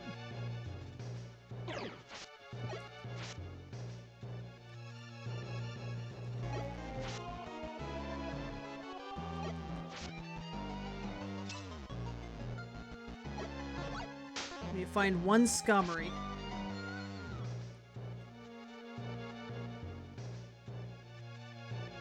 Why not? Let's use the warp. Ayy! Sometimes it helps out.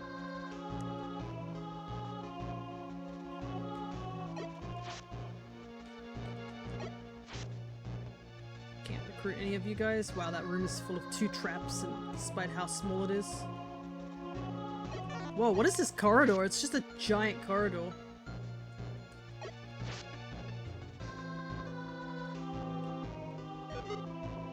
Absol picked up Protean. That would be nice for sure.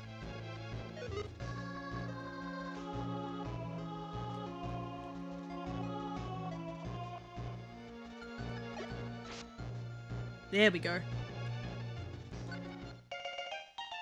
Alrighty, now we just gotta get through the dungeon.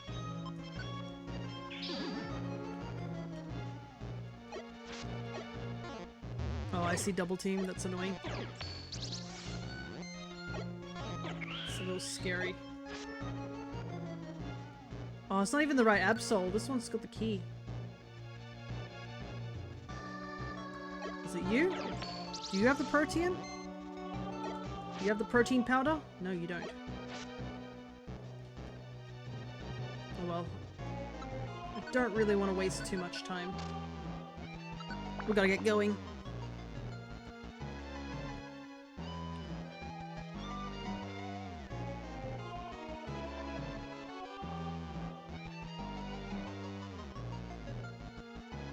It's so weird to see Skarmory, one of the first bosses in the game, now is on our side.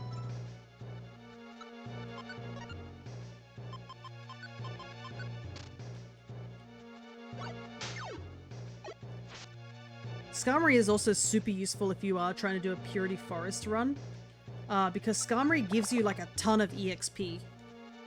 And I think I've seen in a lot of speedruns of Purity Forest, the guy often will stay on the floor where Skarmory is, just to grind it. Like, as you can see there, me just doing a single A attack against Skarmory still gets me like 500 EXP.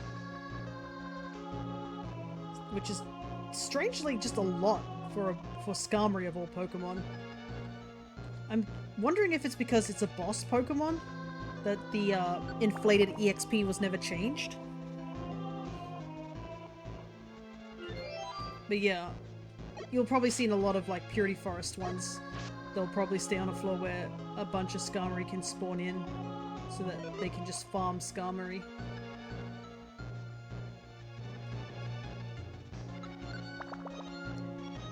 Yeah, I am curious to see how I go in Purity Forest for sure, because whilst I have cleared Purity Forest in DX once, you have to clear it twice if you want to get a shiny Celebi. I've cleared it once, but I've never ever done it in this game. So you can see here, Skarmory gave us like 500 EXP, but this Grovyle only gave us like 91. So there's like a sharp difference in how much EXP you get from Skarmory.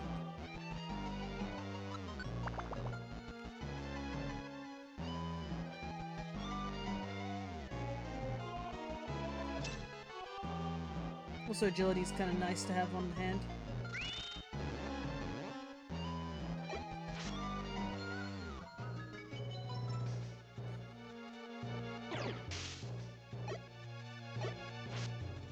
Spikes, huh? Huh, interesting. Our Skarmory doesn't have spikes. It's also level 55 when you get him. Holy heck, that's pretty good. I can see why he's used for recruitment, because you already get past the first check for like certain recruitments, which is being level 50. So that would definitely speed things up immediately.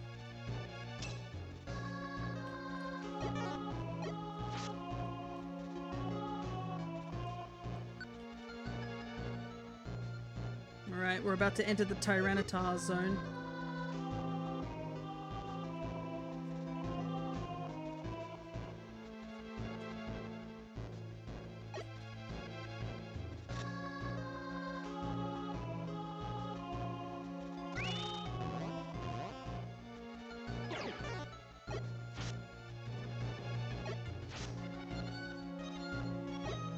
A little jarring to be moving at double speed. Oh, Grovyle wants to join us and we don't even have the friend bow on.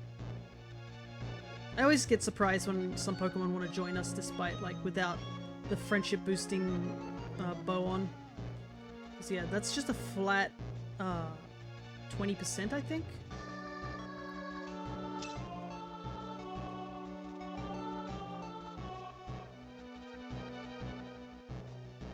Alrighty, into the sandstorm.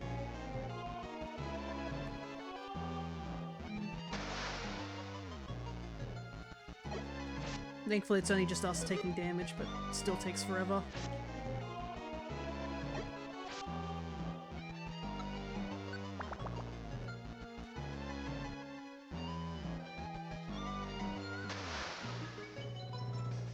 Oh wow, there's a lot of mons in this room.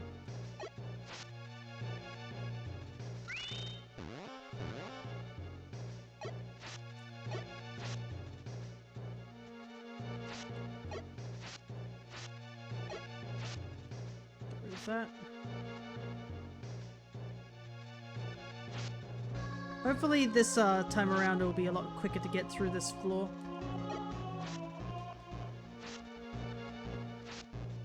Tyranitar's side sprite doesn't look too bad. It's his front-facing sprite that's really awkward looking.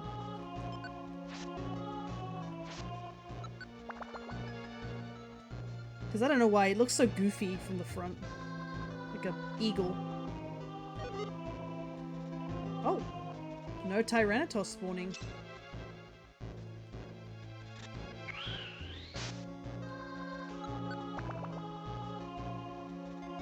I will take that.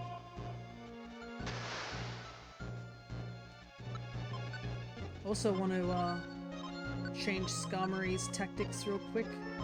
Tactics are IQ.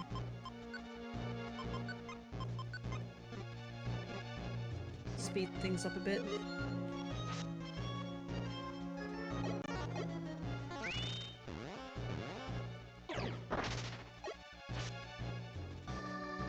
I think Feraligatr might also be another Pokemon we can technically recruit at with a friend bow and being at max level, because it is part of Team Hydro.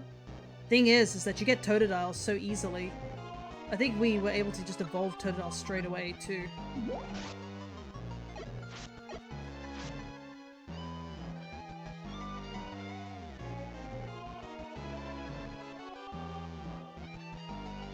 All the vitamins in here.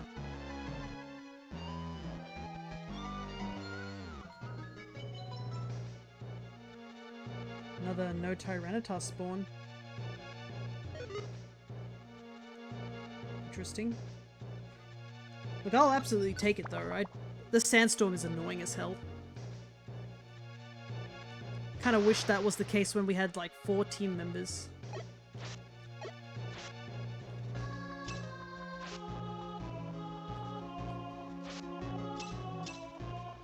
I'll take being able to get through these floors relatively quickly over like not having sandstorm floors.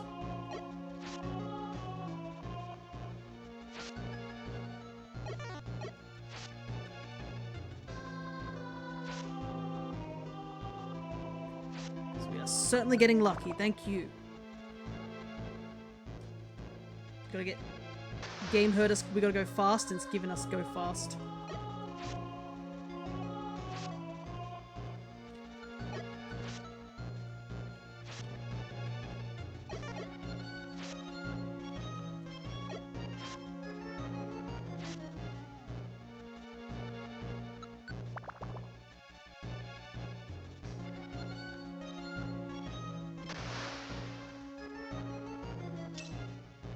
Hell yeah.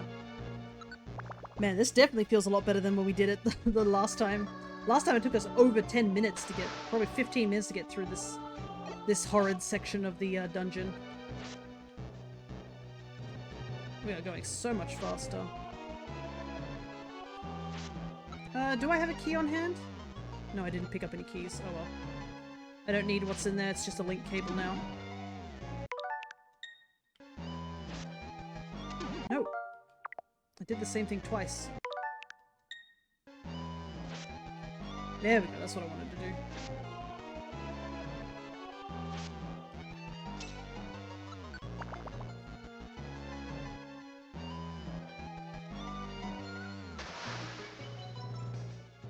Let's see if I can mute, grab some stuff.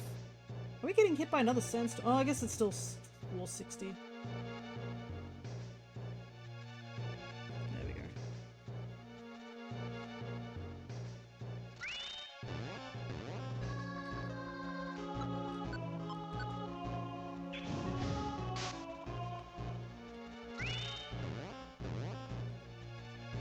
It's so weird to be the one on the receiving end of an agility.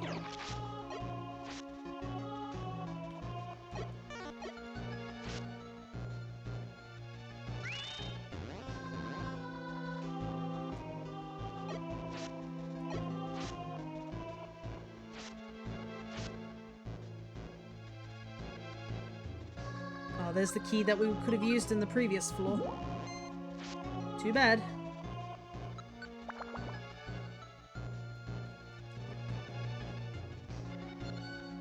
Alrighty, we got out of that awful sandstorm hell, I guess you could call it.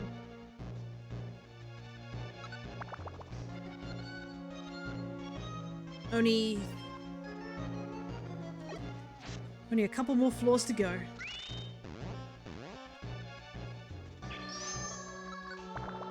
Bother fighting that Typhlosion.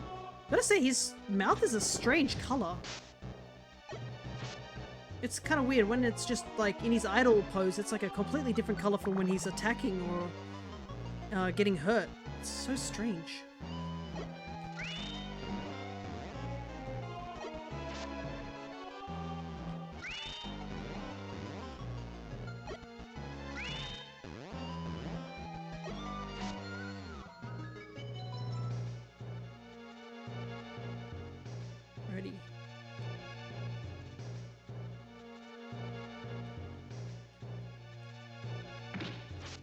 Skarmory be spamming agility. It is helping a little bit, so I'm not too fussed about it. Not that we really need the agility, we're pretty strong already.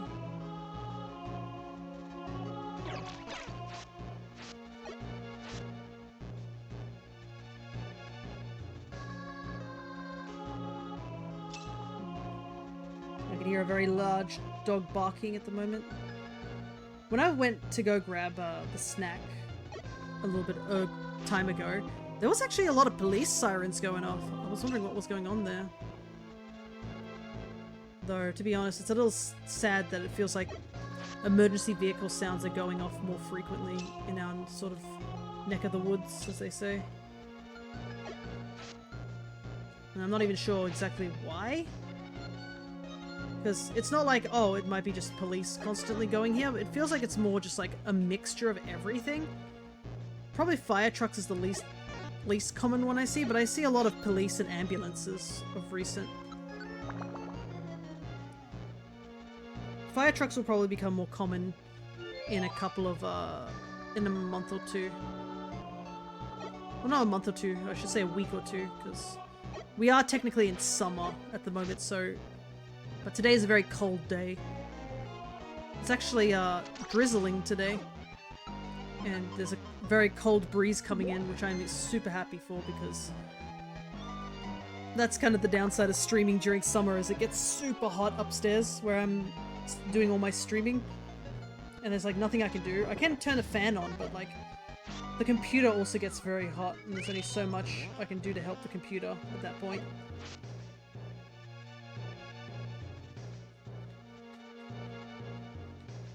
And also, when it's hot, your brain sort of doesn't think as well. You go to lizard mode very, very quickly.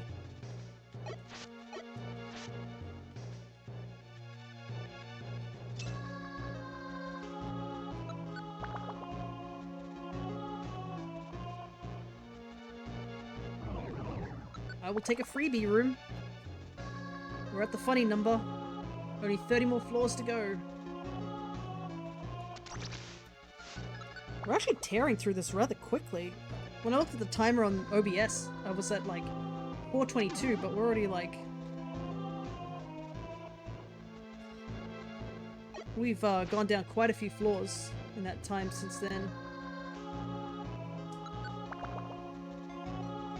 Very close to Mewtwo. Gotta get that Mewtwo.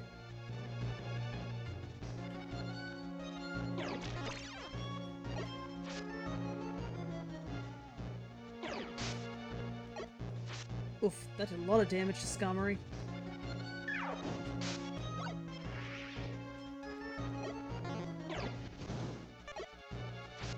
Don't want to risk Skarmory getting hit by Ember. We do have plenty of revive seeds, so we don't have to worry as much, but, you know, it's not fun. Yeah, I don't need to see the rest of that area to know that's a dead end.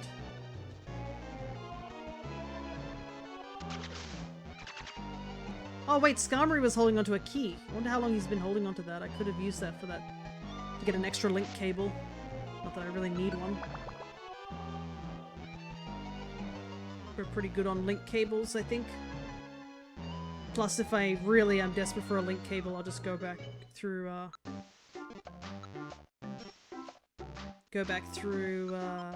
Solar Cave. Anyways, it's eating time.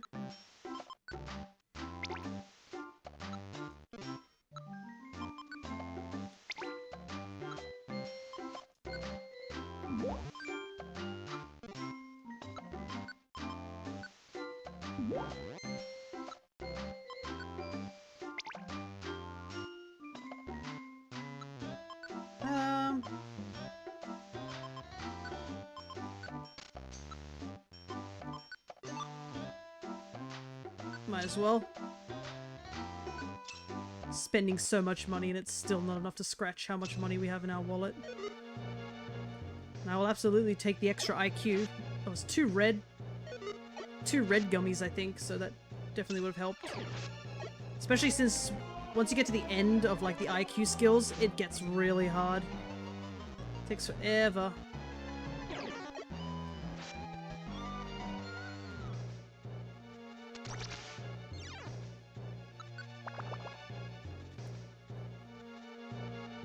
I do hope we get pretty good luck with the Keck shops in Wish Cave, because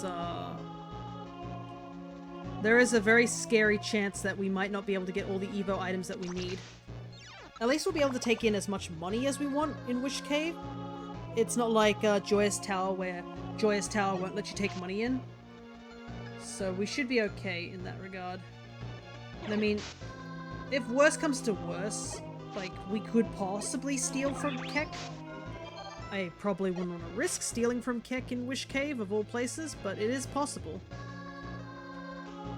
Because if we had a travel orb, we could just find the stairs, grab all the useful items, and book it through the stairs before he has a chance to get us.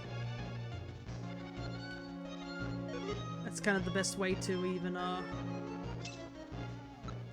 deal with Keck anyways.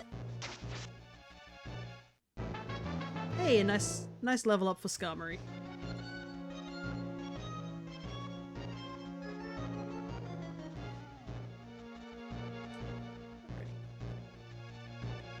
Oh wait, was it the Miltank? Yeah, it was the Miltank. No, it wasn't the right Miltank though. The one with the item we wanted. Picked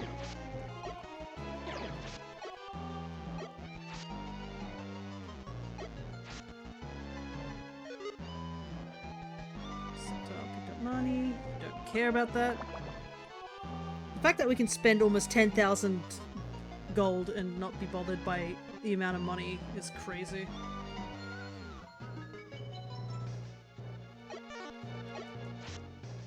But we're almost there, just a little bit more.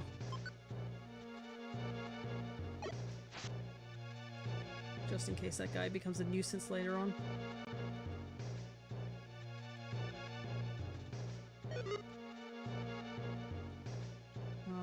What was that?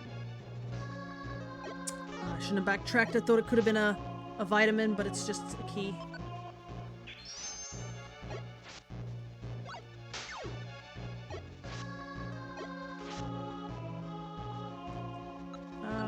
What moves do you have, Skarmory? Not many. You know what? You can have a max elixir. I don't need these.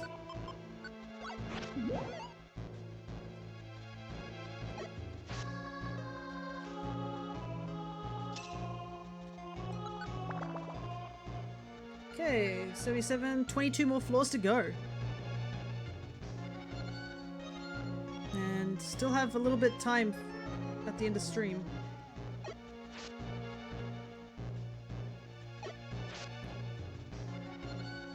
I think what we'll do is we'll go into Team Hydro once just to have evolve Bayleaf.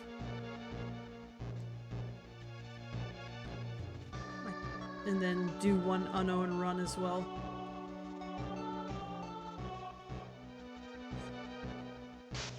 Oh boy.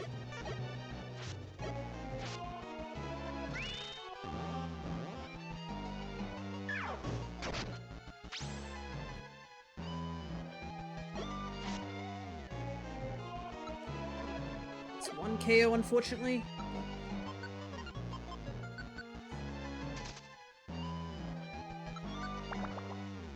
So close to the end, I think we'll be okay.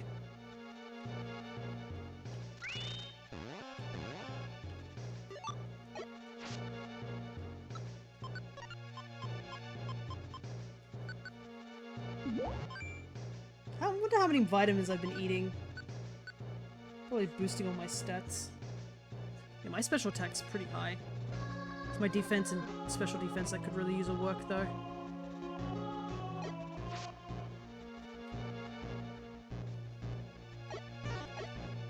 But eh.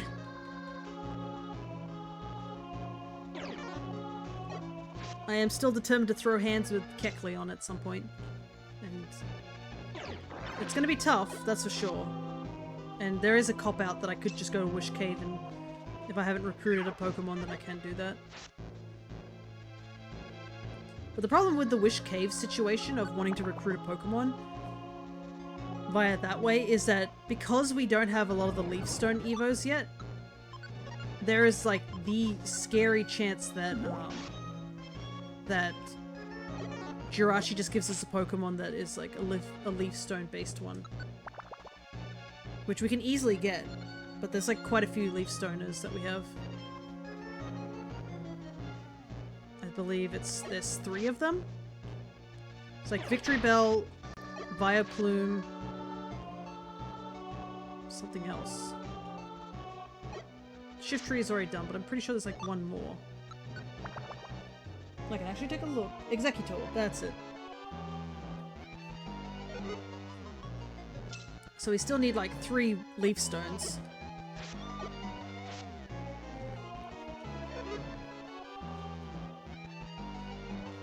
There's also like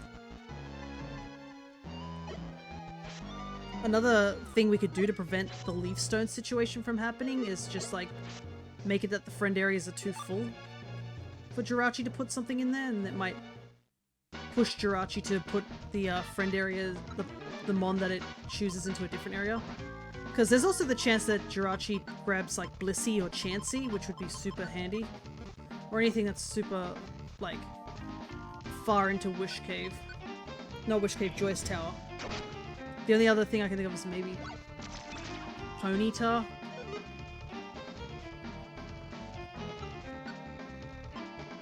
Okay.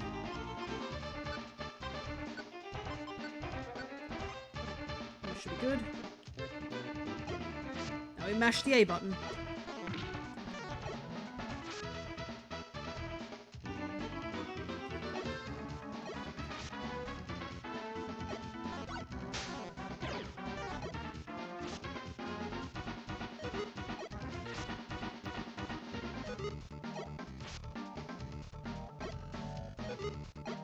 Feeling there's still one more.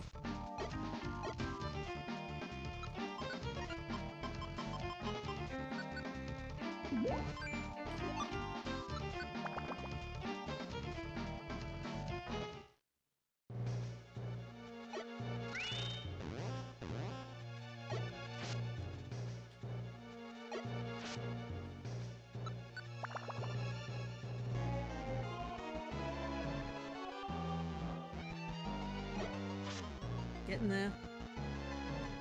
I think I'm also starting to run out of, like, actual fuel as well. It's probably why my commentary is, like, slowly just... Not really slowly, it's definitely sharply dropped. Not only am I focusing, it's just because, like, I am getting tired. I'm doing my best, I think. I think it's because I'm getting also a little bit mentally worn out by this. That's the downside of doing big dungeons over and over again, is that you start to get a little bored. This is bad. No.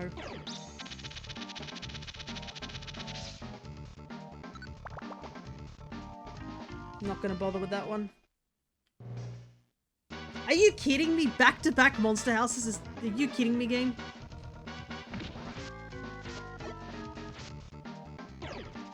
And now I can't do anything about this one.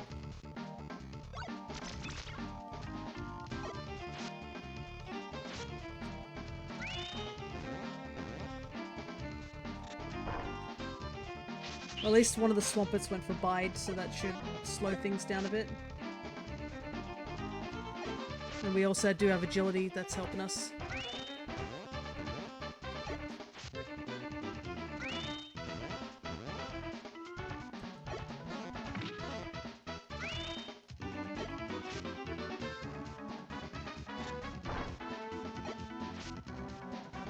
Welcome back, Fox. You came back to us doing back-to-back Monster House.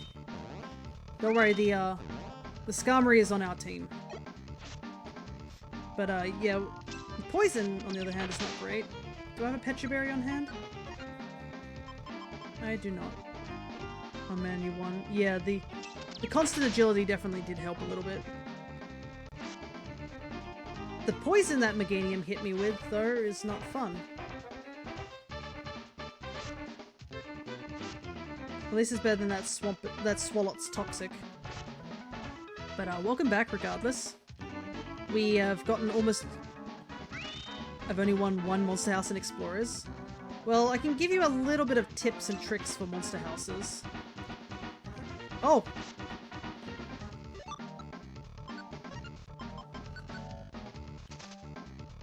Hell yeah. Might as well hold on to another one. But, a couple of, tricks you want is that you want to, back yourself into a corner, or back yourself into a place where you funnel the mons. You can tell your party members to get away from you if you're just entering a monster house. So, like, if you're in the corridor, and you have a team behind you, you can tell them to be like, oh, get away from here, and they'll turn around and run away from you. That's how that particular skill works. As they run away from you, strategically back yourself back into the corridor so that you're not exactly in the lip of the corridor. You want to be here, sort of thing, where I'm standing. So that only one Pokemon can harm you. Then obviously tell the rest of your teammates to stay with you at that point. or the let's go together. And after that, you just strategically pick off the Pokemon one by one. Another thing you can use for monster houses is to have Pokemon that have room clearing moves. Things like Silverwind, Heat Wave, Discharge, stuff like that. And another thing, yes, Pikachu is super useful in the terms of, in both games actually, I would say. Because whilst Pikachu has only Thunderbolt, Thunderbolt hits multiple Pokemon, whilst it has Discharge in Explorers. Another handy thing you can get in this game is you can actually get yourself the Wide Slash TM from Far Off Sea. Wide Slash hits 3 Pokemon in front of you, and that's super useful for monster houses because you're hitting 3 Pokemon per turn rather than 1 per turn. If you have a grass type, Sleep Powder is super useful in monster houses. Sleep Powder hits every single Pokemon that is surrounding you. And that is pretty handy when you need to like just give yourself some breathing space. That's why Left was super handy for a lot of those dungeons and bosses because of Sleep Powder. And it's a pretty high, it has a much higher accuracy than the main games. Also, hello there, Citrus, with your little twacking sound. It was the one that had the green electric dog thing that oh yeah, Electrike. Funnily enough, we actually used that strategy against Zapdos. Zapdos tried to use Thunder Wave on us, and we used it as a means to prevent Zapdos from paralyzing us. But yeah, Blizzard is another thing you can use on Water-type Pokemon, Heat Wave on Fire-type Pokemon, Silverwind on Bug types. Powdered Snow is a super early Ice-type move that is super handy in the Mystery Dungeon games.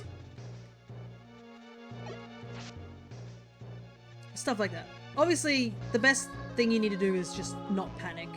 Because the moment you start really panicking, that will very much throw you off your game. Also, another thing I would say is like target the mons that probably will do the most harm to you. Pokemon that have like room clearing moves such as Silverwind and Agility. Another Pokemon you'd probably want to take out is Pokemon that have Helping Hand. That's another thing you can use as well. If you have partners that have Helping Hand, that's super handy because that boosts your attack. But yeah, I think that's pretty much the only thing I can give you with Monster Houses. Oh, and I guess if you're really worried about Monster Houses, always have a Petrify Orb on hand. So that if you're in a really sticky situation, you can petrify all the enemies in that room and just avoid them. Because, I mean, you don't have to fight everything in the room. It just helps you with experience. So Pikachu wasn't the most helpful. Yeah, for the electric situation, yeah. Oh boy. There's an example of a room move. I'll try to remember it if I get Explorers again, yeah. Wide Slash, thankfully, is a lot more available in Explorers because you can just find it as a random TM lying around. If you see Wide Slash, put that on a Pokemon that you want whenever you can. Why is it that we went through this whole dungeon without seeing Heat Wave, and now when we're back here again, it's spamming Heat Wave?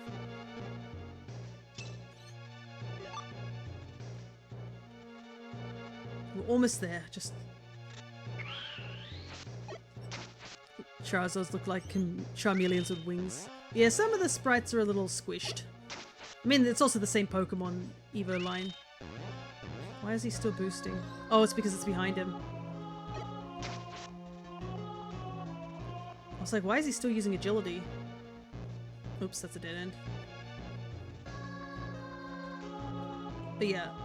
The Explorers games probably also are a little harder in terms of monster houses because there's a lot more spread moves. Because they just added a bunch more, like because of the whole, they had more of those double battle mechanics and stuff like that. I can't remember if Muddy Water or Surf got buffed, but there are some moves that are kind of bad in this game too. I would say things like Earthquake is not good. Earthquake does clear a lot of mons, but the problem is that Earthquake hits your own party, even if you have non-traitor, I believe it still will actually hit them. Magnitude is also another one too. If you're by yourself, that's totally fine. Magnitude, Earthquake, good. But with other Pokemon in your party, absolutely not. Look out, it's Blue Bowser. That's true. It's a lowland Bowser, it's a water-type Bowser. Regional variant Bowser, I should say.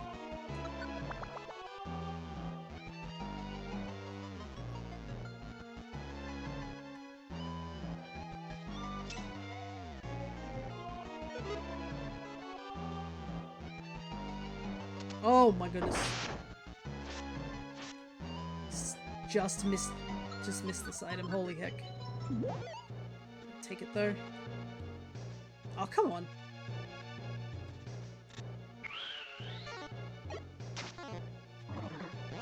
Oh, that's...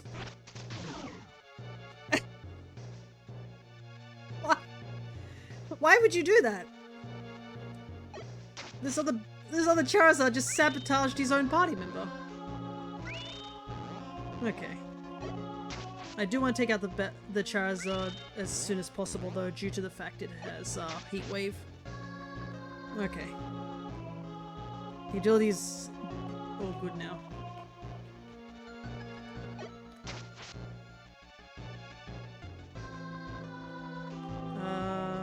Probably go down. Oops.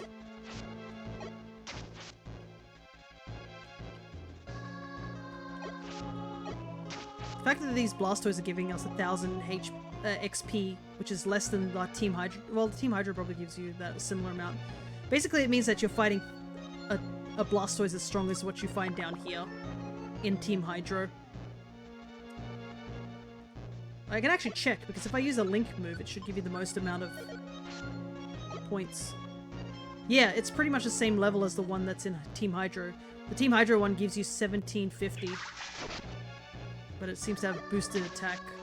Because Water Gun in Team Hydro does so much more damage.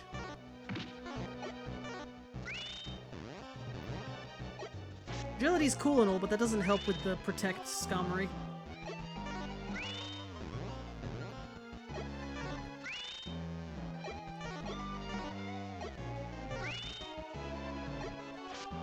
Can't go any faster.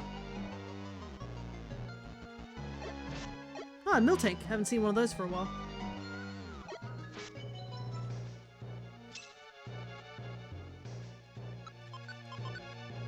Ingest all the protein. It is kind of funny how there's like so many vitamins down here. Like, what is Mewtwo doing, hoarding all these vitamins? Is that why he's the strongest? Because he knows about protein and stuff like that? And man's just ingesting it? Because I mean, he does have like over 700 health. So he is strong. Obviously he's not as strong as me though, that's the difference.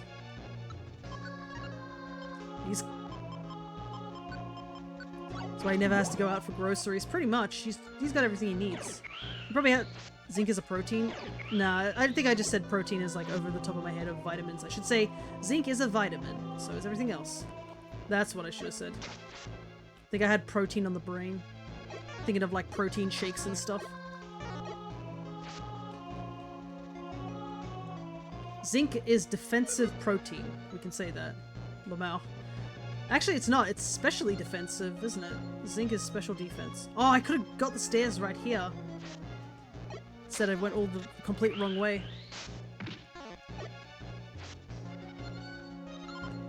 Yeah, I'll pick up the money. Yeah, zinc is just special protein, and then calcium is special attack protein, and iron is defense protein, and protein is protein. Makes sense, doesn't it? Monies, yeah. We spent like 10k in here, and it still isn't enough to even tap into the amount. Found 2 Keck shops, one in the previous run and one in this run, where they only sold gummies and vitamins. And we had so much money that we could just, you know, buy and ingest all of it.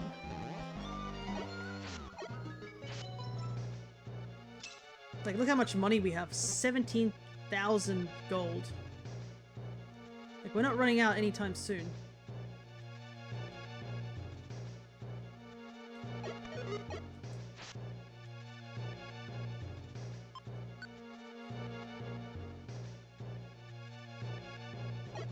Is there a level limit in terms of, what, like, actual level of the Pokemon? That would be 100 like it is in the base game. If you're talking about dungeons, 99 is the limit. It doesn't go... If you're talking about, proteins and stuff, like all the vitamins and gummies, I do not know if there's actually a limit to the vitamins. The vitamins give you +3 in this game, which is different from, like, the mainline games. Where's my Ninetales friend in this game? Ninetales, you have to get Vulpix. You cannot recruit Ninetales.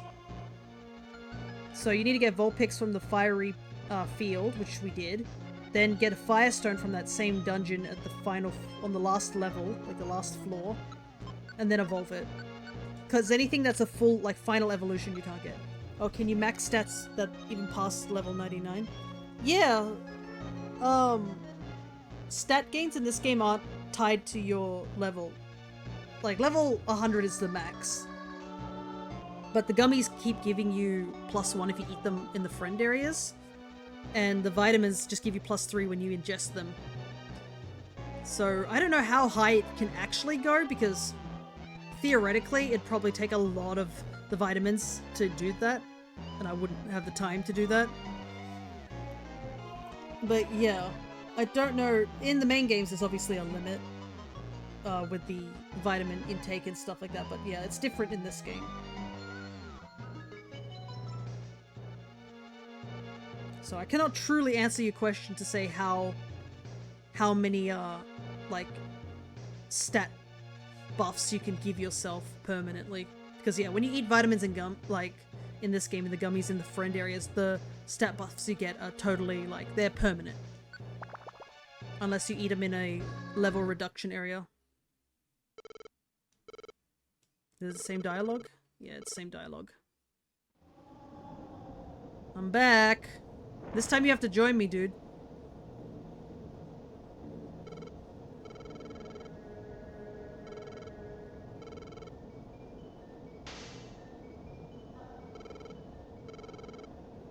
I am Mewtwo, Pokemon only created to fight, and... Oh, this is slightly different, I think.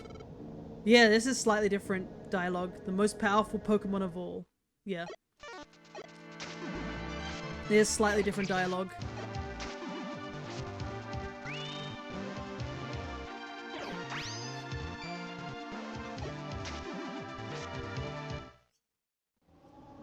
Hey Mewtwo, would you like to join my team?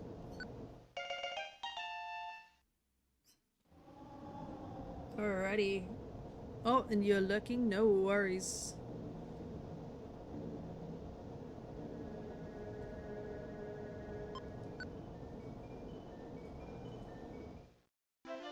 We got it. Mew, that's its new name. But yeah, Mewtwo, unlike a lot of the legendaries that you do fight in this, like, this game, you do need to buy the friend area prior.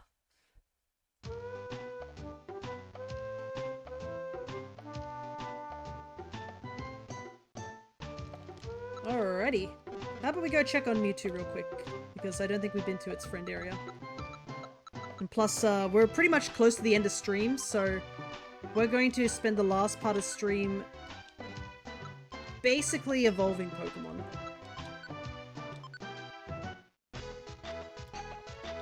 So I need to grab the Bayleaf that's close to evolving. Wow, it's like 1,000 off evolving, so... this area's getting a lot more full now.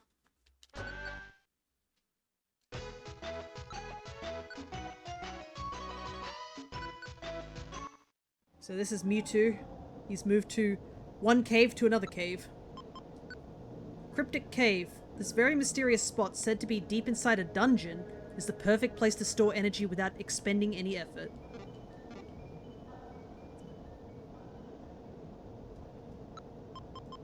He's only level 40, which is kind of low. I would have thought he would have been at a higher level.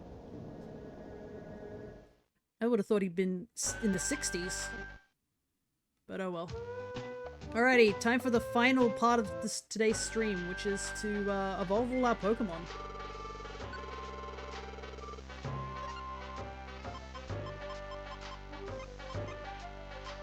Let's clean up our inventory first.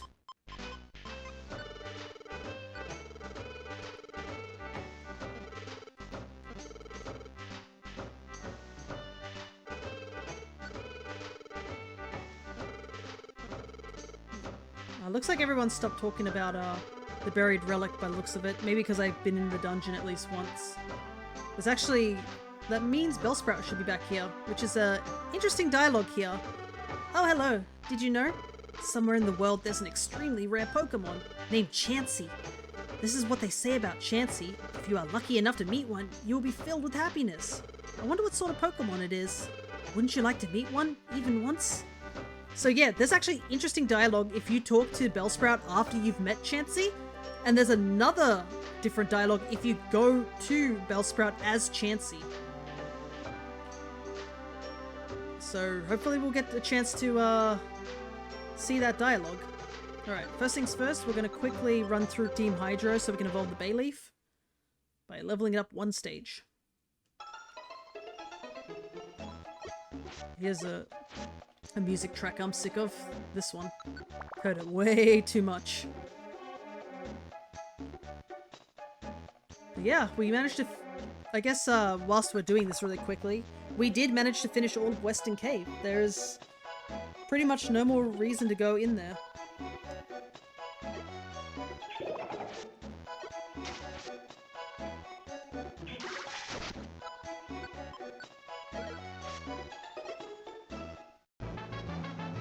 Right, the Bayleaf is ready to evolve. We just defeat Feraligatr, he's not important. Alright. But I'm pretty sure if we check Bayleaf it should say ready to evolve. Yep. Do one more check here because we did do the dojo. Nope, nothing here. But yeah, Torchic's stats must have been so buffed by a bunch of all those vitamins we ate.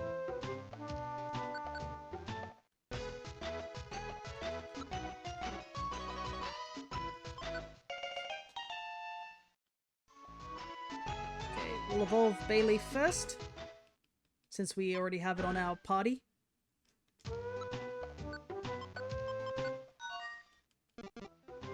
And we'll end the stream with a big Evo session, because this is going to take a while. We do have a couple of Pokemon we can evolve as well that we got last stream as well.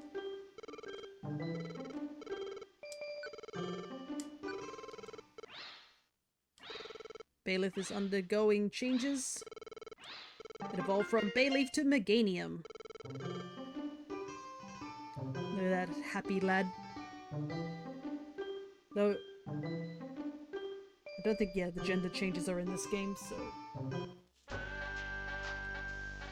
Meganium is actually one of the few mons that you see earlier on during the cutscene before they go to Magma Cavern, which is a neat thing. Charmander time.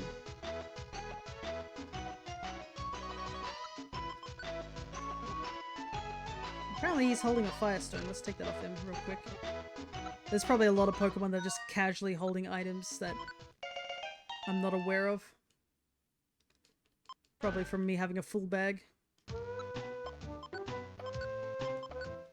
It's a good thing that I'm doing this game first over Explorers, because Explorers gives you a massive bag when you get to later in the game. It's crazy how much inventory space you get compared to that game.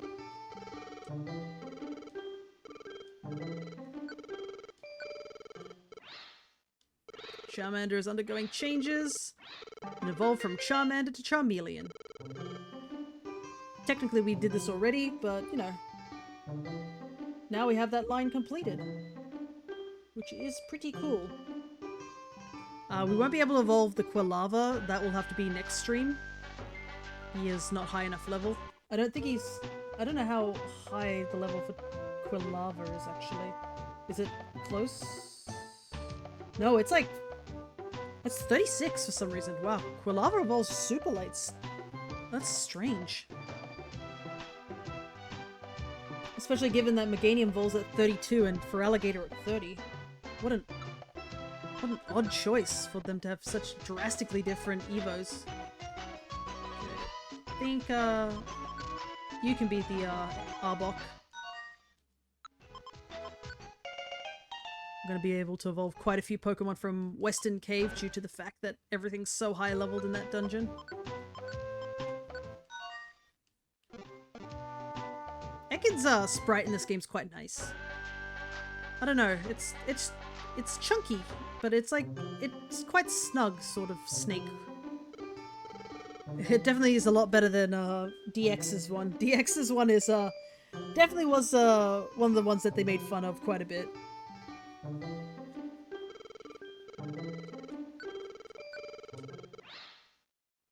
Ekans is undergoing changes. It evolved from Ekans to Arbok. We saw Arbok so early in the game. It shows up as early as Magma Cavern, so it's finally nice to actually have Arbok on our team. Alrighty, off to Meowth now.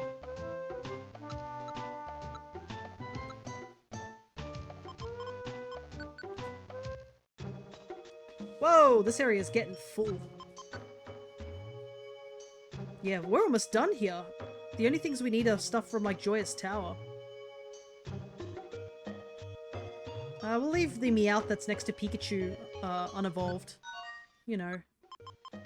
I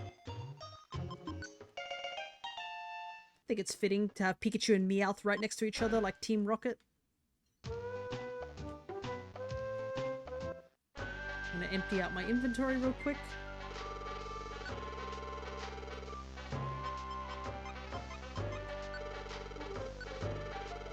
I do not need to worry about keys anymore.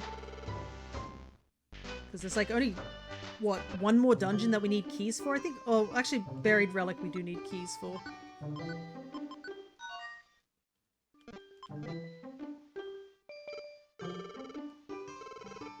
But we'll also probably need to take Lef into Buried Relic because there is a TM in the later floors that I'd probably want to get, and you need to have Super Terrain Tracker, Hiker. The one that allows you to break walls. Or Rock Smash, which we do not have.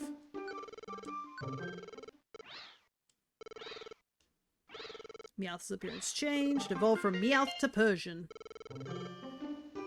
Persian is one of the few mons that doesn't have an idle animation, strangely enough. Not sure why. Persian, I think Arcanine are two mons that don't have any idle animation. Let me fill in those gaps. Alrighty. We can evolve Seadra now. Because we did pick up quite a while ago. We did pick up the dragon scale. I think I wanted to make you into. We also have to come back here to evolve one of the Carnivines at some point.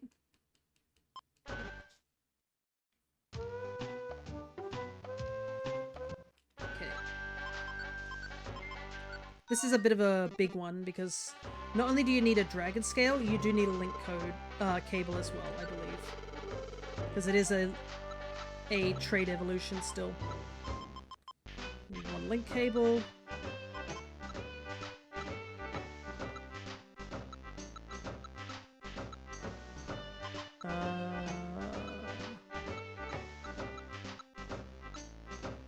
Oh, wait, dragon scale's right here. Don't know why I didn't see that, but oh well. Oh, this one's exciting. I've never had Kingdra on my team. Most of these Pokemon I've never had on my team, so it's always exciting. I would like to evolve. Give the Dragon Scale. Give the Link Cable. And evolve from Steedra to Kingdra. Nice. Alrighty, that's another one we can mark off. This one's in a different location. Look at that. Kingdra's always had quite a nice design. It's definitely a huge step up from Seadra. Seadra's okay, but I definitely prefer Kingdra. Alright, so we can't evolve Quilava, so we skip all the way to Hoppet.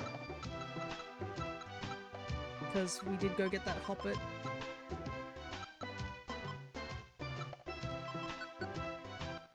So I need to grab the right one, though.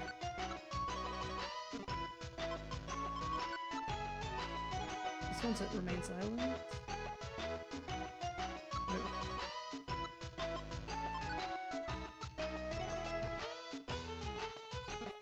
Yeah, it's this one.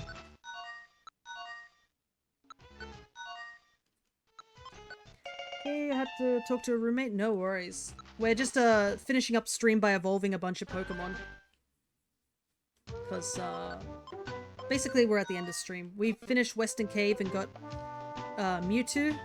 So now we just need to evolve a couple of Pokemon that we had beforehand.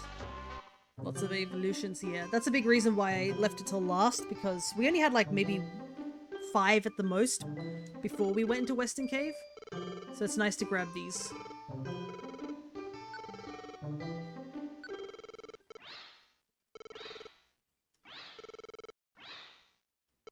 Evolve from Hoppet to Skiploom. I believe we can evolve straight away again. Yep. Strangely enough, Hoppet and Skiploom both have animations even when they're just doing idle. You can see Skiploom's little tail is wagging.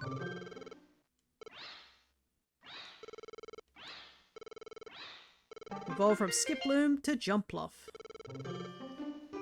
Yeah, I guess they all just have their idle animations still. But it's nice to see Jumpluff again, considering that once you finish the story mode, Jumpluff basically just leave and they never come back. Which is a bit of a shame. I feel like I wish they had a thing where Jumpluff would occasionally show back up here in Pokemon Square, just on random occasions, and like basically greet you for during the travels. Because yeah, they go where the wind takes them. It just would have been nice if they could come back and visit. Alright, Snubbull. Whoa, this area is way more full than when we first started.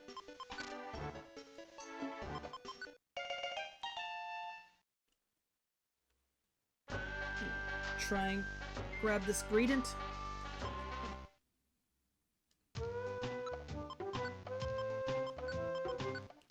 We're almost there. But yeah, the number is going to jump from what you see as the recruits at the moment. I haven't updated it because I'll do that once we're all done with all these Evos.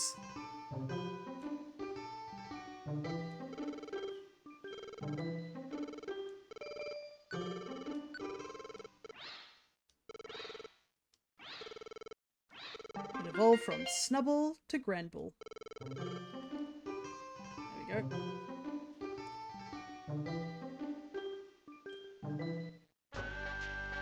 Now we're twins.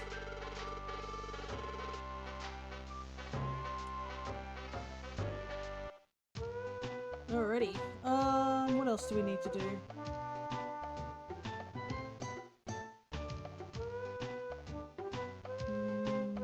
We need to evolve Caravana.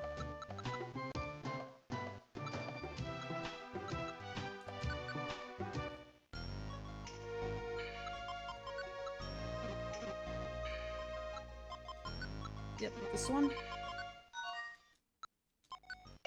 I need to build a shelf, but I have no energy because no food. Now I've got food. Now I still don't want to build the shelf because I'm too tired.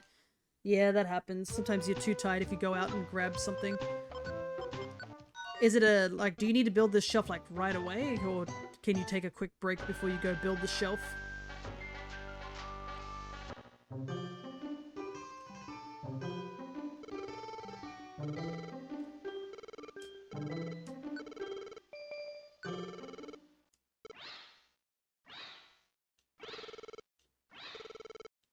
Evolve from Caravana to Sharpedo. Sharpedo, yeah, he didn't get... He's not the best looking, thing. I think he's too squished in this game. If he was a bit bigger, I think he would look nicer. No, but I won't have a lot of time later. It's my shell, so I can build it whenever. Gotcha. So it's more of a time thing.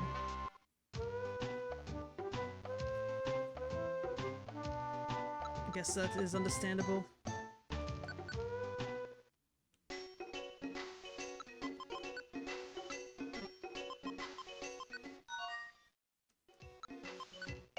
Prefer to do it now than leave the box around. That is true. Sometimes if you just keep pushing it back, it will just take longer and longer to make.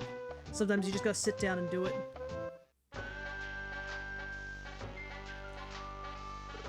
Alright, Feebas! We need to grab the beauty scarf that we picked up from Western Cave.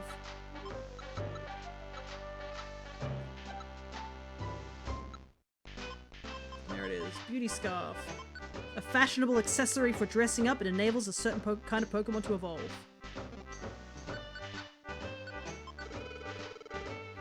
Now, I believe beforehand it said you couldn't evolve it. We hold onto the beauty scarf. Now it says it's possible. At first I thought you needed to get Feebas's IQ up. Turns out that's not the case, so I did waste quite a few blue gummies on it. You just need the scarf. They made it super simple in this one. No raising IQ or anything like that. Just give it the beauty scarf and it shall evolve.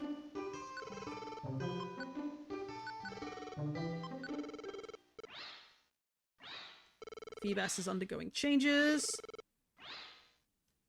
It evolved from Feebas to Milotic. Look at that. Look how big it is. It's as big as Gyarados, I think. It's one of these really big mons. Look at that. What a big, beautiful queen. Oh, it's so cool to see Milotic. I don't even think you see Milotic, like, just in general in many areas. So it's so cool to see it as an actual sprite here. I'm actually kind of curious. Can you see Milotic anywhere? Is it in the game?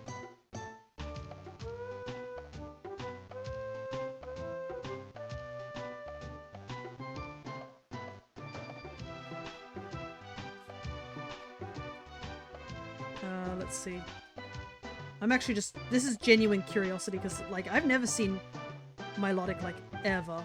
And it's very pretty, that's for sure. And it's super cool to have.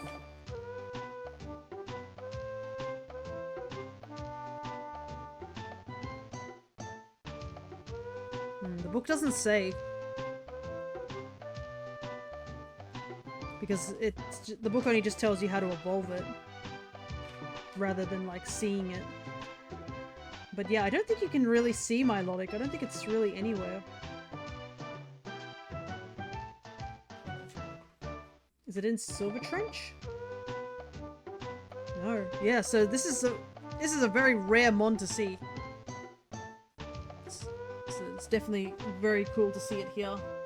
I think that's no, it's not. It's not the final Evo. I need to mark it though. We have to evolve Double's favorite Pokemon. We're gonna evolve some Spheals.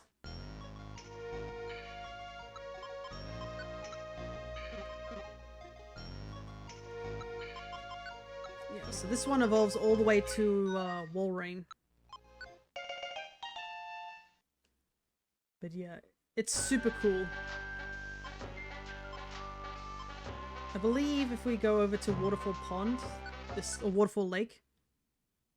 Yeah, you can see, look at that. Gyarados and Milotic both together here. And then obviously Feebas and Magikarp over here. But Magikarp was rough to level up. I knew it was going to be hard due to the fact that Magikarp has barely any defense or anything like that. But I didn't expect to see, like, how hard it was going to be. Because, like, it just totally disappears. Like,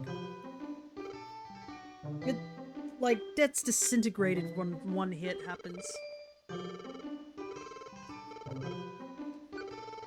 No Evo for us. It evolved from Spheal to Celio. It's a shame he loses his little his spinning animation, but oh well. Because we gotta go to the next stage straight away.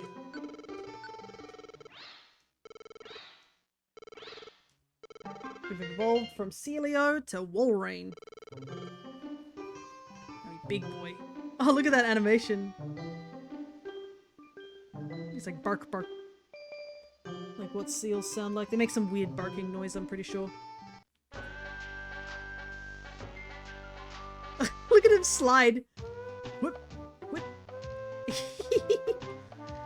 It is quite fun to see some of these like fully evolved mons, because you don't see them normally.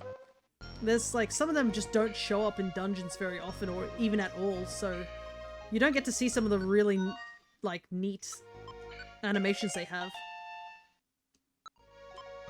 And obviously you have Spheel's one where he just rolls.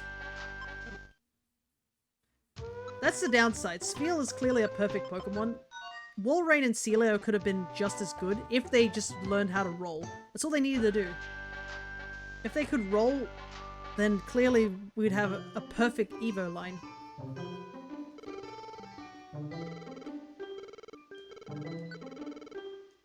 Just keep them round. All three of them round. We'll have Celio roll like Sonic or something like that. Walrein could roll like Sonic too, and in the white part of his mane can like flow behind like almost like powdered snow. That would have looked cool and silly at the same time. But here we go. Spheal changes and evolves into Celio. And we have the entire line completed. So that actually gets rid of quite a few mons down here. Alright, final Evos. Which will be evolving one Bagon to Shelgon, and then one Shelgon into Salamence. And then after that, that's all the pseudo-legendaries, I believe.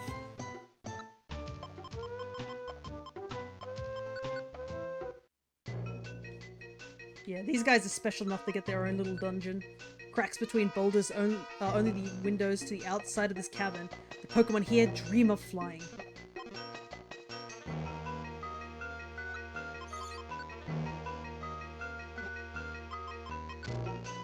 But yeah, it's kind of interesting.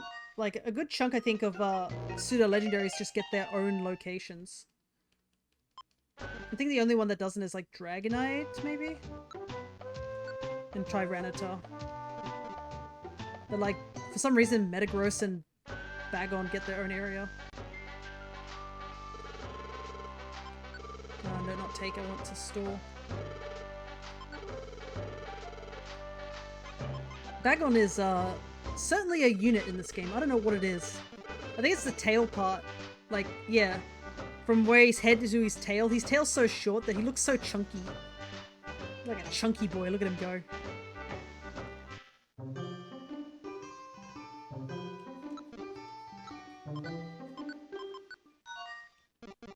Alright, so we gotta evolve this guy to Shelgon.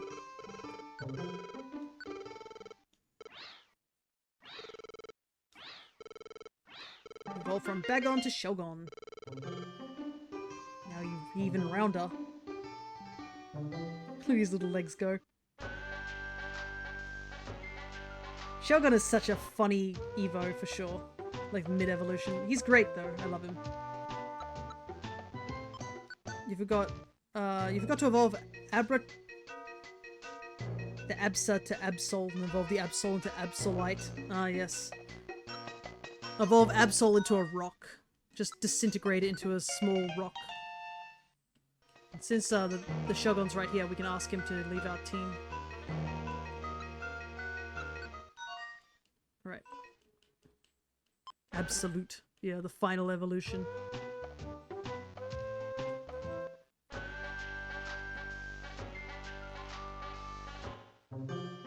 Absolute unit. Absolute disaster. Yep. Here we go. Shelgon is undergoing changes. And it finally evolved into Salamence. Look at that. Wasn't that a Pokemon episode name? Maybe. I unfortunately couldn't remember. Look at the way he just floats when he walks. Because the Absol's ability, yeah, the whole predicting the disasters thing. Look at that, what a unit. It's so good.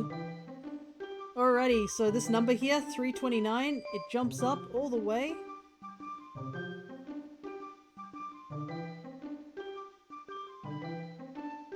to 343. Not as many as last time, but still got quite a few mons that we needed, and that basically filled out a good chunk of stuff. Plus, I mean, I don't know, this is not reacting to my voice as much. Let's put that down a bit. There we go. Good job, though. Yeah, absolutely. If you take a look at our tracker, here we go. Look at all that blue. That whole line of, like, unknown, we could easily take care of next time. Those are pretty easy. But yeah, we've got a couple of small dungeons. Buried Relic is going to be an interesting one, because we need to do it twice anyways for the Reggies, but there are quite a few mons we do need to recruit there too. I thought this was going to be a few days thing, didn't think you were going to go on for this long. No, I was determined. When the coalition thing happened, I was like, you know what? Let's go for it. Let's go for an entire, like, get every single mon. This has gone...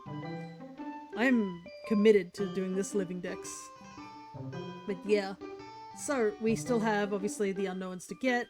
We do have to do Purity Forest, but that'll probably be, like, one of the final ones we do, because, I mean, there's nothing for us to recruit in that dungeon except Celebi. So, we don't have to worry too much about that dungeon.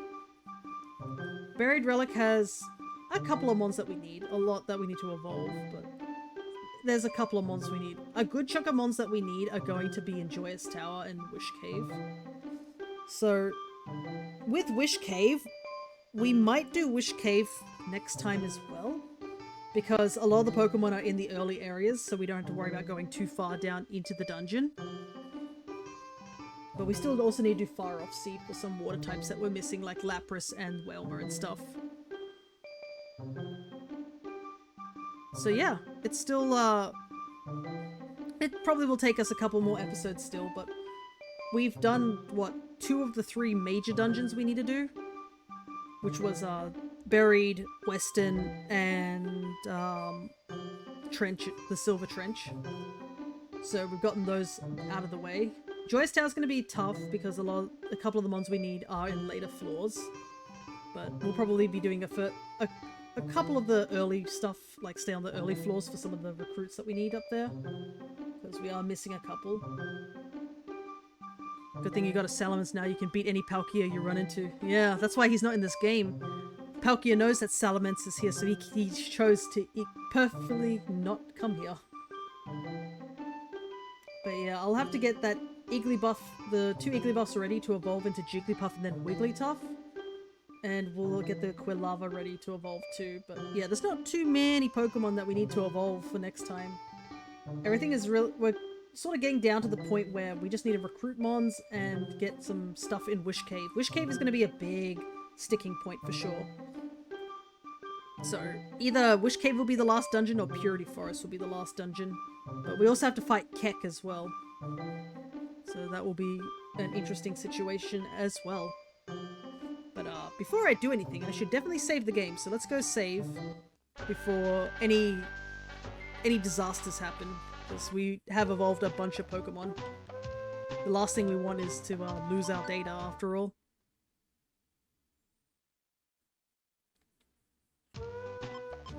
But yeah, I think that will be the plan, basically. I love how when you like move a little bit, he looks like he's squishing on the ground. He's like, squish, squish, squish, squish.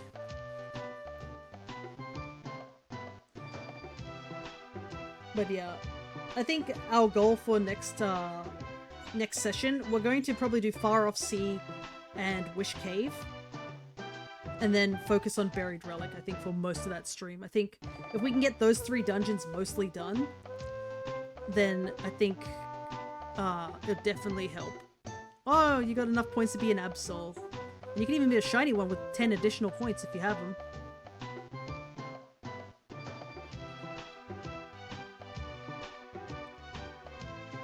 I hope you like how it looks, and because you seemed pretty excited to grab Absol. It is a bit funny though, because when it faces certain directions, the little horn looks like it's facing the wrong way, but there's nothing I can really do about it. I think the shiny looks really dope, I have to say. But yeah, I guess next time next stream will be us going back to Animal Crossing and also finishing up Paper Mario. Because we still have to fight the super boss in that dungeon, so we most likely will start with Paper Mario and try and see who can finish the game. And then after that it will be, I guess, doing a little bit of Animal Crossing. I have been upgrading stuff in the village, but I think we need to really start cracking on with projects, and I might be starting to do projects off stream. But we'll see, But yeah, I guess until then it will be more Zelda, because I think we won't be doing any Pokemon for a while until the shiny Rayquaza shows up. So the last shiny hunting month will most likely be near the end. Good luck, Fiona, and take care of yourself. Oh yeah, no worries, don't worry. I'll be just doing this very casually, like, thankfully we only have like, what, 3 Pokemon to evolve this time around, compared to like when I used to have like a ton of Pokemon to evolve. So don't worry, burnout probably won't happen. But yeah, I don't want to get burned out. Last time I did that, that was not fun to say the least. But I've got a lot of different little things to do, so the constant changing will probably help keep me like focused and stuff. But yeah, I guess we're getting close to the end. A part of me is a little worried that we won't get it done by New Year's, but you know, that's totally fine. I will upload everything else. I'm happy that we got Paper Mario done so we can start some new games next year. But yeah, the focus will definitely be Mystery Dungeon and Zelda until they're finished, so we can just have a whole new roster of games to start of the next year. And boy howdy do we have a good chunk of games to get through. So I'm definitely very excited for when we get to our new games, because I mean, I'm really excited to play 2 of them. Especially, like, because we have Dragon Quest and Mario and Luigi coming up, so I'm very excited to get those 2 playing. And plus, I mean, we can always do the next, I do want to continue the Mystery Dungeon series. I probably won't do a 100% recruitment in those games. Maybe I will, probably not. Might have to make it a redeem. We'll make it some expensive redeem to do a recruitment, because these games do take quite a while. At least it'll be a lot easier in the newer games, because we can recruit any Pokemon rather than just recruiting, I guess just recruiting Pokemon and you have to evolve them, so it'll be a lot easier. But we'll leave it at that for now. I will stop waffling, because I have definitely been doing that. I haven't touched Genshin since it burnt out. It's been 4 years. Oh wow. Yeah, it's rough when you burn out on a game you like. That's why you gotta be careful. Don't worry, I will promise not to burn out on this game. I do love this game, so I do not want to burn out on this game anytime soon. But hopefully, maybe one day you'll go back to Genshin, who knows? I mean, that game's still ongoing with their story. Maybe you'll get enough, it'll be enough time for the story to be like, a lot more complete. Because I don't think that story's complete yet. It's like the worst burnout I've ever had, yeah. But I better let you go, because I think you were talking about you need to get a shelf done as well, so... And I also need to head off myself. Let's see. I don't think anybody's doing anything right now. Let me double check. Yeah. But yeah, I'll leave it at that. Enough waffling. I guess I will see you guys later this week when we do some... finish off Paper Mario for good, as well as do some Animal Crossing. So, until next time, take care everybody.